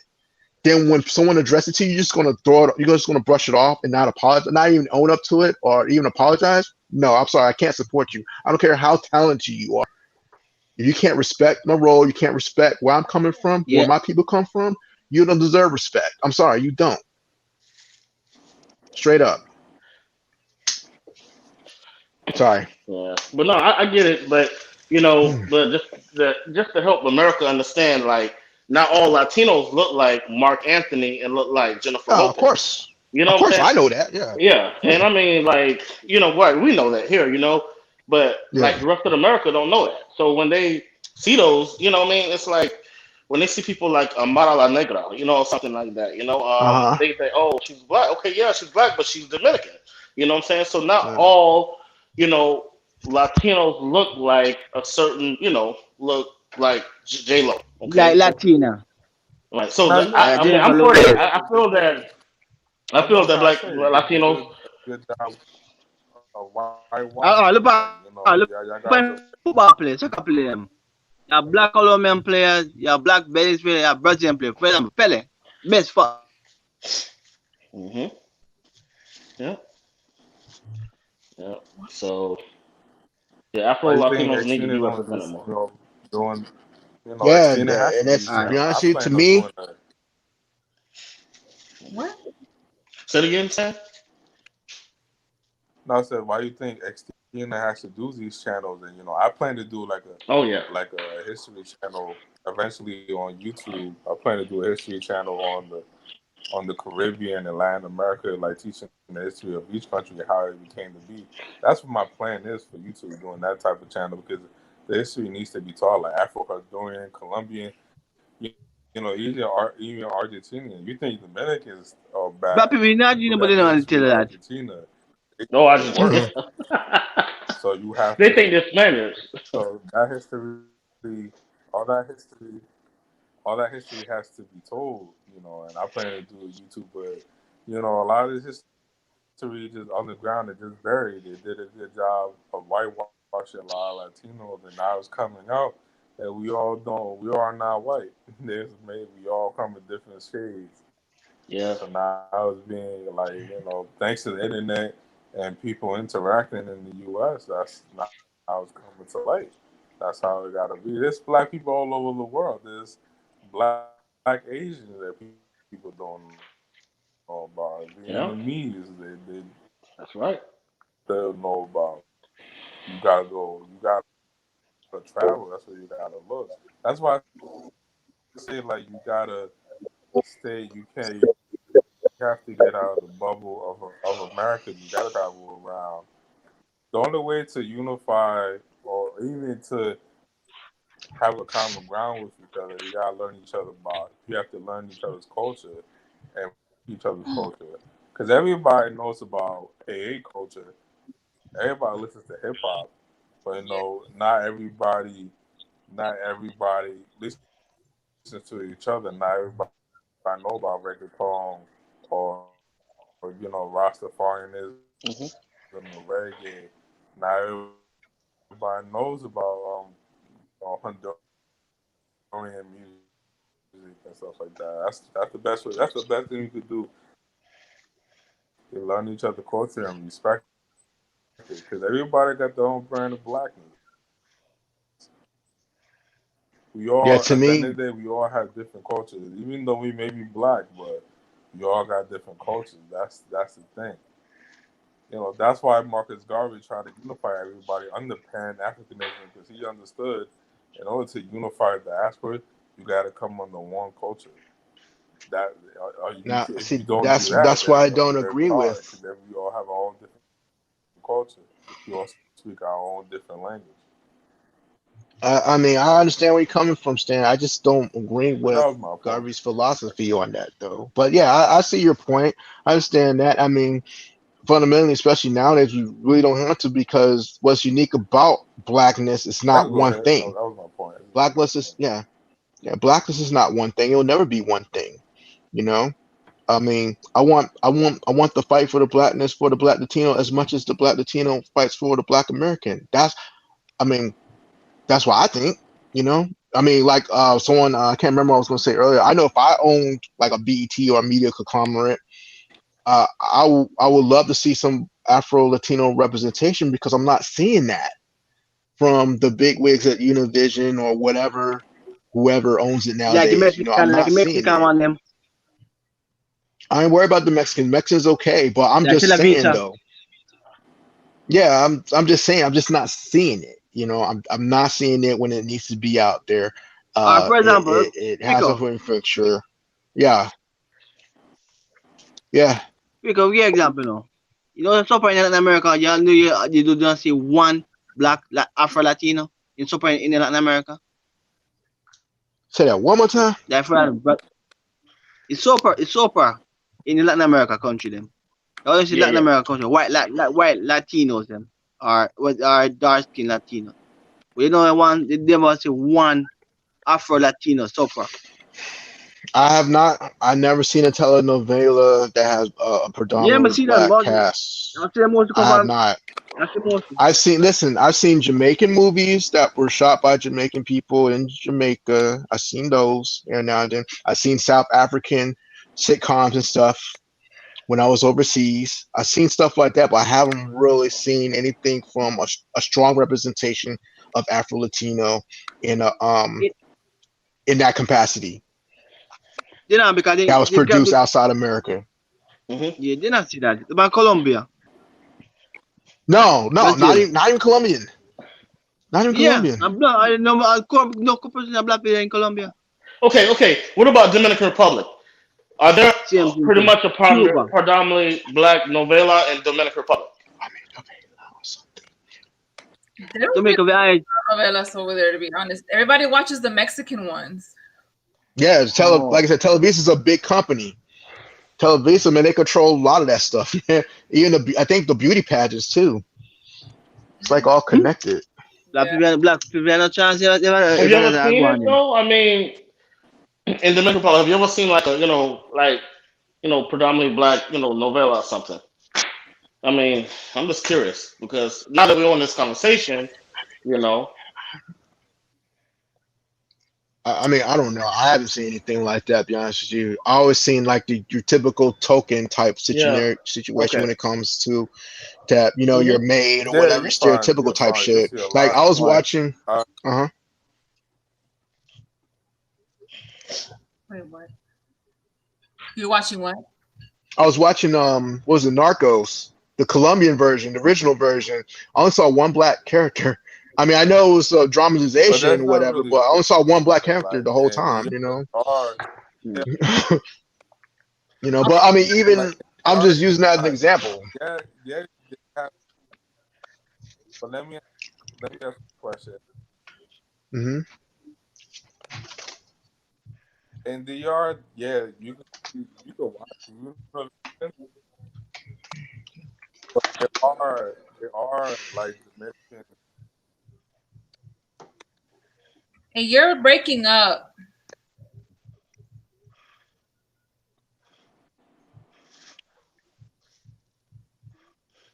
Can't hear you. Can't hear him.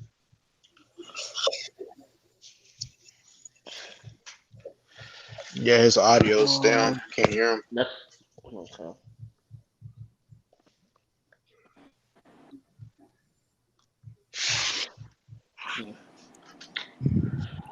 Yeah, there needs to be more African representation, especially in a lot of Latin American countries. But what I like specifically to DR, you. Okay. Yeah, he figured it out again. Come back in. I'm trying to think. Christina. But then again, I guess it'll be like who can get the job too, or who will be considered most represented. Because if the people in the mindset think like, okay, well, white is better, then the white people are going to get the jobs, the better jobs, or the better, those roles. And honestly, I mean, I don't know if you guys can hear me, but that's probably what the Mexicans are really going through in their country. As the reason why the Mexicans over here, you see, that come over here for jobs, most of them are really brown or dark Mexicans.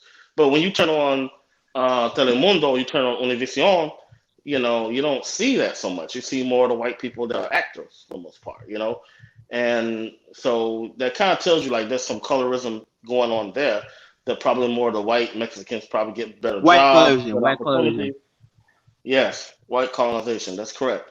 And more probably the darker people probably don't, and they're looking for better opportunities, so they come over. So Yeah, no, the classism between the white Mexicans and the more indigenous Mexicans is very apparent in the novelas. Like That's right, man. the white ones always live in the mansions, and the darker ones live in the barrio and the poor. Yeah, right. Well, hopefully, man. Hopefully that changed, man. Now we're in a more of a racial reckoning right now in the country, in the world, and hopefully those things start to change, man. And there's more representation with indigenous and black and brown people than just white people all the time. You know, Yeah. Yep. Yeah. it's only fair for everybody to have opportunity, not just one class. Right. Yeah. And So there's a color aspect, but I feel like there's a gender aspect as well. okay, That I brought up recently in like two of my recent videos, but at least like using DR as an example. Again, like I grew up seeing Black Dominican male entertainers, forget sports people, talk show hosts, blah blah blah. Like I feel like I always saw Black Dominican men in the media, but rarely ever Black Dominican women. So that is something I noticed from kind of young. And the women that you see in the spotlight are usually light skinned. So there's definitely like a gender discrepancy there as well. Oh, okay. Yeah. Oh, okay. I get it. Yeah.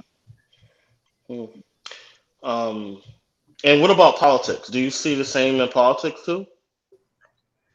I think when it comes to politics, well, at least what I know, what I've seen, they tend to be more like lighter skinned Dominicans. I guess you could say. I mean, there's a few like Leonel. I could consider out mulatto or something. Yeah. According to American standards, maybe he would be considered black. I don't know. Oh, okay. The only two real black presidents I know of we had in the 1800s, so it's been a while. And then there was you had Gomez, right? That was one of. I was about to say him. Yeah. But he died right before he really won, right? The election, but he died or something. I heard it got rigged or something. I heard he was really popular among like the Americans. Like they really liked him, but it got rigged or something like that. Yeah, I believe it did. Yeah. And popular among like the Americans. Like they really liked him. Well, the research I did was that he ended up dying or something like that before the numbers came out.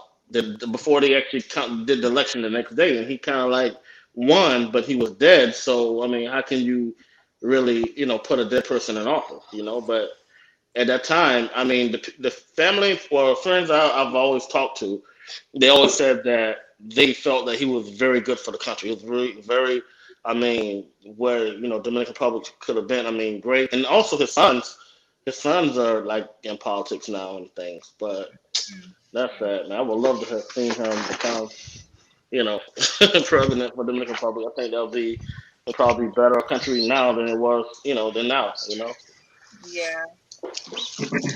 There are some black politicians in DR. It's just very few, and none of them are really president like that. That's the the untold story. The Spanish really never left Latin America. The Spanish, if you see a lot of Latin American countries, a lot of the more European or mestizo looking Latinos run the country.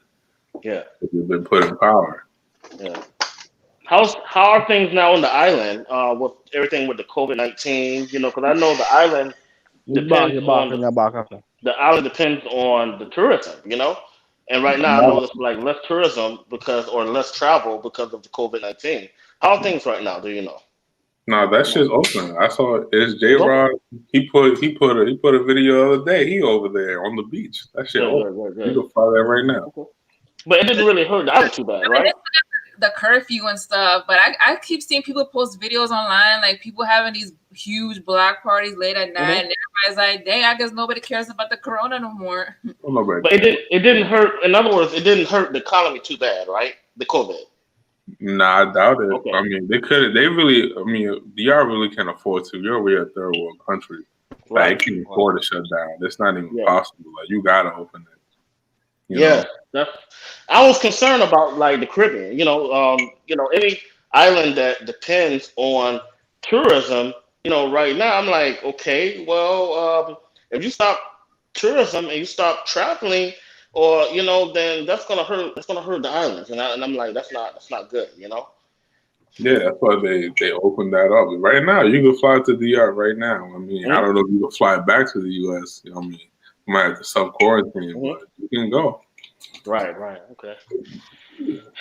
Yeah, I got a nephew right now. He's actually in Puerto Rico right now. He's been traveling and things like that, but I don't know. So, how are things in Jamaica, brother? How you doing? How's things over there? What's his name? Hold up. He's asking how things in Jamaica. Yeah, Jamaica, good, yeah, Jamaica. Jamaica, good, yeah. What case Jamaica 1,000 cases of COVID-19. Oh wow. Okay. Damn, only 1,000. Yeah, doing good. Jamaica's fun.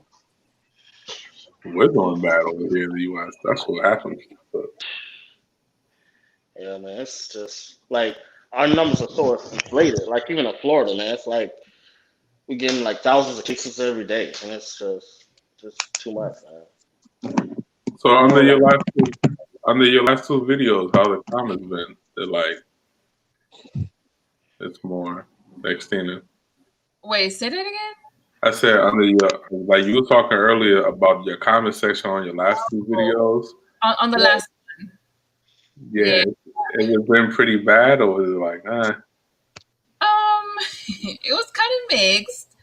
I've had a lot of Black people commenting saying like, hold your own nuts, and y'all never fight for us. We're not being y'all's mules no more, and all that stuff.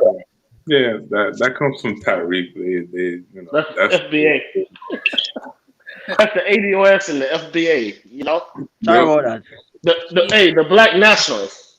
That's where it's from. That's what I call them, Black nationalists. So that's what it is to me. I can say that. I'm Black, so American. So that's what I call it, Black American nationalists, because that's what you're for. You're not for nothing else outside of Black American. So. But the whole thing's supposed to be about reparations, not separating everybody else. All the other Black brothers and sisters from other countries.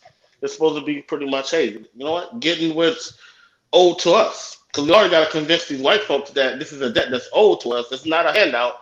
This is not welfare. It's a debt that's owed to us. So, that's my last. So yeah, I kind of just stopped responding to most of the comments because I'm just not trying to get into it, people. That's just not. I'm just not gonna argue. I mean, I do with a few, but exactly like that. What other videos you plan to make? Probably. Huh? I said, what other videos you plan to make? Well, my next one, which was also requested, was whether DR and Haiti should unite as one country. So I'm just gonna give my opinion on that. The person that requested is actually Haitian. They said that they don't think that we should. But yeah, so I'm gonna do that, and I have a few other requests. So yeah, I just need to get on it, man. I keep stalling, and then things come up, and then I never get anything done. Well, take your time with that one, because you're going to see the Dominican Nazis in that one. That's going to take your time. Man, I come across their pages on Instagram all the time. I'm like, oh my gosh. It's crazy. Me personally, I've in that channel, your channel now, you just make more Dominican people. I think more educated people about DR and why things the way they are will be better. Show how fun it is, because everybody's like, oh, we treat Haitians like shit, so I'm never going to go to DR. But it's not the truth if you actually go. It's not. Right. That's not how it is. I mean, Haitians is just, they just... Media card money. Media. And all people talk. Mm-hmm. Just like we're going. Stop talking. Just go and explain for yourself. Yeah. So, I mean, I'm not an expert when it comes to the relations between DR and Haiti and nothing like that. So hopefully people won't come for me too hard. I'm still I'm still learning like the history and stuff and all that. So I'm just gonna just kind of give my little opinion, and hopefully I don't come off as biased or whatever. Because at the end of the day, when it comes to that subject, most of what I hear is coming from Dominicans, not from Haitians. So I don't know. It's like one of those touchy subjects. It's like, oh, y'all just like for me to touch on the touchy stuff, but it's okay. I'm gonna do it. Well, I think that you're the only Dominican that really out here really talking about it. A lot of other ones are not really, they're doing makeup tutorials. I mean, I know you got your other channel doing that, but they're not trying to touch on that. Like, I'll be one to do that, but right now, I'm not really trying to focus on doing a YouTube channel. I'm going to in the future, but not this moment. You're doing it right now. I guess you talking, so you're in the forefront. I didn't think I would ever be talking on these type of issues for real. Yo, I didn't even know DR's independence was from Haiti until 3-4 years ago. I didn't even know that. I thought our independence was from Spain, So it's how much I didn't even know because my parents never talked about this stuff ever. So literally everything I've had to learn by myself or through other Dominicans here on YouTube and stuff like that. And then it's the ones that I do see kind of talking about it, they're very anti-Haitian. One. But yeah, so it's okay. So yeah, I said, hopefully the response won't be too crazy. So that's African Americans, right? When they bring up, do Dominicans treat Haitian people like crap, So I think the reason why they always bring that up, if you ever notice, most Black Americans always talk about that. So I think the reason why they always talk about it, because they're wondering, okay, if I travel over there, are they going to treat me like crap because I'm chocolate, So my nephew, for example, he's been to the Dominican Republic twice. And, he said he's fine. He never get treated a certain type of way or anything like that. He's good. Although, he goes over there, he don't speak in he speaks English, so they probably most likely know he's American. Yeah. Then I actually, we talked the other day, he's in Puerto Rico right now. He's visiting, him and his girl went on vacation. So, I asked him I said, what do you think about the Dominican Republic? I said, do you see a difference, with the relationship? He said, yeah, sometimes you see, he said, a lot of times, you'll see, you could tell sometimes a lot of Haitians, they may work more in the, service industry more, he said, but it's not that what people try to make it out of. It's not that bad. He said basically, you go over there, say, you speak English, they're gonna think you, they're gonna know you're American, but based on your accent, they're not gonna think you, Haitian. And I think that's the biggest thing because, okay, are you gonna be able to tell, okay, that me from a Haitian person, that or are you gonna treat me bad because you dislike this Haitian person because he from Haiti or whatever the case may be. So I think that's what. I think that's sometimes the concern, and also the culture. Here we talked about the white supremacy and the them being supreme and how Black people had to go through white supremacy and Jim Crow and being discriminated against. I mean, the stories I've been told, what my grandparents and probably I guess mom went through. And those in that time. How white people looked down, and those had to sit in the back of the bus and. You couldn't even look at a white person in the eyes if you're walking down, if you're walking somewhere, like say down the sidewalk and they're coming, you had to step to the side, you couldn't look them in the eyes, and, you had to look down and they call you boy and call you gal. You was not a man. And you're talking about. Yeah, you're talking about the 30s and the 40s. So, when people come from that type of environment, that's what they heard. And I think most of the people on this channel probably never been through that, but they've heard those stories. Mm-hmm. They're thinking Jim Crow. So they're thinking, okay, is that what the Haitian people going through over there in the Dominican Republic? And if I go over there, am I going to be treated like that? Or do I really want to go? Oh my God. And then, so it's a lot of emotions with that, and that's how they're looking at it. Totally understandable. But like you, Darius, and Taveen and Rico, y'all go over there.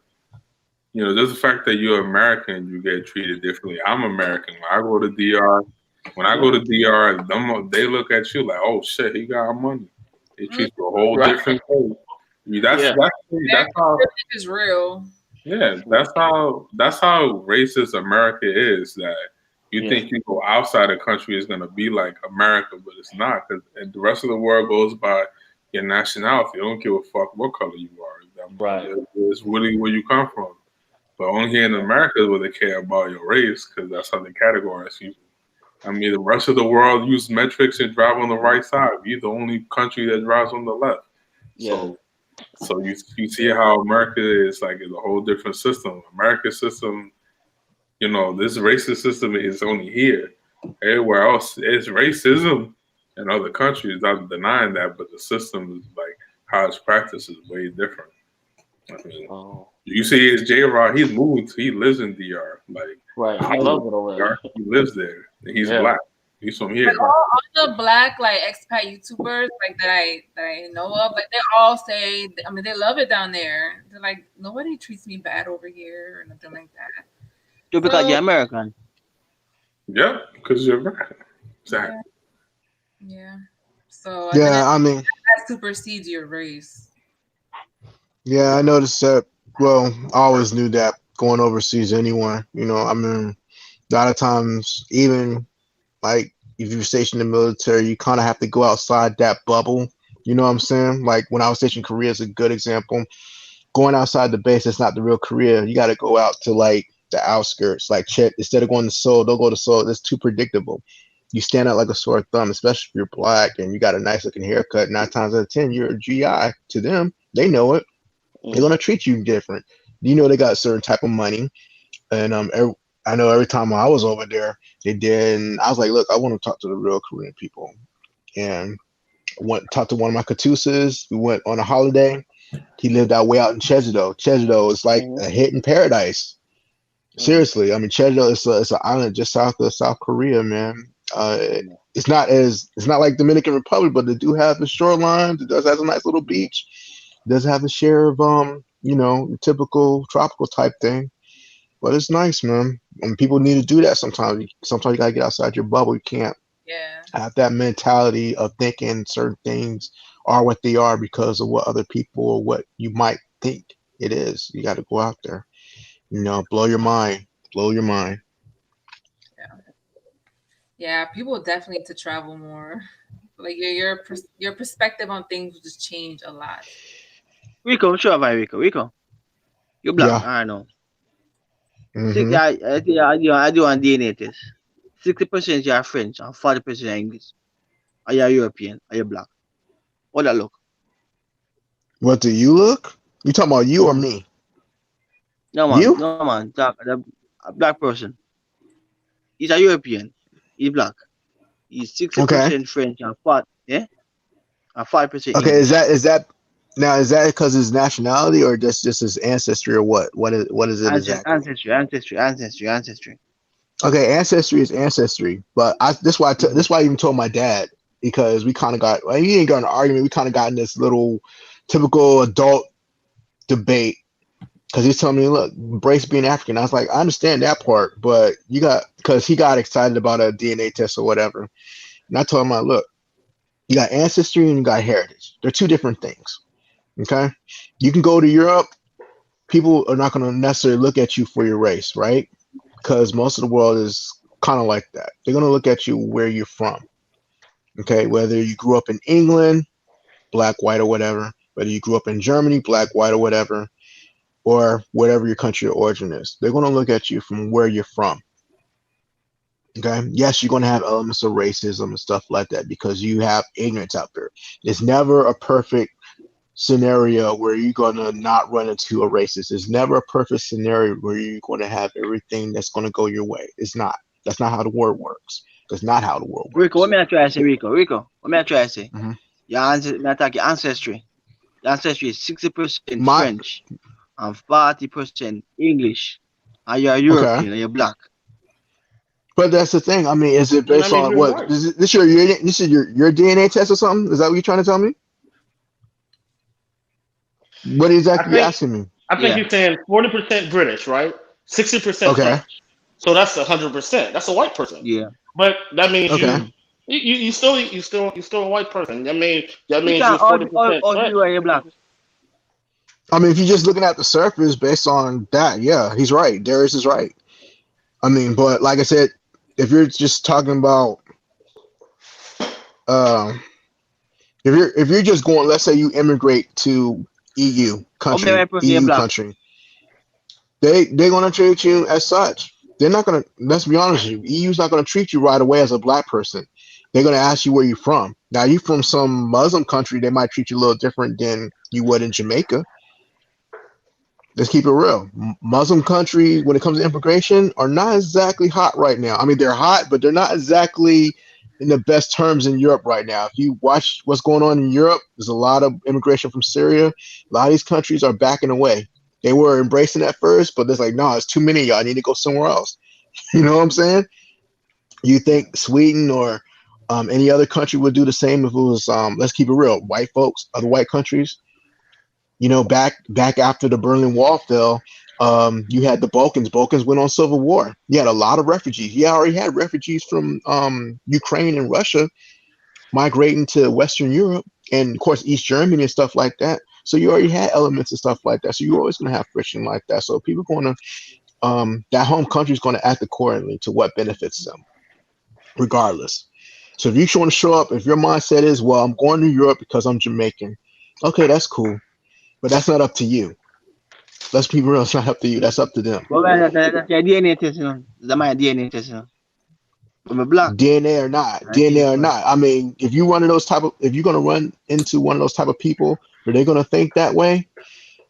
I mean, hope not. I wouldn't want to. The truth is, my brother, nobody knows your DNA unless you say it. Whatever you look like, that's what people judge the book by the cover. That's a lie. Yeah.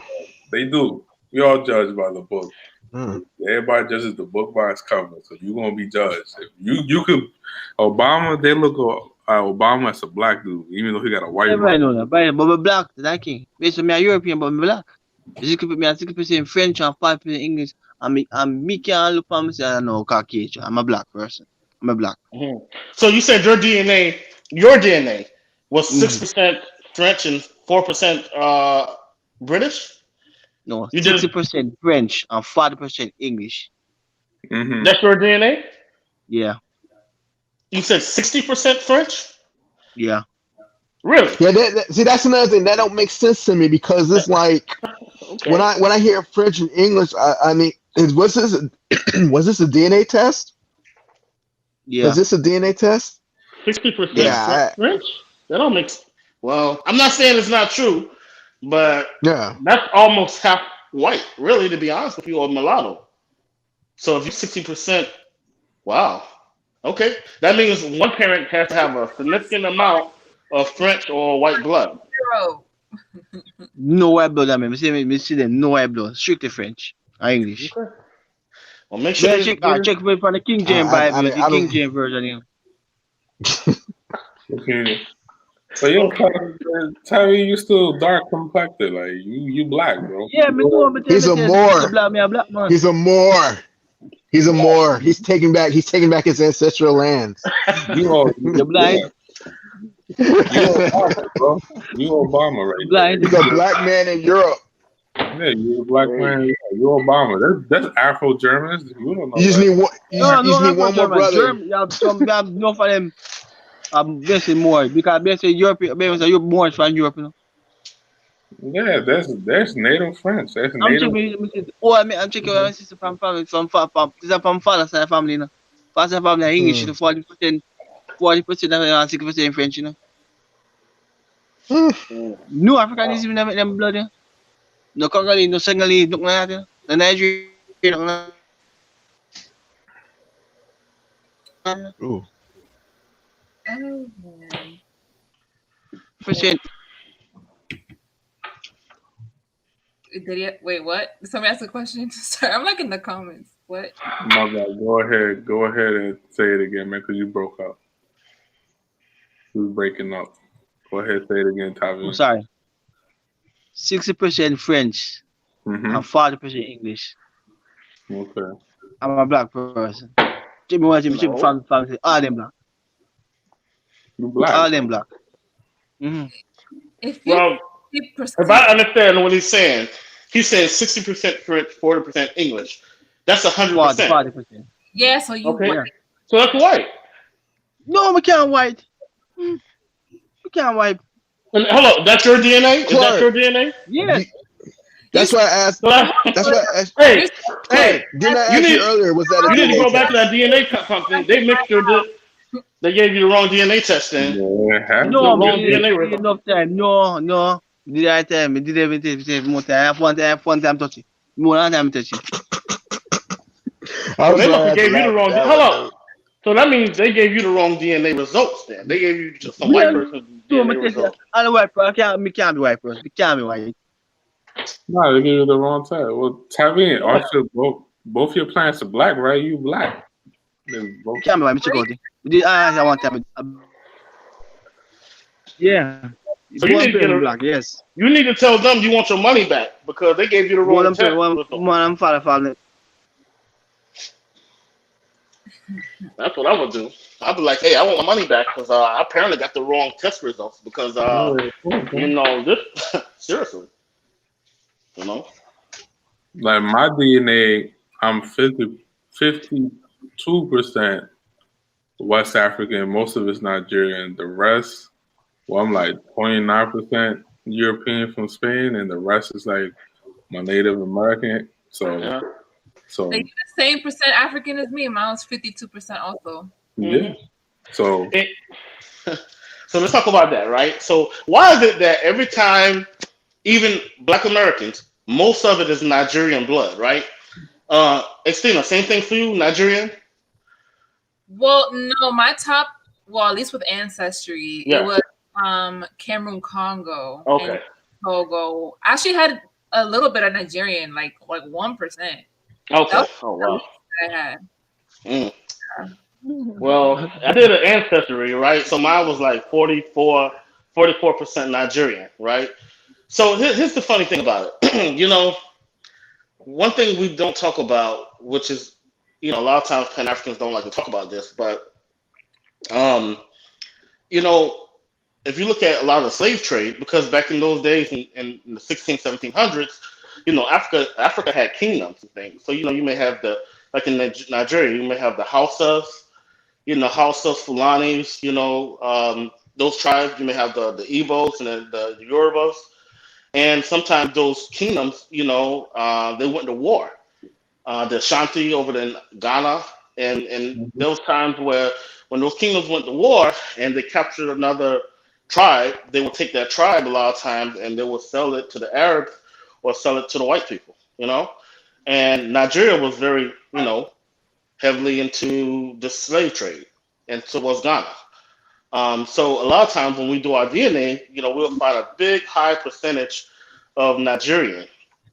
And the one biggest reason is because, as bad as it sounds, they was involved. I mean, so a lot of times you'll hear, white people, white supremacists say, oh, well, y'all black people, so black people, but it wasn't really based on race. It was based on kingdoms. So once again, you'll have different tribes selling other tribes because that in that area, people were, most everybody was black, but they didn't look at the race, they looked at the tribe. So you may have the Hausas may say, okay, well, I'm going to sell the Igbos over to, to the British that's coming over here for the Caribbean or for America or to Spaniards, or to the French, or to the Dutch. So, yeah, I mean, Nigeria was very big in there. I Tell me actually, the French name, Check it out, Mhm. Tell me the French name. Tell me the French name. Yeah. Say it again, brother. Tell me the French name. Okay.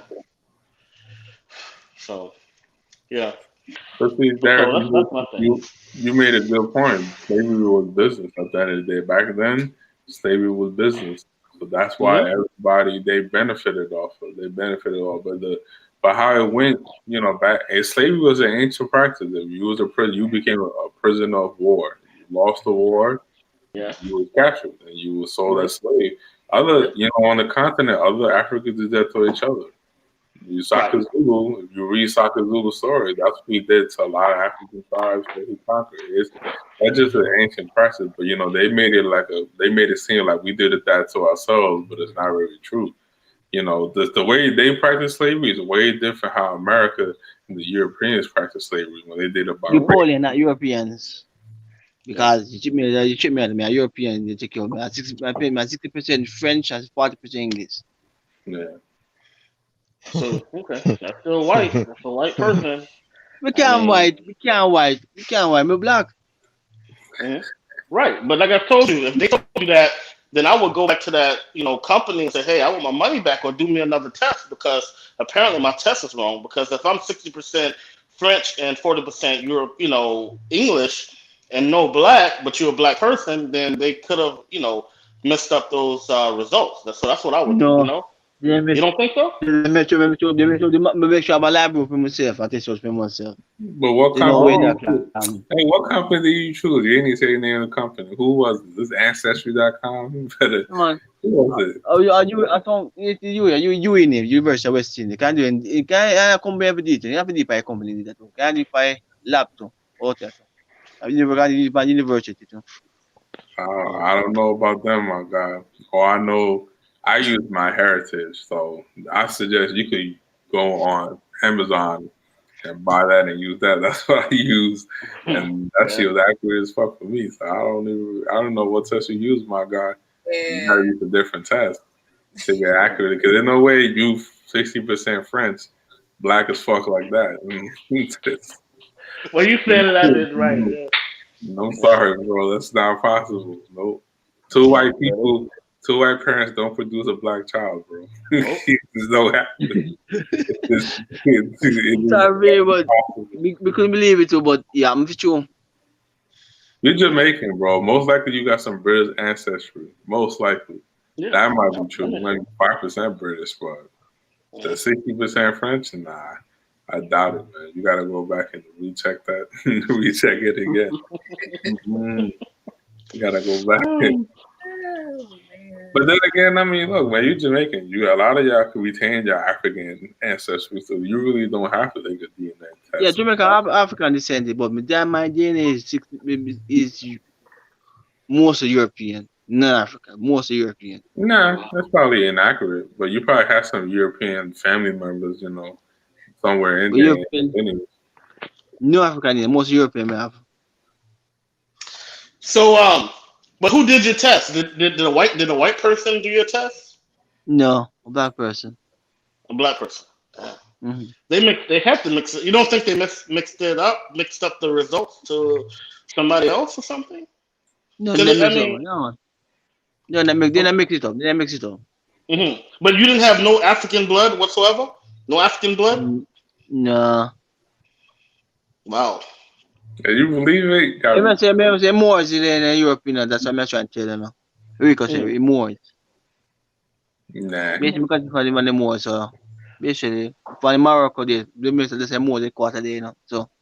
How many times did you do it? You say you didn't mix it up. How many times did you take the test? Yeah. You heard me? How many times? You can't change it, but how many times did you test? You took it 3 times? How many times? 3 times. 3 times. 3 times. Okay. Yeah. So, and it all came back the same? All came out the same. Well, I would go back and do a 4th test or something. I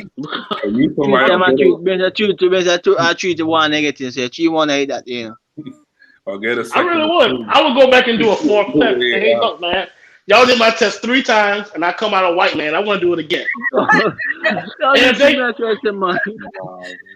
and guess what? If they get it wrong again, I'm gonna go back and say, hey, I need a 5th test, and I will keep going back until they get it right, for real. A lot of these companies don't have a large database when they take your test. Like, it's just like it's DNA. It's not a large sampling, so you gotta go to different. Like, you gotta get a second opinion. Like, But at the end of the day, bro, you black, man. That's like, it's no like you either Obama, you either mixed, or you No. 4% black? It's one No of the. mix. Listen, My brother, father black, my mother black. Yo, brother, listen. After the 5th time, and they come out white again, you better tell them, look, I need white privilege now. Okay? No, we can't get white privilege. We can't get white privilege. We can't get white privilege. You're mad, man. Can't get white privilege. No luck. Yeah. oh my god, that's hilarious. For real. I mean, for real. If your Don't take DNA over say you white, then the person. They're not gonna blame me. The man mad. You not tell me that. you better tell them, say, look, I need white privilege now because my DNA say I'm white. I took that test 5 times, damn it. No, no, so I mean, white. That's funny. Yeah. You guys, it's 12:53. Probably gonna Okay. wrap this up at 1 because it's going on 5 hours. Okay. That's all good. Oh man. But did anybody have anything they wanted to say? Any last comments or anything like that? Yeah, And I got one. The internet is not real life, guys. Go outside, like travel. Travel, yeah. Get the fuck out the house, bro. Like, stop being on your phone all day. Get out the house, bro. The world is not this evil ass place. You go out and travel. That's really it, bro. Just like get out the house. I know it's quarantine, but shit, take a walk, bro. True. Morena, I don't know what test this dude took, but I mean, all the ones that I've taken seem pretty accurate. They've all put me around the same percentages, so I think they're sort of kind of legit, you know. Yeah.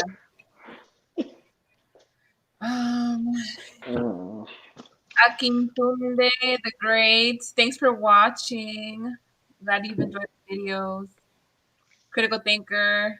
Have a good night. Yeah, I'm gonna try not to go a whole 2 months again without going live. Yeah, so definitely gonna keep this coming.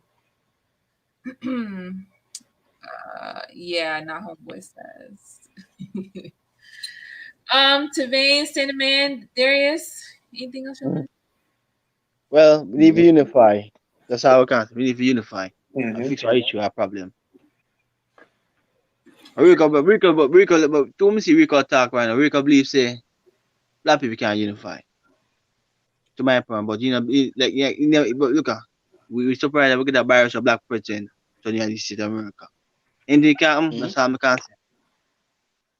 That's all. I agree 100%. I mean, he's right. We do need to unify, no matter where you're from, Jamaica, Haiti, Dominican Republic, Colombia, we all as black people need to unify. I don't care if you're Latino or whatever, and Xtina, man, I've learned so much by following this channel, and keep doing what you're doing, 100%, support you 100%, thank you. Thank you. Yeah, 100. That's true.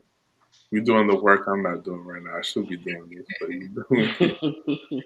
Get on it, man. We need more Dominicans out here speaking truth and not like making us look terrible like some of these other members out here. Well, we thank you for your hard work. I know it's a lot. It's a lot of touchy subjects. It's emotional. It is. It's all good. All right, y'all. Well, that's it for this live. Again, thanks to everyone in the chat for hopping in, to everyone that joined the panel. And yeah, like I said, we will be doing this soon, not 2 months later. All right. All right, Okay. good night, everyone. Good night. Good night. Bye.